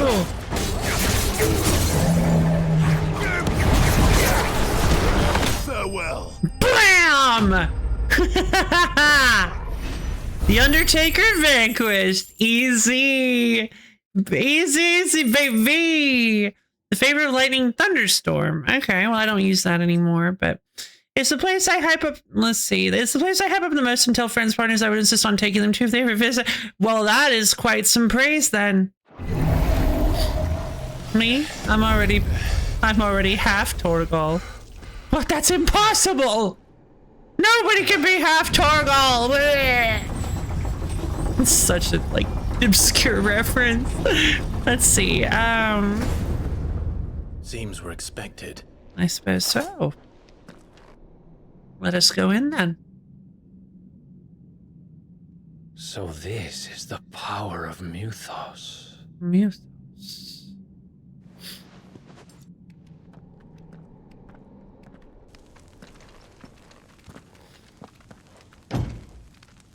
Five push. They didn't have me do it, but I mean, you gotta say it every time. So this is the power of Mewtwo's. This is the. Do this too. This is the power of reading the script. Why would they have called? I don't understand. So is this like a hostile? So my only guess is this is a hostile takeover of the Dhalmekia Republic. They're bringing the orcs to cause chaos. I don't know about this. I feel like... Oh, hello. That's kind of cool. More of these guys.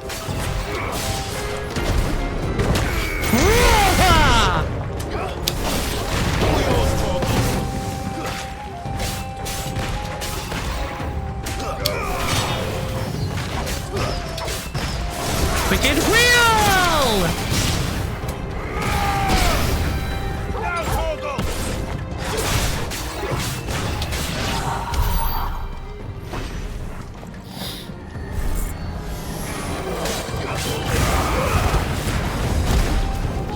Upheaval! What Easy. the hell is going on? Are these things here for me? Or for him? Live push! Yeah, the Titan abilities are extraordinary. They are just very, very powerful. What is this? Bravery. Some opponents will use the ability Bravery to invigorate nearby allies, enhancing their performance in battle. Look for the little sword plus up icon and defeat these targets quickly or risk taking extra damage. Alright.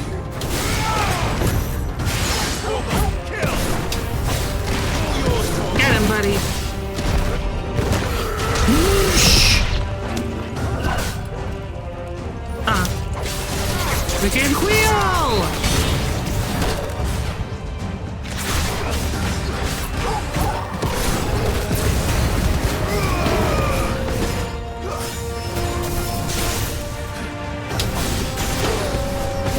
Finish him off, baby.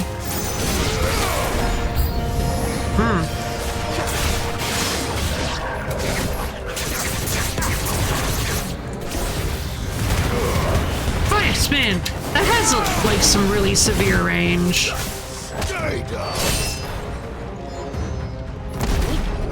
I'm coming for ya!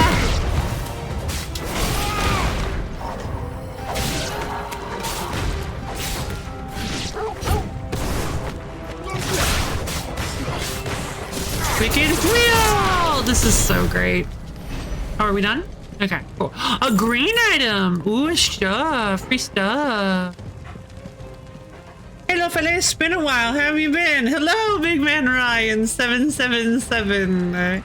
Hope you enjoy watching me combo and have fun playing game. How are you doing today? I've been pretty good. I've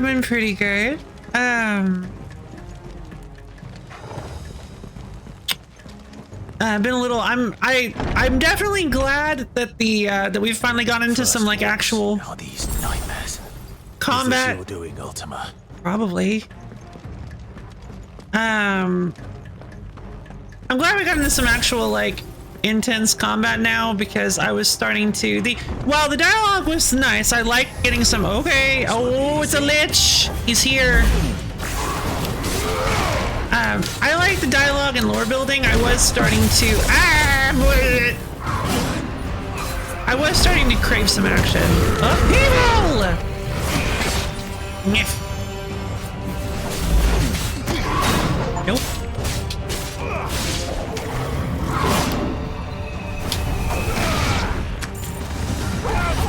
Get him, Torgal. Nope. That's right, parry! Come on down, lich. He's a lich. That's just it was your birthday yesterday. Well, happy birthday! Did you have fun? What did you do to celebrate? I hope you had a great time. Wicked wheel!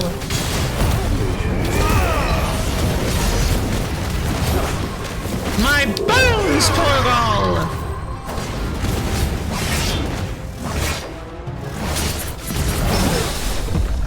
Clash! Come on down, big guy.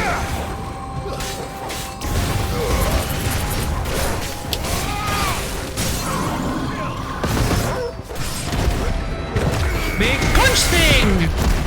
Upheaval! Got him. The Titan abilities are so satisfying. They just do so much. Alright. I guess this is the way we need to go. Oh.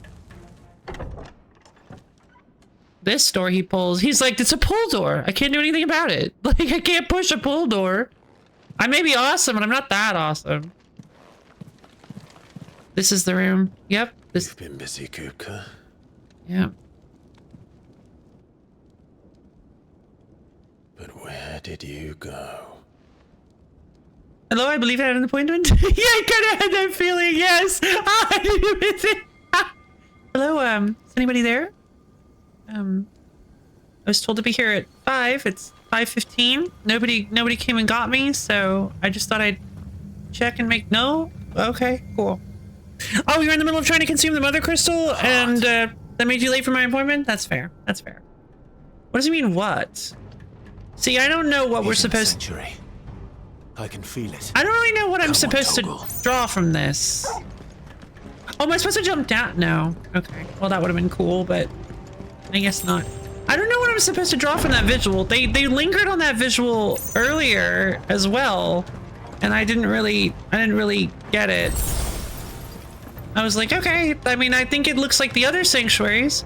Maybe it's larger. It looks like the other. It just looks like the other hearts. So it's kind of like. Oh, I could have sworn there was Clive. Push! I was sure there were going to be some enemies that spawned as soon as I approached the door. The inner sanctum.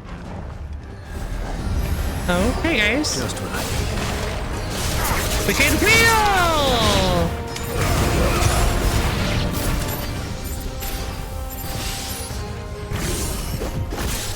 A little bit for everybody.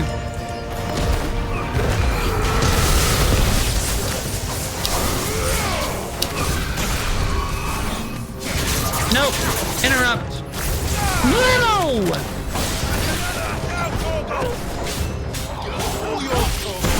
Get him, buddy.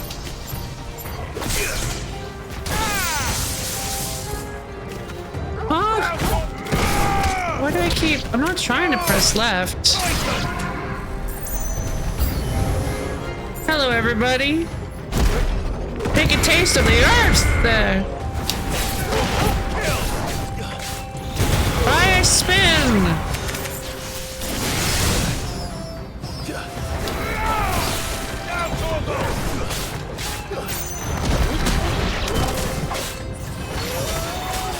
We can wheel!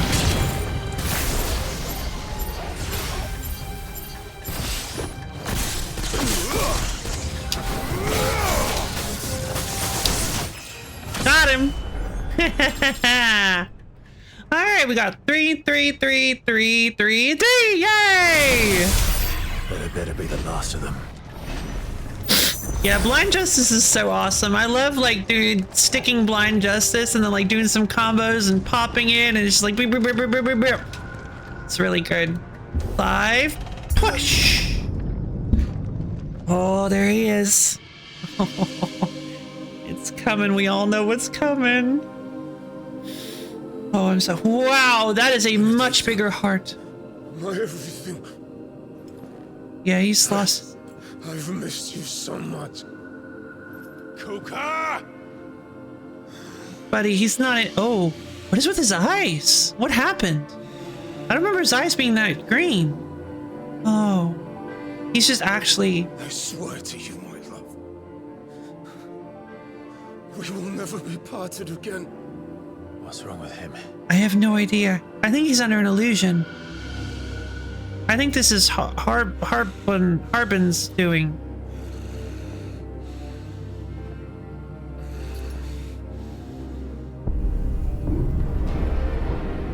Oh. You get away from her.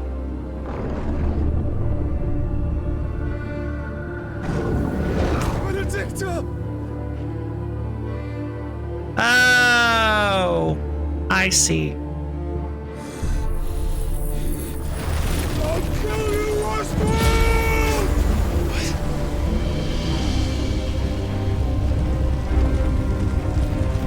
Wow, he really did love her.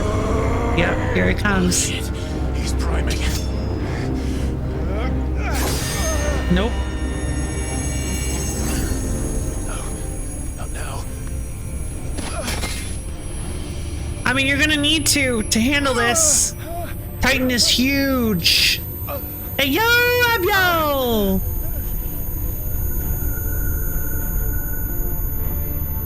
Sorry to anybody with tinnitus.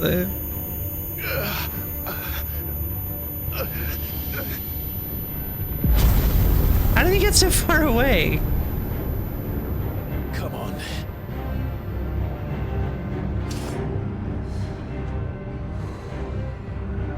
Find him. You've done this before. You can do it again. Let the flames burn within you. Let them burn without. Let them burn without. Yes!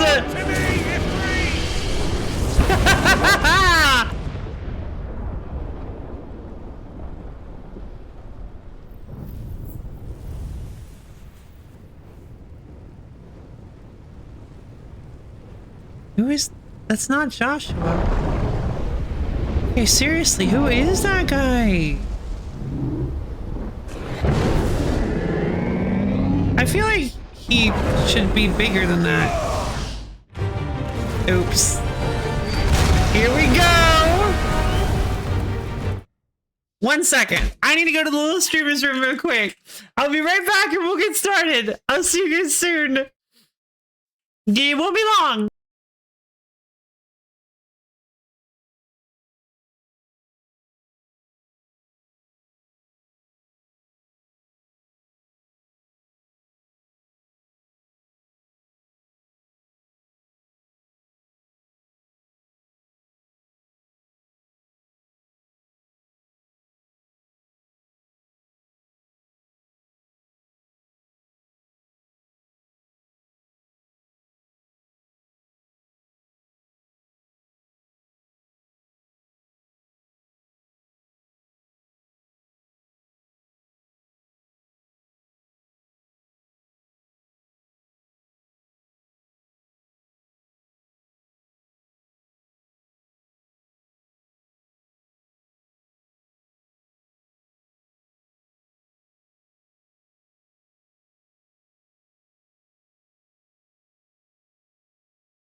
Hello again! Gonna have Torgal cutify my bones. Yeah, that the line about the flames burning within and burning without, that's the that's, I believe it's Ifrit's flavor text on the Ifrit side of Clive's card. Oh, I love it! I recognized it as soon as he said it. I had forgotten about it, but as soon as he said the line, I remembered the end. Come on! Oh, but Titan is huge. Like, this isn't gonna be easy.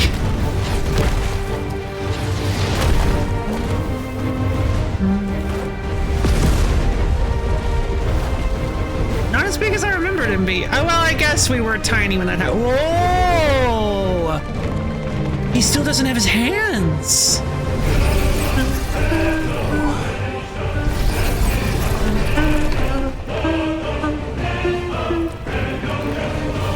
God, it's so good.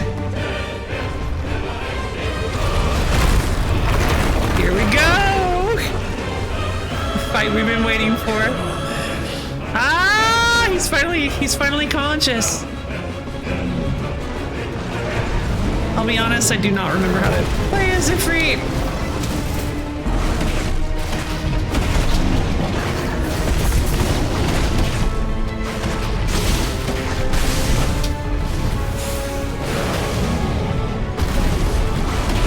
There was a... Yeah, there was like a...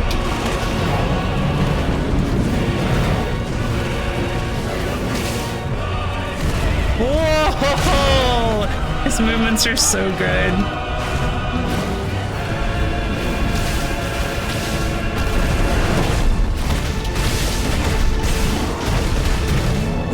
Right!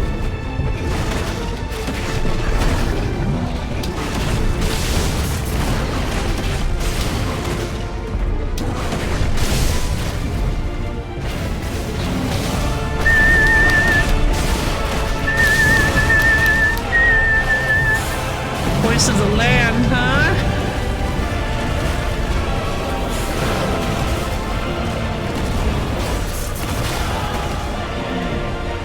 Come on, big guy.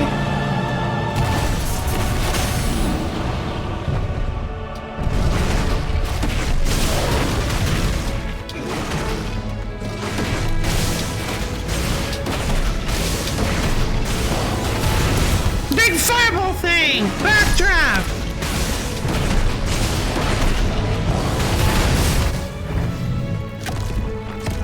Here we go. You go there. My blushies on there every move. It's cute.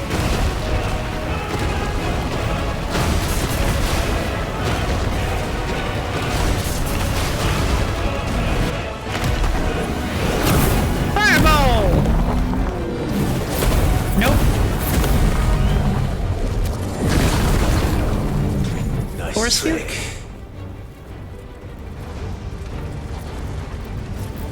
But if you can do it, then so could I! You've learned Brimstone! Cool! Oh, that's so neat!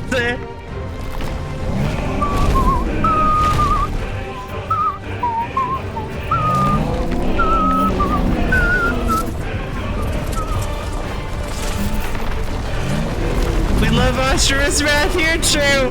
Oh god! You don't belong in this world! Die! Oh, Jesus. Clive has learned the ability Brimstone from Titan. Hold and release RT and X to emit a violent explosion. Hold RT and X longer to increase explosion size and strength. Press A at any time to cancel the charge without triggering the explosion. Oh, cool.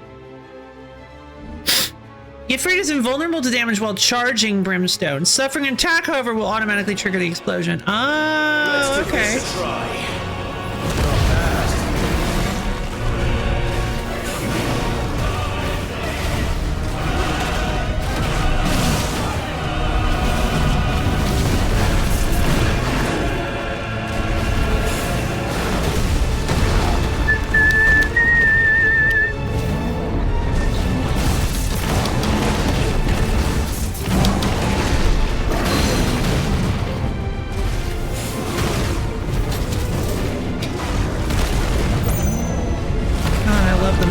In this game. Gah!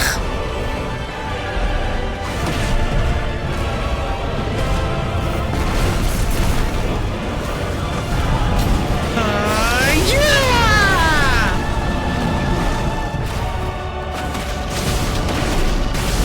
Backdraft! There's Voice of the Land again.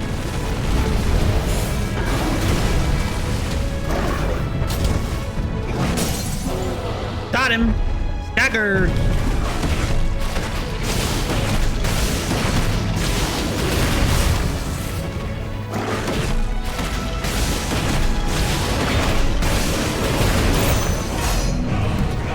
$869,000 damage.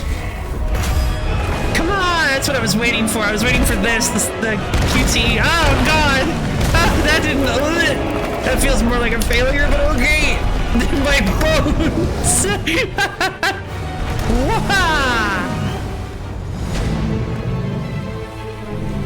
Here we go. What is that? Is that the mother crystal? I mean, I didn't think there were... Oh, is... Yeah, he eat.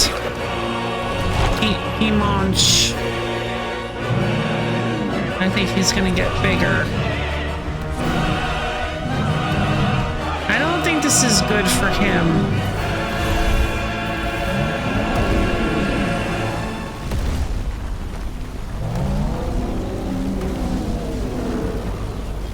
What the hell has he done? I think he might have consumed the heart of the mother crystal. That laser sound effect. Oh my god.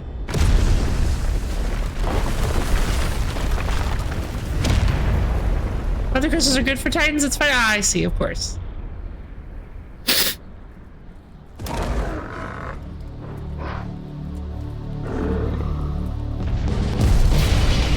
Oh, here he comes.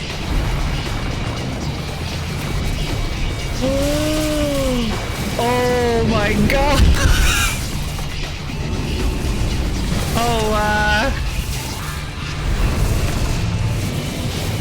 Oh boy.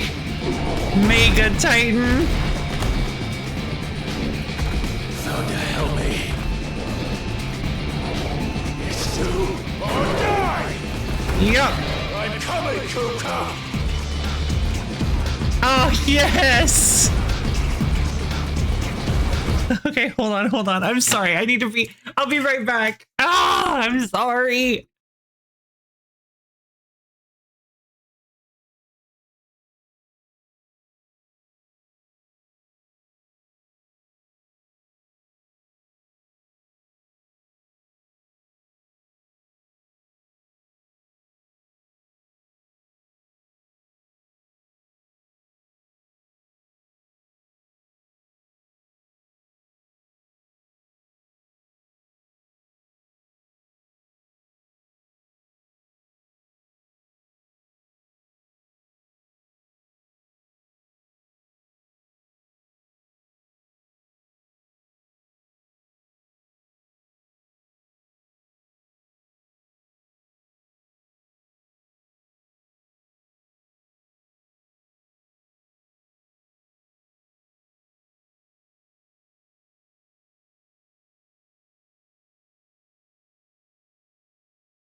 Hello again. All right, I'm back. Let's go. I mean, this is very Ashura's Wrath, actually. I hadn't considered that, but yeah. Oh, this is awesome.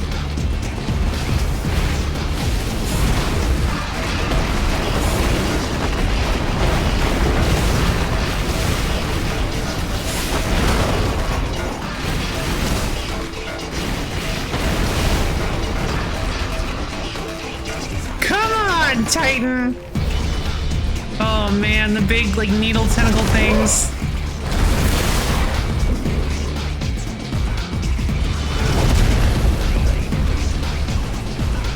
Crushing his own stone needle tentacles. Yep, that's what I figured.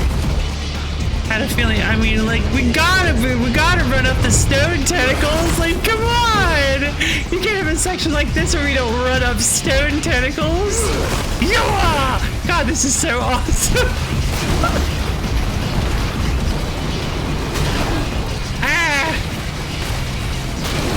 Oh, Jesus. Okay, it's getting kind of intense.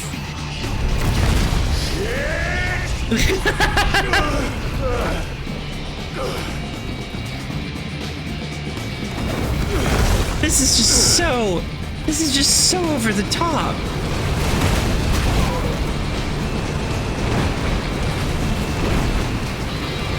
Just the amount of just the level of spectacle on display here is absurd.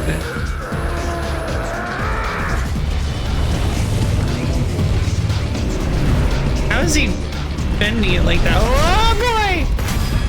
Get out of the cave! Ah, did nothing. He's too big.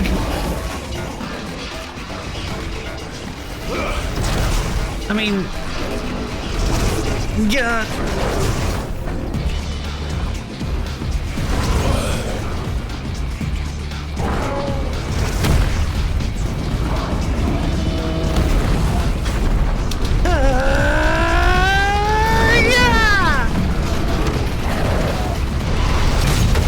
Oh, yeah, that works.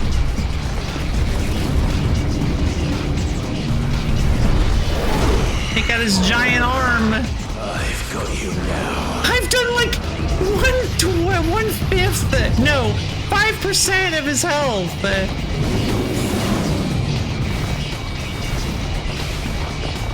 I love that visual though, or that concept. It's so funny. The idea of like, you're fighting a boss and you go through this massive section, this massive segment to do like one hit to him, and you're like, all right, now we're getting somewhere, and it's just you've only taken out like a tiny infinitesimal fraction of his health.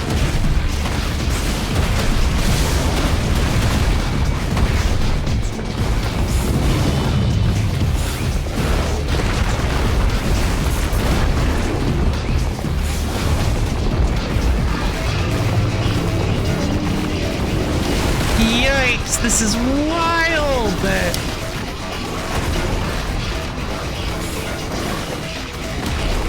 Ah! I'm doing the shockwaves again.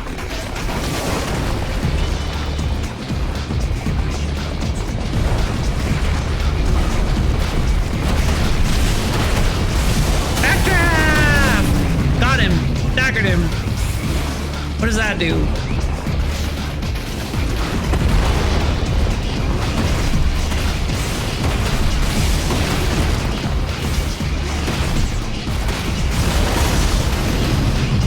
Nice. Titan lost. Oh, I love that.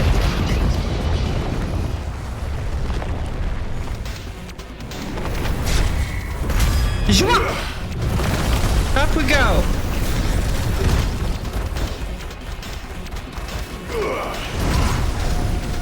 Now he's getting the hang of it. Titan's getting predictable, but Clive's starting to figure it out.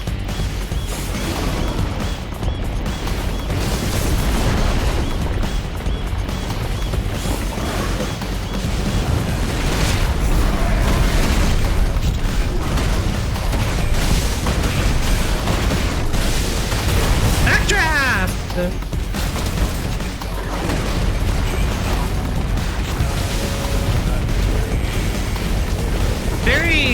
Metal Gear Rising Revengeance with this music. It's a bit subdued, but like you can kind of hear similarities.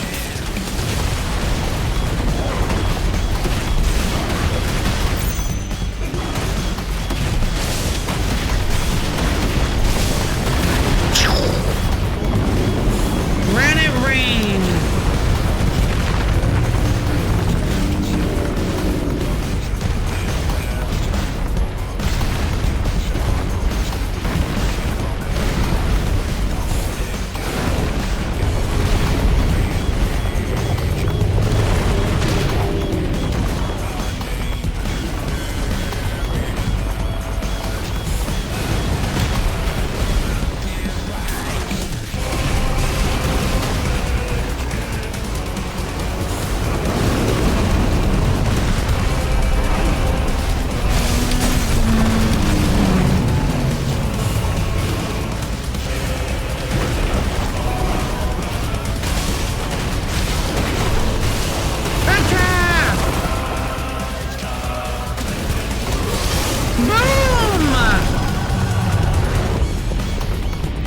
Jeez, this fight is insane. I mean, this is kind of. I mean, this is what I wanted. This is what I wanted from the Titan fight. I thought he would be way bigger, so I'm really glad that. Oh boy, I'm really glad they did make him super big, so you can have this massive kaiju fight, like tiny kaiju versus ridiculous kaiju. Oh boy, here come the whip. Oh.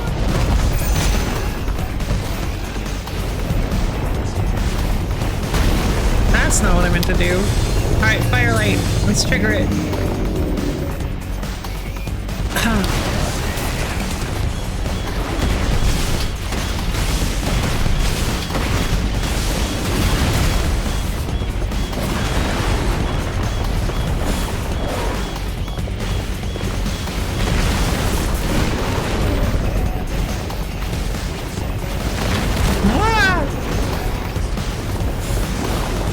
Use that cooldown. I am.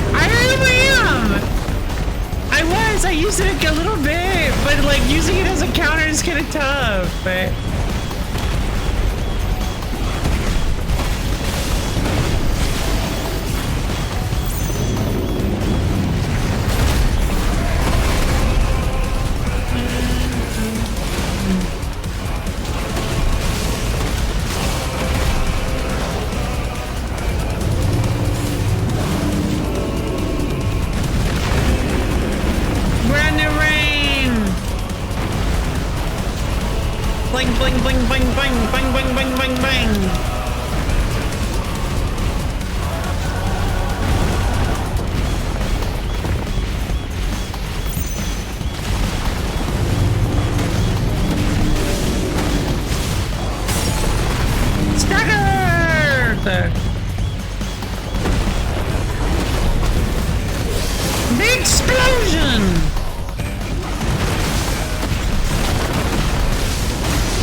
left.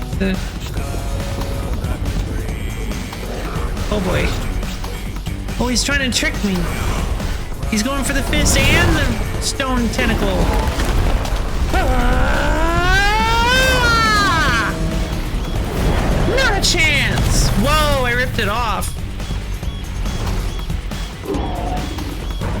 Take this, you foul knave. Oh, exposed joint! It's glowing blue and sparking, that means it's a weak point!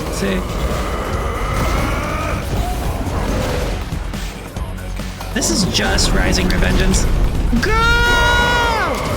Burn!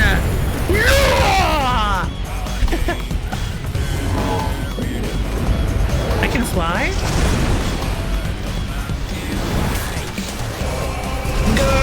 I'm being stabbed. Help. No!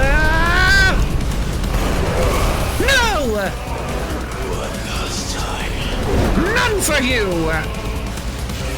Oh, what is this?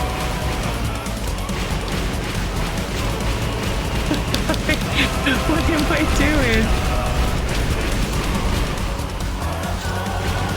You can only fly if it looks cool in the moment. Yeah, that makes sense. Wait, am I headed? Help! I can't see my reticle thing.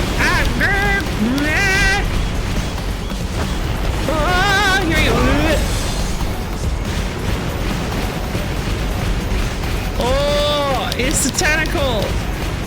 Wait, I gotta hit that thing though. Rock coming.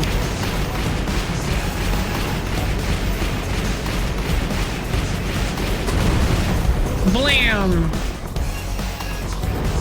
Ooh, pretty cool. Ah! Okay, this is oh, this is so intense. Oh, is that gonna be him? Heads up, Hugo. Oh, that's good. Oh, he is not. Oh, strong jaw! Your time.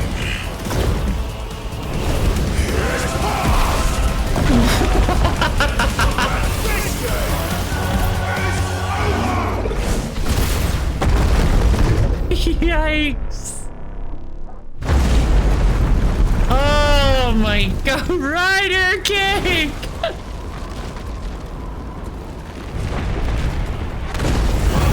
Oh, he's still in there. The original one is.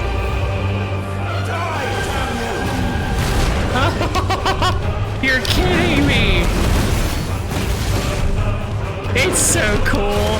Like, oh my god. This is so awesome. Like, this game is just like the coolest thing. This is probably like just this game has the most cool moments of any game I've ever played, I think. It's just insane. Like I said, the spectacle of this game is off the charts. I mean, Alshra's Wrath comes really darn close, but this just... Jesus.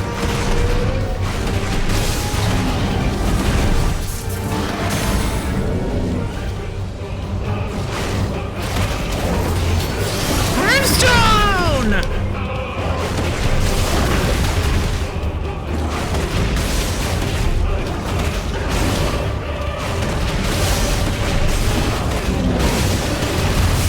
Backdraft! Oh, he holding on. Clear his split. How high up are we? It's just so cool. Like, oh my god.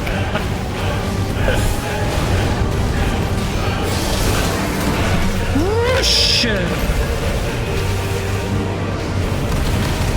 Oh my god.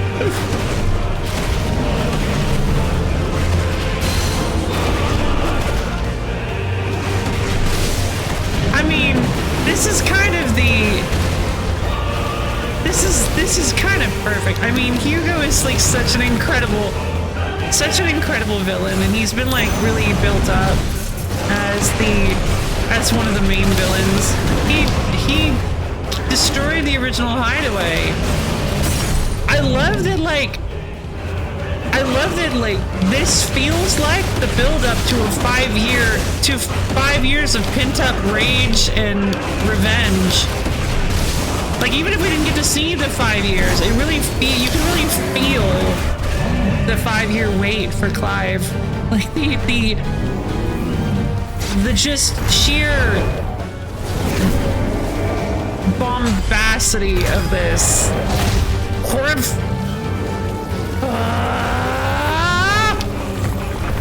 Fist!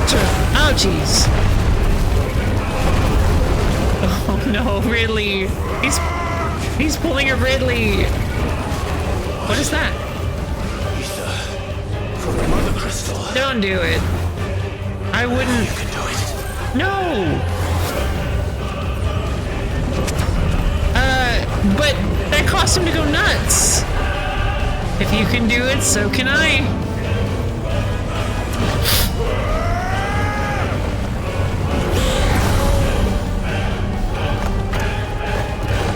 Oh, wait! Ifrit stone form? This is just so anime! I love Oh my god! Now I've got your power! This is just nuts!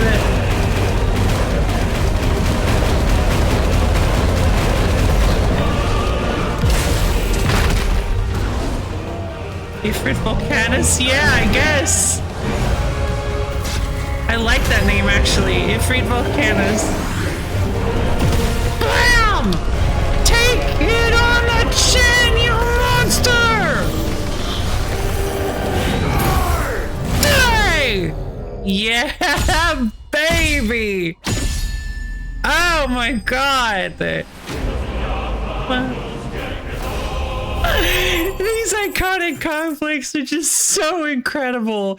They're just like some of the highest production value I've ever seen. Like, good lord. I can't with this.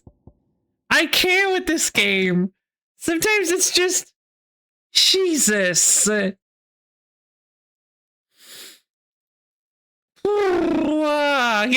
Gurren Lagann vibes. Yeah, I mean, yeah. Yeah, I see that with I can't remember his name. We can find all the bits. No! Don't you say that. It's so cool. I mean, I guess that's fair, but I find it to be rather cool. I'm gonna try to stick with that. But there he goes.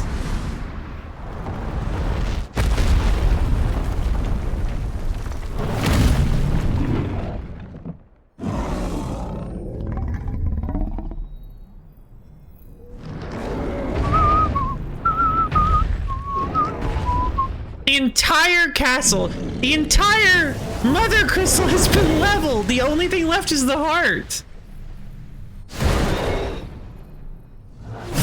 There it goes.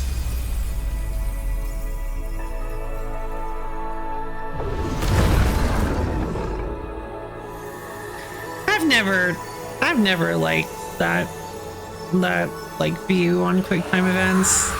What's wrong with cutscene? You like going to see movies, right? Like, I don't... Anyway. Oh, jeez. Goodbye, Hugo Cooker.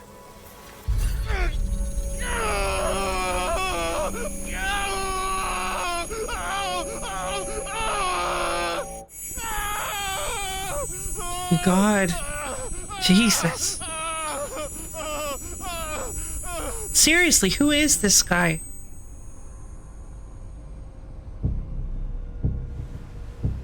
Well, fair. Then I don't really have much else to argue about it. But... Is that you, Ultima? I don't think so. What do you want? Your soul is tainted with worthless human will, yet your thirst for power remains undiminished. Yes, it is. With every sip you take, you grow in strength. And soon you shall achieve perfection. I don't know what you're talking about. You will accept us, Mythos. It is inevitable. You were created for this purpose, and you shall serve it. Never!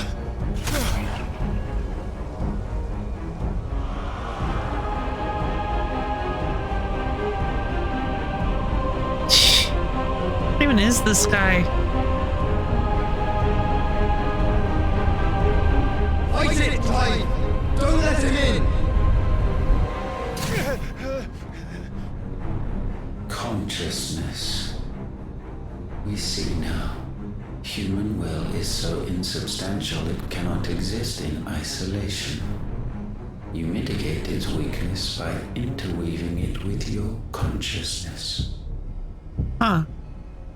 We believed we had merely to purge you of your will to claim our vessel. It appears we first have to sever every thread of the consciousness that supports it. That's a terrifying sentence. The time to build a new world is not yet upon us. We will contemplate.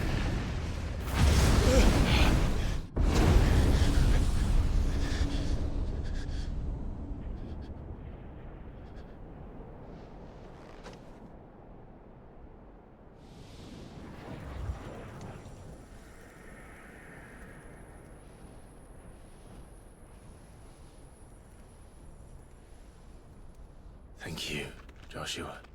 I have an organization of very select individuals for you to join this. God. One can no more command the power of ether by drowning in its flood. Drowning. Than one can constrain the tides by standing in the sea. I had thought Hugo wiser than this, but it seems his head was full of rocks after all. Titan was strong. Who is this? Your Majesty. But Mythos is stronger. I recognize this guy. For 5 years, that man lived only for revenge. Clinging fast to a fiction, even as it swept him into the abyss.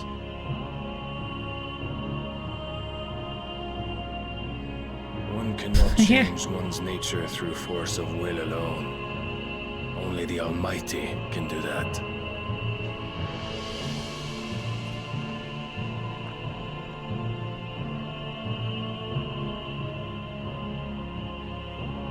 Hugo Kupka, the man who gave his life for a woman's head.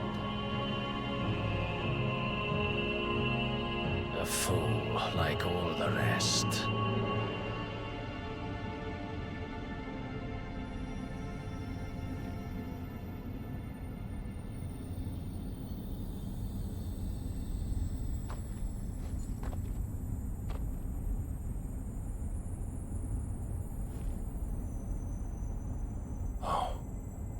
That the death of a mother crystal should be so beautiful.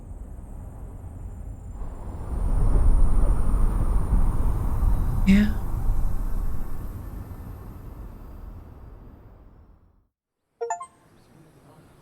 Oof, from stone to sand. Exact revenge. Some medicine, my lord?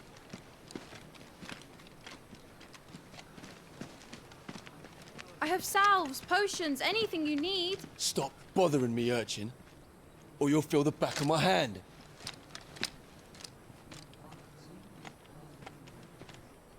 You must consider your health, my prince. If a show of force is needed to keep the Dalmex at bay, you may trust in your dragoons. Oh, is he to call on Bahamut only as a last he's resort? suffering from the His curse, I strength comes guess. at too great a cost. The Empire agreed to an armistice with the Republic, and yet the Emperor still plots its ruin. For now, the Dalmex suspect nothing, and as long as I can hold their gaze, war need not be inevitable.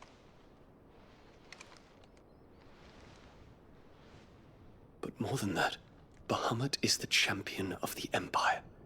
When our Does people Leon look to the kind of like heavens, Joshua? the sight of him gives them hope.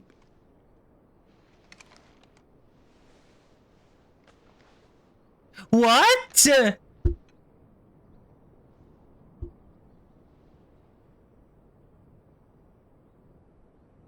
That's pretty gay. Forgive me, Terence. Aww. Would that you were my master. But alas. I will Aww. always be your loyal servant. That's great.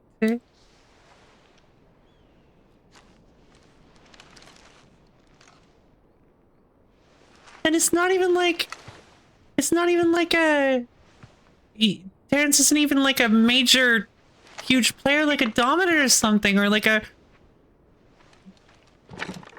Terrence is just the man that he loves. Oh, it's so great. Positive, explicit, gay is very good. It is. I didn't even think about that. Maneuvering prompt the Republic to tear up their own treaty and launch a new assault.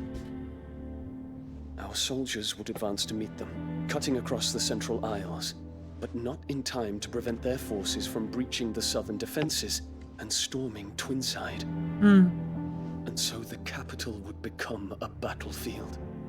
Thousands of innocents would die. I cannot allow that to happen. There is one small mercy, at least. You'll not be forced to do battle with Titan.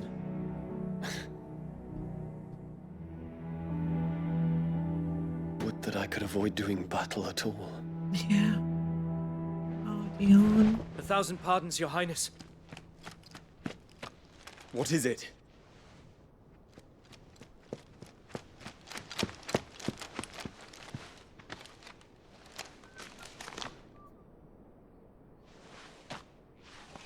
Did they not know Titan was dead?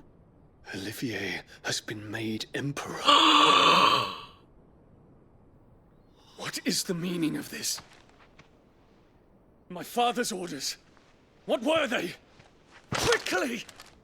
Yes, Your Highness. His Radiance requests that Your Highness maintain position here and... Oh, the flower. Yeah, that's good. Like, go, leave. Get out of here.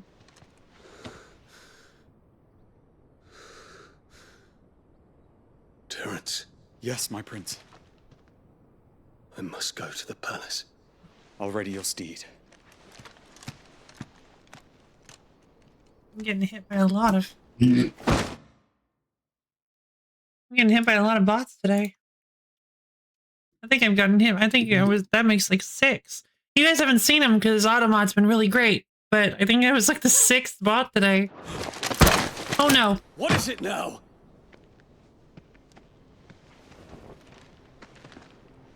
Oh. Forgive the intrusion, Your Highness. Sorry? I know you. At ease. We stand in the presence of the Phoenix. I guess they get your don't. fingers burned. Yeah. I hope I'm not interrupting. Not at all. Though I admit, I did not expect such a distinguished guest. How many years has it been since the remembrance ceremony? 20? I thought you long dead. Do I address a ghost? Many have told me that I look like one. But no. I'm alive. Just. Prince Dion of the House Lesage, I have a tale to tell you.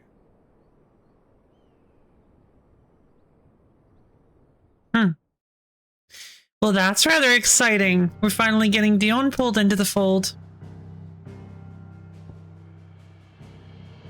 Okay.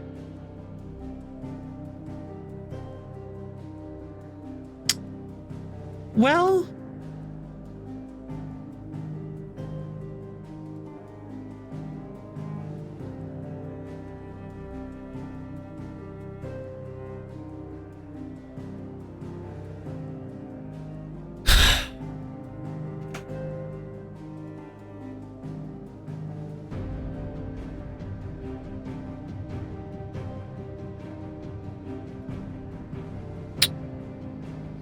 I think, let's see, is it possible for me to save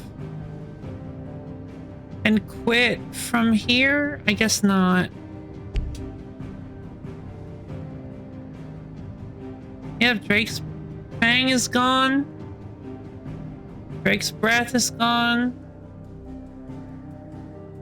The, Drake's... I actually don't remember what this one was called. So the only 2 mother crystals remaining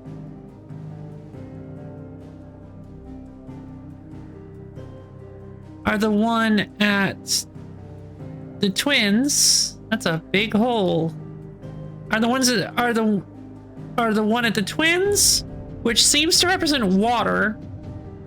I think the one at the Empire kind of felt like it was a light crystal. The one Drake's Breath felt like it was fire. I mean, it was definitely fire. Drake's Fang was definitely earth. This one seems like it represents water. I think maybe this is Drake's scale. This might have actually been Drake's scale. And this one is purple, so I guess it represents maybe gravity or darkness? I'm not sure. I don't think we had one that represents wind. Maybe this one was supposed to be wind. I don't know.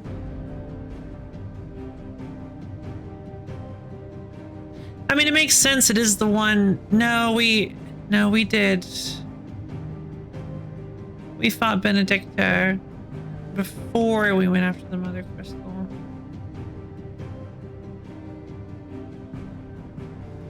Still, so as I recall, we heard at some point that the Mother Crystals were the source of the blight.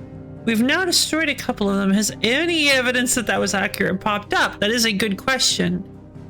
No idea. Like, it hasn't talked about a slowing of the blight at all.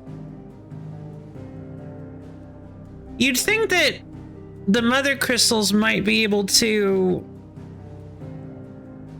that destroying the Mother Crystals might release the energy back into the world, but also probably, I guess probably not. It's like consuming the ether of the world, causing the blight. So I guess there's just no fixing this, which, God, I guess it would fit with the rest of the themes of this game. But I suppose there's just no fixing the blight. I guess that the best we can hope for is the blight actually slowing down. In fact, it is entirely possible that this is just the wrong course of action. That Cid was just straight up wrong. The destroying the Mother Crystals isn't actually going to help anything. I don't know. We'll have to see. But, oh right, I'm sorry, these are the whole of these islands are the twins. This is like Twin Side, I think is what it's called. Yeah, I'd expect the reason the area around the crystals is fertile is because they're absorbing all the energy from further afield. That does make sense, yeah. So it would mean that areas that were previously protected by the Mother Crystals would probably start to wither and fade due to the blight. I guess that's why we're trying to destroy them all as quickly as we can to prevent that from happening. But yeah,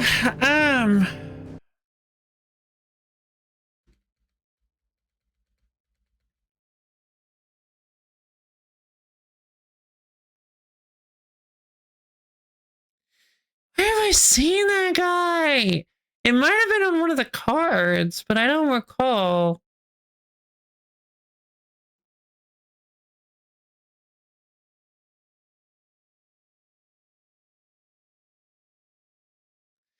Yeah, okay, your pearl is just so cool. So yeah, I mean, there we go. I guess let's go a little bit further, I guess, so that I can find a place to save. Let's head back to the hideaway.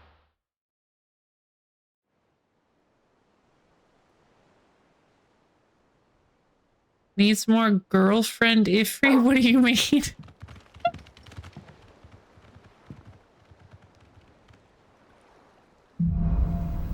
Out of the shadow. Well, I'd better give Otto the good news. oh, GF. I forgot about it. Yeah, fair enough. But all right, so there we go.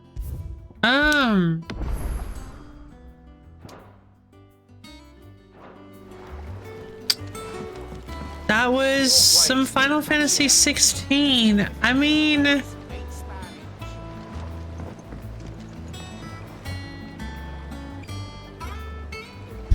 I really liked it. The fight with Hugo was like, it was long-winded and took a while, but I liked it. All the summons seemed quite strong, even the common ones. Yeah, they were fairly strong. Yeah, spamming the Guardian Forces was kind of always like just a game plan that you could use. I thought that was a pretty wild a pretty wild culmination of the confrontation with Kupka. You could argue, like, the first counter argument that comes to mind is that, like, there wasn't any really like narrative around that fight. It was just two big men beating the stuffing out of each other for like 45 minutes. And to be fair, I mean, yeah, it kind of was. It was all spectacle. It was an action scene. In fact, I'm not even really sure that Kupka was sentient for any of that. There's no real way to know. Same thing happened with Garuda when she apparently absorbed the power of the Mother Crystal, which I did not realize is what she did.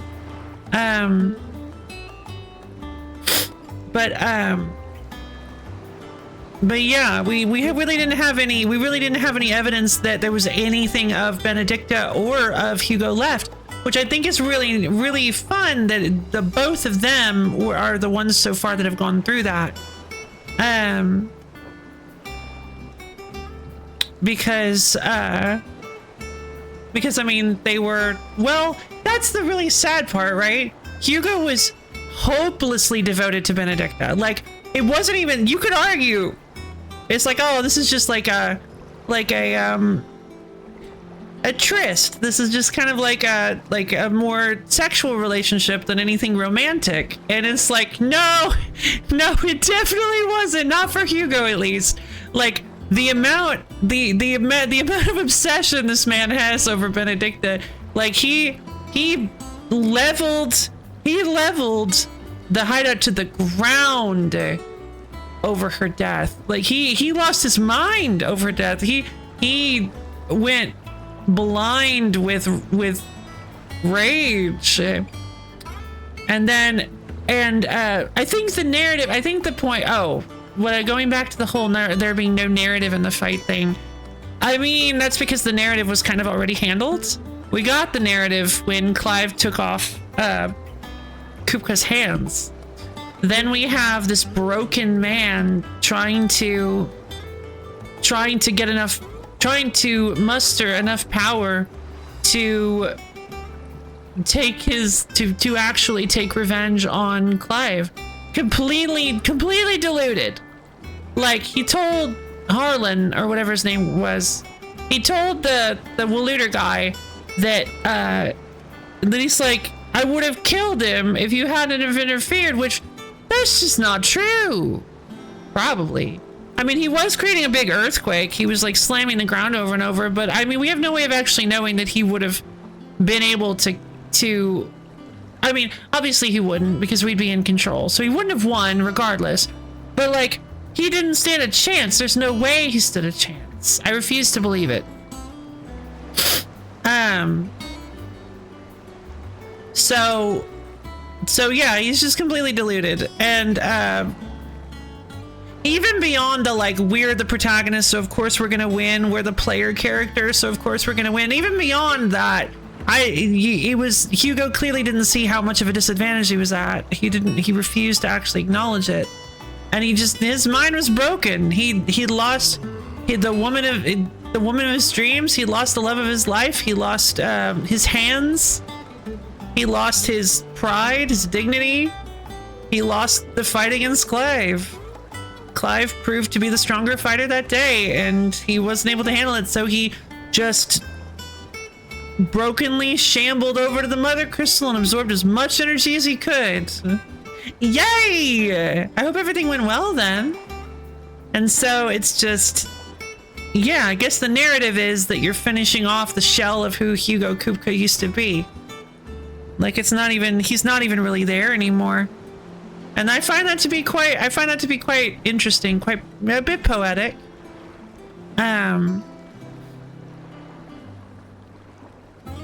With his hands gone, all that's left is his heart. Him reaching out for, trying to take revenge for Benedicta with no actual ability to do so. I did actually rather find, I found that that scene with yeah I found a scene with the illusion of Ifrit like biting Benedicta like he's gonna kill her, and then turning into the human man Clive. It felt very much like a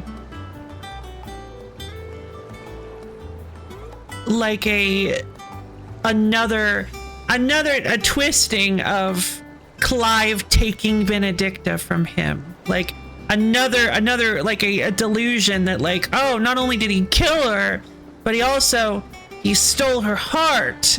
And it's just like even more evidence that he just completely lost his mind. Like, why would he even think that?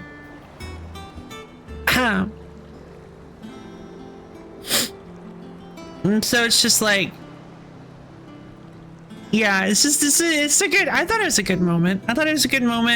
A really sad moment to watch. Yeah, I thought it was a sad moment to see Hugo, this incredibly willful and powerful man, just fall from grace so heavily, just like fall from, just lose everything, like just everything. It's such an incredible just piece by piece destruction of a man. And in the end, many pieces had been taken off of him. He was oh, that was the curse. He succumbed to the curse. I thought it was just ash, or like he had turned to stone, but I mean, I guess he had. Yeah, he used so much ether, he pushed himself so far that like, yeah, he's completely succumbed to the curse. I completely forgot about the curse. God. And yeah, I do rather enjoy the big bombastic action scenes. I love them. I think they're really fun. Personally, I like quick time events in games. I'm an outlier, I understand that, but I love them because I love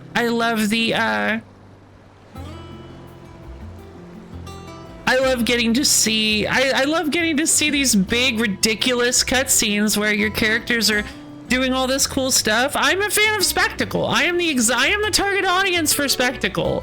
So this game does a really good job of pleasing me specifically.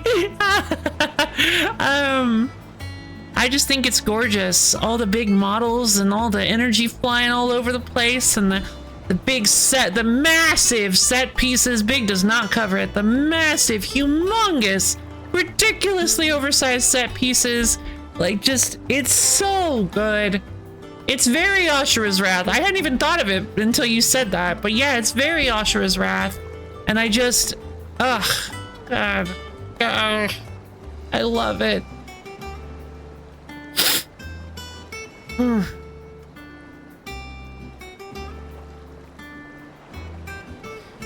Like, because this game has plenty of, and that's the thing, is like it intercuts really good fight boss battle scenes with the massive QTE clashes where they're just swinging at each other, and you're doing like the clashes and the dodges and the punches and stuff, and it's just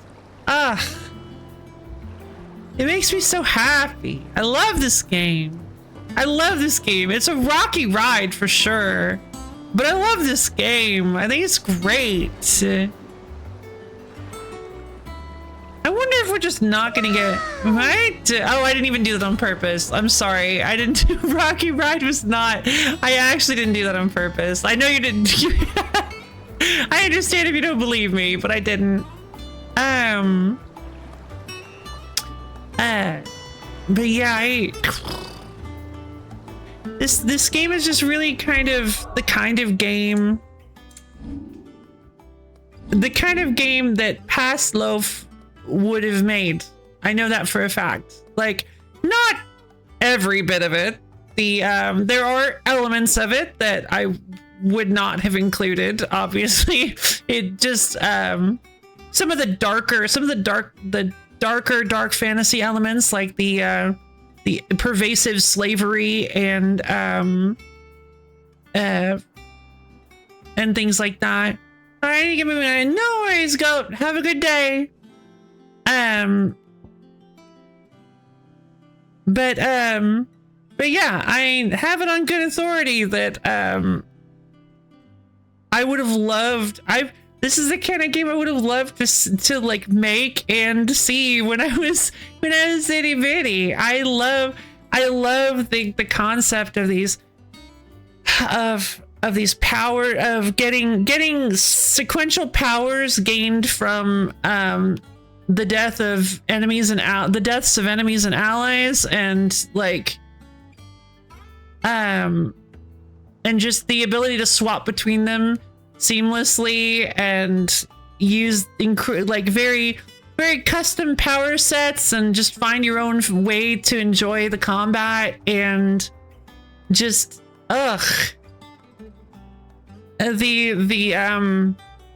just the sheer spectacle of it gets me every time. It really does.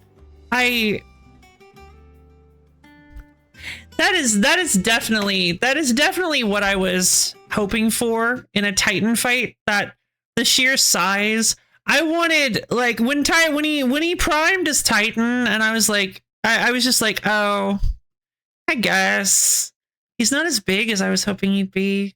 Like, I was hoping he'd be considerably larger than Ifrit, but I guess not. But then we got it. We got Mega Titan. Titan lost. It was so good. Clash of the Icons. Let's see. Yep, there it is. That's what I thought. Clash of the Icons features the fight between Titan Lost and Ifrit. I thought it did. I thought it had Titan. It has the stone tentacles and everything. Very, very good. Very, very good choice for Clash of the Icons. Because, I mean, that was a very, mind the pun, iconic fight. I mean, it was so intense, and it was a culmination of so many things that have happened in the story. Like, it's just so, it is very tragic that Clive and Hugo became such massive enemies, such major enemies, because, I mean, it's kind of all Sid's fault, maybe. See, here's the thing. I think I just foresaw a twist.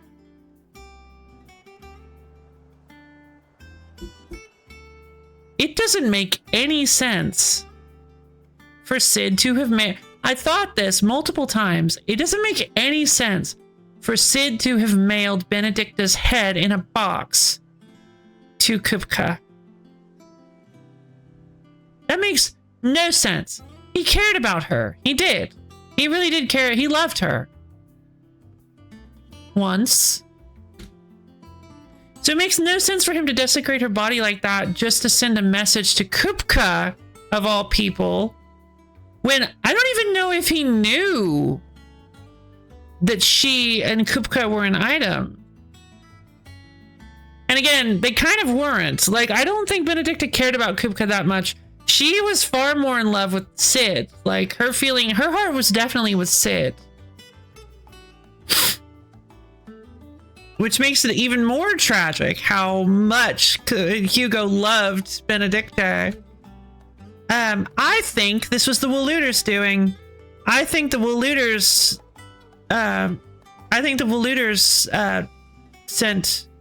sent her head in a box to Hugo and started and created the narrative of Sid killing Benedicta so that he would take his revenge on them. I think the Waluters started all this. I think they've been working in the background trying to create problems for some reason. Definitely feels that way. They seem to be very sinister and very, very, like, they know way more than than we do. They know way more than we do. Like, they know enough to call Clive Mythos, which, again, we've only ever heard. I think we've only ever heard from Ultima. So, and he, Harleman, whatever his name is, he was able to summon the wraiths.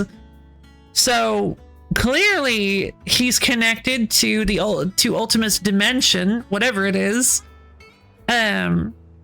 Which I feel like is probably where the blight is coming from. But how would that even, like, maybe we are wrong about the mother crystals, because I think the blight is supposed to be coming from Ultima, but I don't know if we're supposed to know that yet. Like, I really don't know for sure. I'm very curious to see more. It's just, the story is so good. Like, when you there are so many details. I love all the mysteries and little things. I'm really excited to see where they take it. I really hope they stick the landing.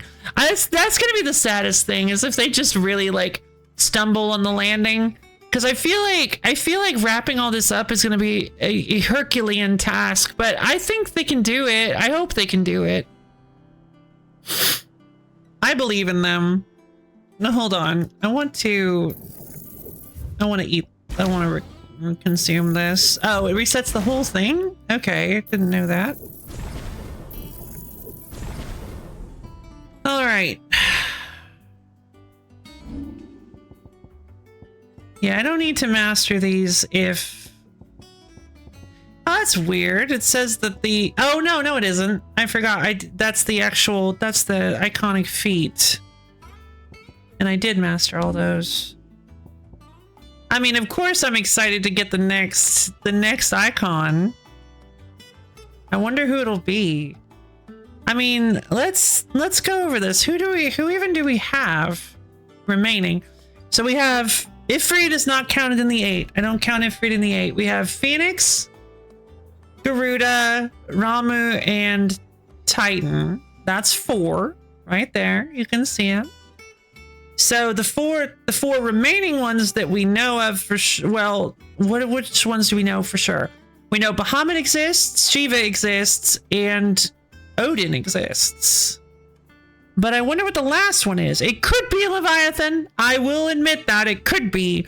But again, I don't think it is, because the DLC called him the forgotten icon. So I'm holding out hope that there is an 8th icon we haven't seen yet that will just come out of nowhere. I was really hoping it was Fenrir, but it's not. I think the blight is coming from how much salt and swamp water. It might be. I mean, it's surprising how you can survive in that room. I guess it's kind of like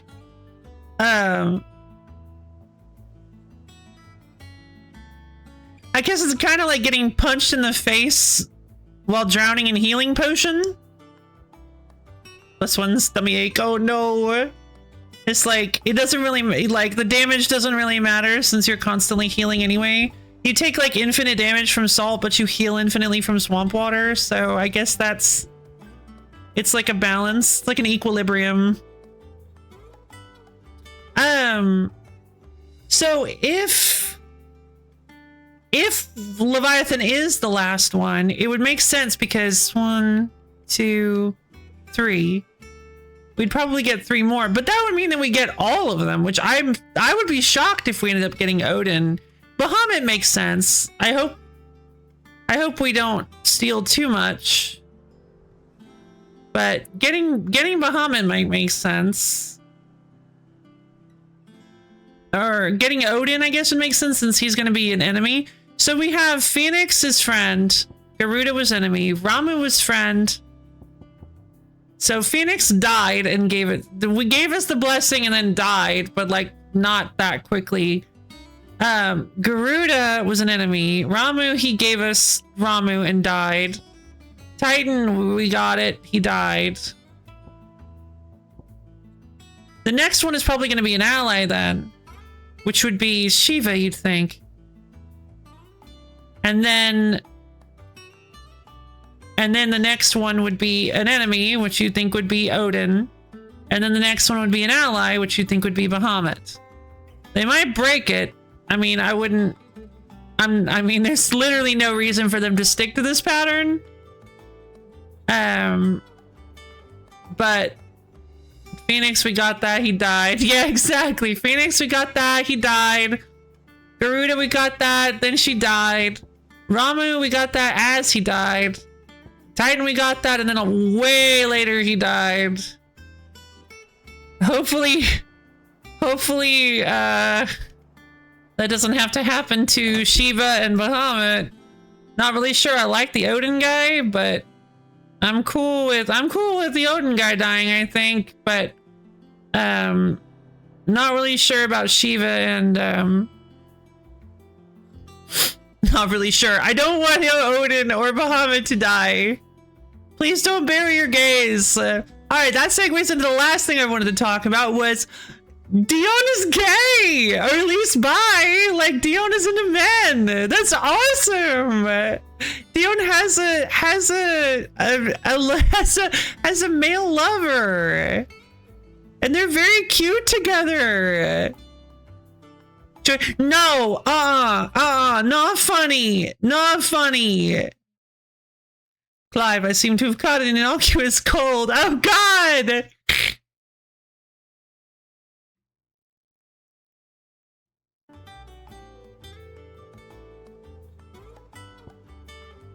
I don't know why people eat chocobos. They're like horses. I don't care if they're also kind of chickens. They're like horses. They're companions.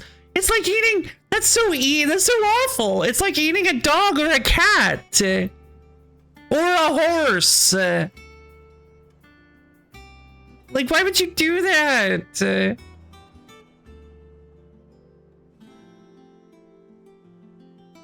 Ugh. This is a cruel. Yeah, apparently. I mean, this is a very dark game, so yeah, why not also add Chocobo consumption to the list? Cup noodle sponsorship we got. Oh yeah, fair enough. Oh yeah, that's true. Here's literally cup noodle from in 15, right? But yeah, I'm so happy to see like actual explicitly gay representation. Like, it's not even just like, it's not even just Dion being like, hey, I've got a boyfriend back home. Or it's like, hey, that guy, I'm dating him. They actually exchanged a tender look, hand to head, tender hand to head, tender kiss. Oh my god, I'm so happy. Why doesn't Clive get weird sponsorships like maybe a very addictive card game? It's a good question, I don't know.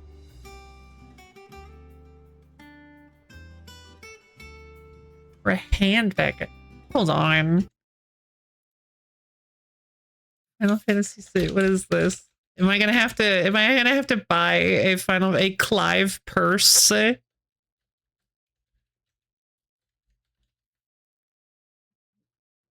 Okay.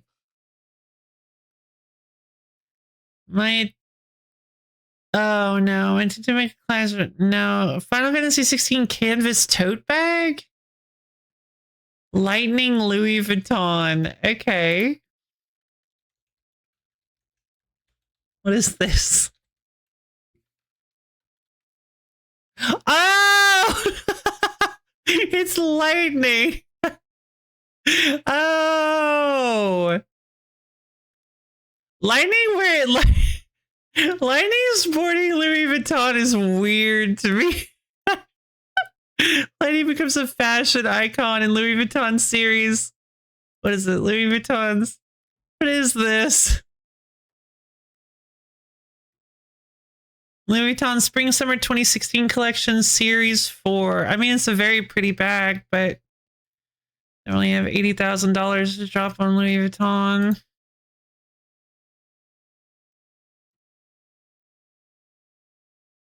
I don't know how much Louis Vuitton costs. I don't care because I know it's a very, I've never even bothered looking it up or looking at Louis Vuitton because why would you? It's like being like, oh, I wonder how much this Ferrari costs. It's like, I'm never going to be able to afford something like that. So why should I even fall in love with it?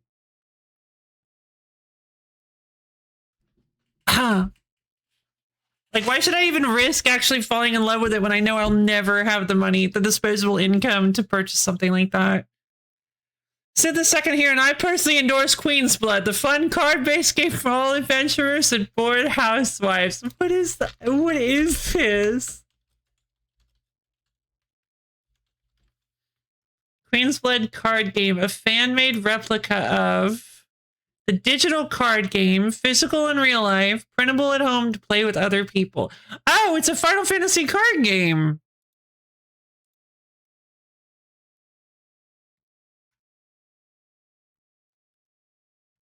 Queen's Blood is way too good to be stuck to its digital form in Final Fantasy VII Rebirth. I wanted to bring it into the real world, and given that I'm a designer with a lot of experience in print jobs, I've decided to make this a side project. That's really cool.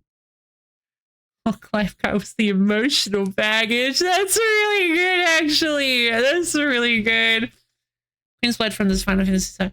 Okay, is it it's from Rebirth though, right? The sequel? Makes sense. I only have the first one. And I haven't even finished it. I'm stuck on the sewer gator. The guy's so hard. I can't beat him. I don't know how. I think it's the first time in like a really long time that I've actually gotten walled by something in a game and just had to put down the game and be like, yeah, I don't think I'm gonna be able to do this. Like that happened all the time when I was little, but I think it's been so long and I'm just like, yeah, no, I don't know if I can do this. I've come back like maybe once or twice trying to beat him and I just still can't do it.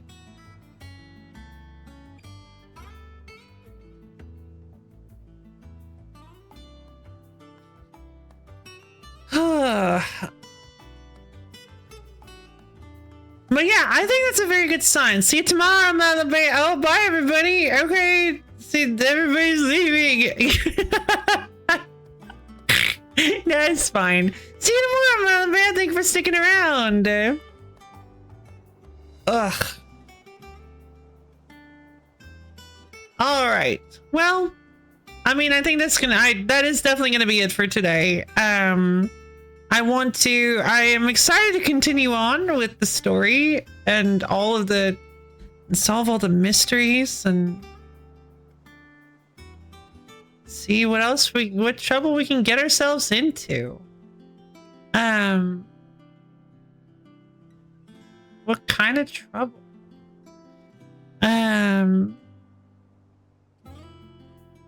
So yeah. Thank you everybody for coming. I hope you had a great time. For those of you who are unaware, I have a Discord server. It's a wonderful little place where you can get access to my schedule as well as times when I go live and hang out with me and other little fans. Super duper fun and cool, and you should totally come check it out if you can. So tomorrow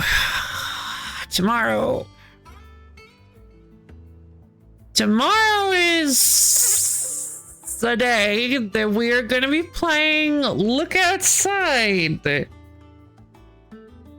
I am not really sure how that's gonna go. Tomato! I'm not really sure how that's gonna go, if I'm being fully honest. But I am excited for it because I really don't know what I plan on doing. We'll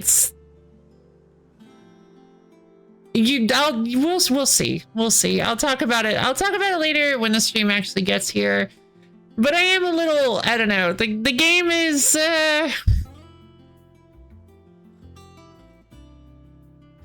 I used a big old ocean metaphor. Feels kind of like I'm out on the open plains. I can head in any little direction my heart desires, and I'm not really sure where to begin. So, I guess we'll see. We'll figure it out.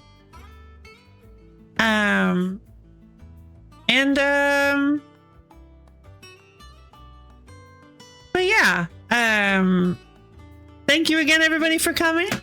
I hope you had a great time because I know I did. Hope you had fun. Open world stream, yeah.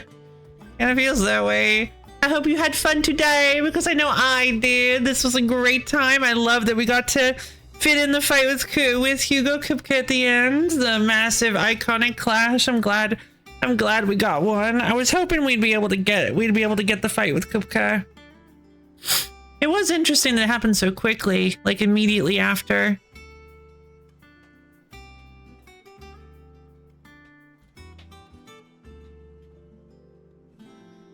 But yeah, God, that whole fight was so glorious. The fight with like normal sized Titan was really good because I really liked his movements, the way he was modeled, like I love the like kick that he did, like where he'll just like boom, like he tries to punt you.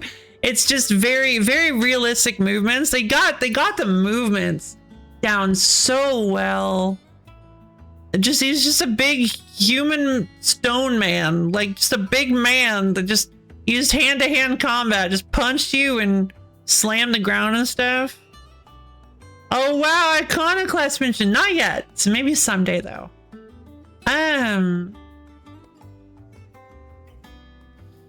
But yeah, I mean, I've waffled on and on about how I felt about this whole stream, so I think that's pretty much, there's pretty much not much left to cover. Limit break. Oh, wait, hold on. What? Oh, I didn't realize I could upgrade the limit break. That's pretty funny. All right, sure. There we go. I've got 4 limit break gauges now.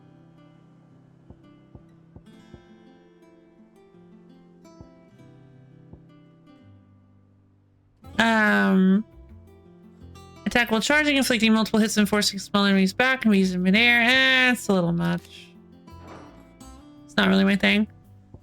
Alright.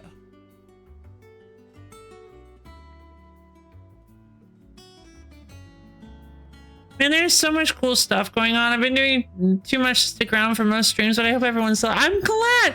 But yeah, it's good to see you, Boomer. Ah, man, I had it perfect.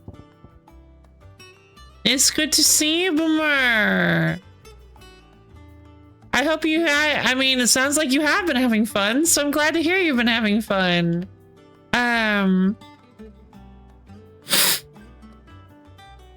Yeah, my life's been feeling kind of busy lately, even busier than it has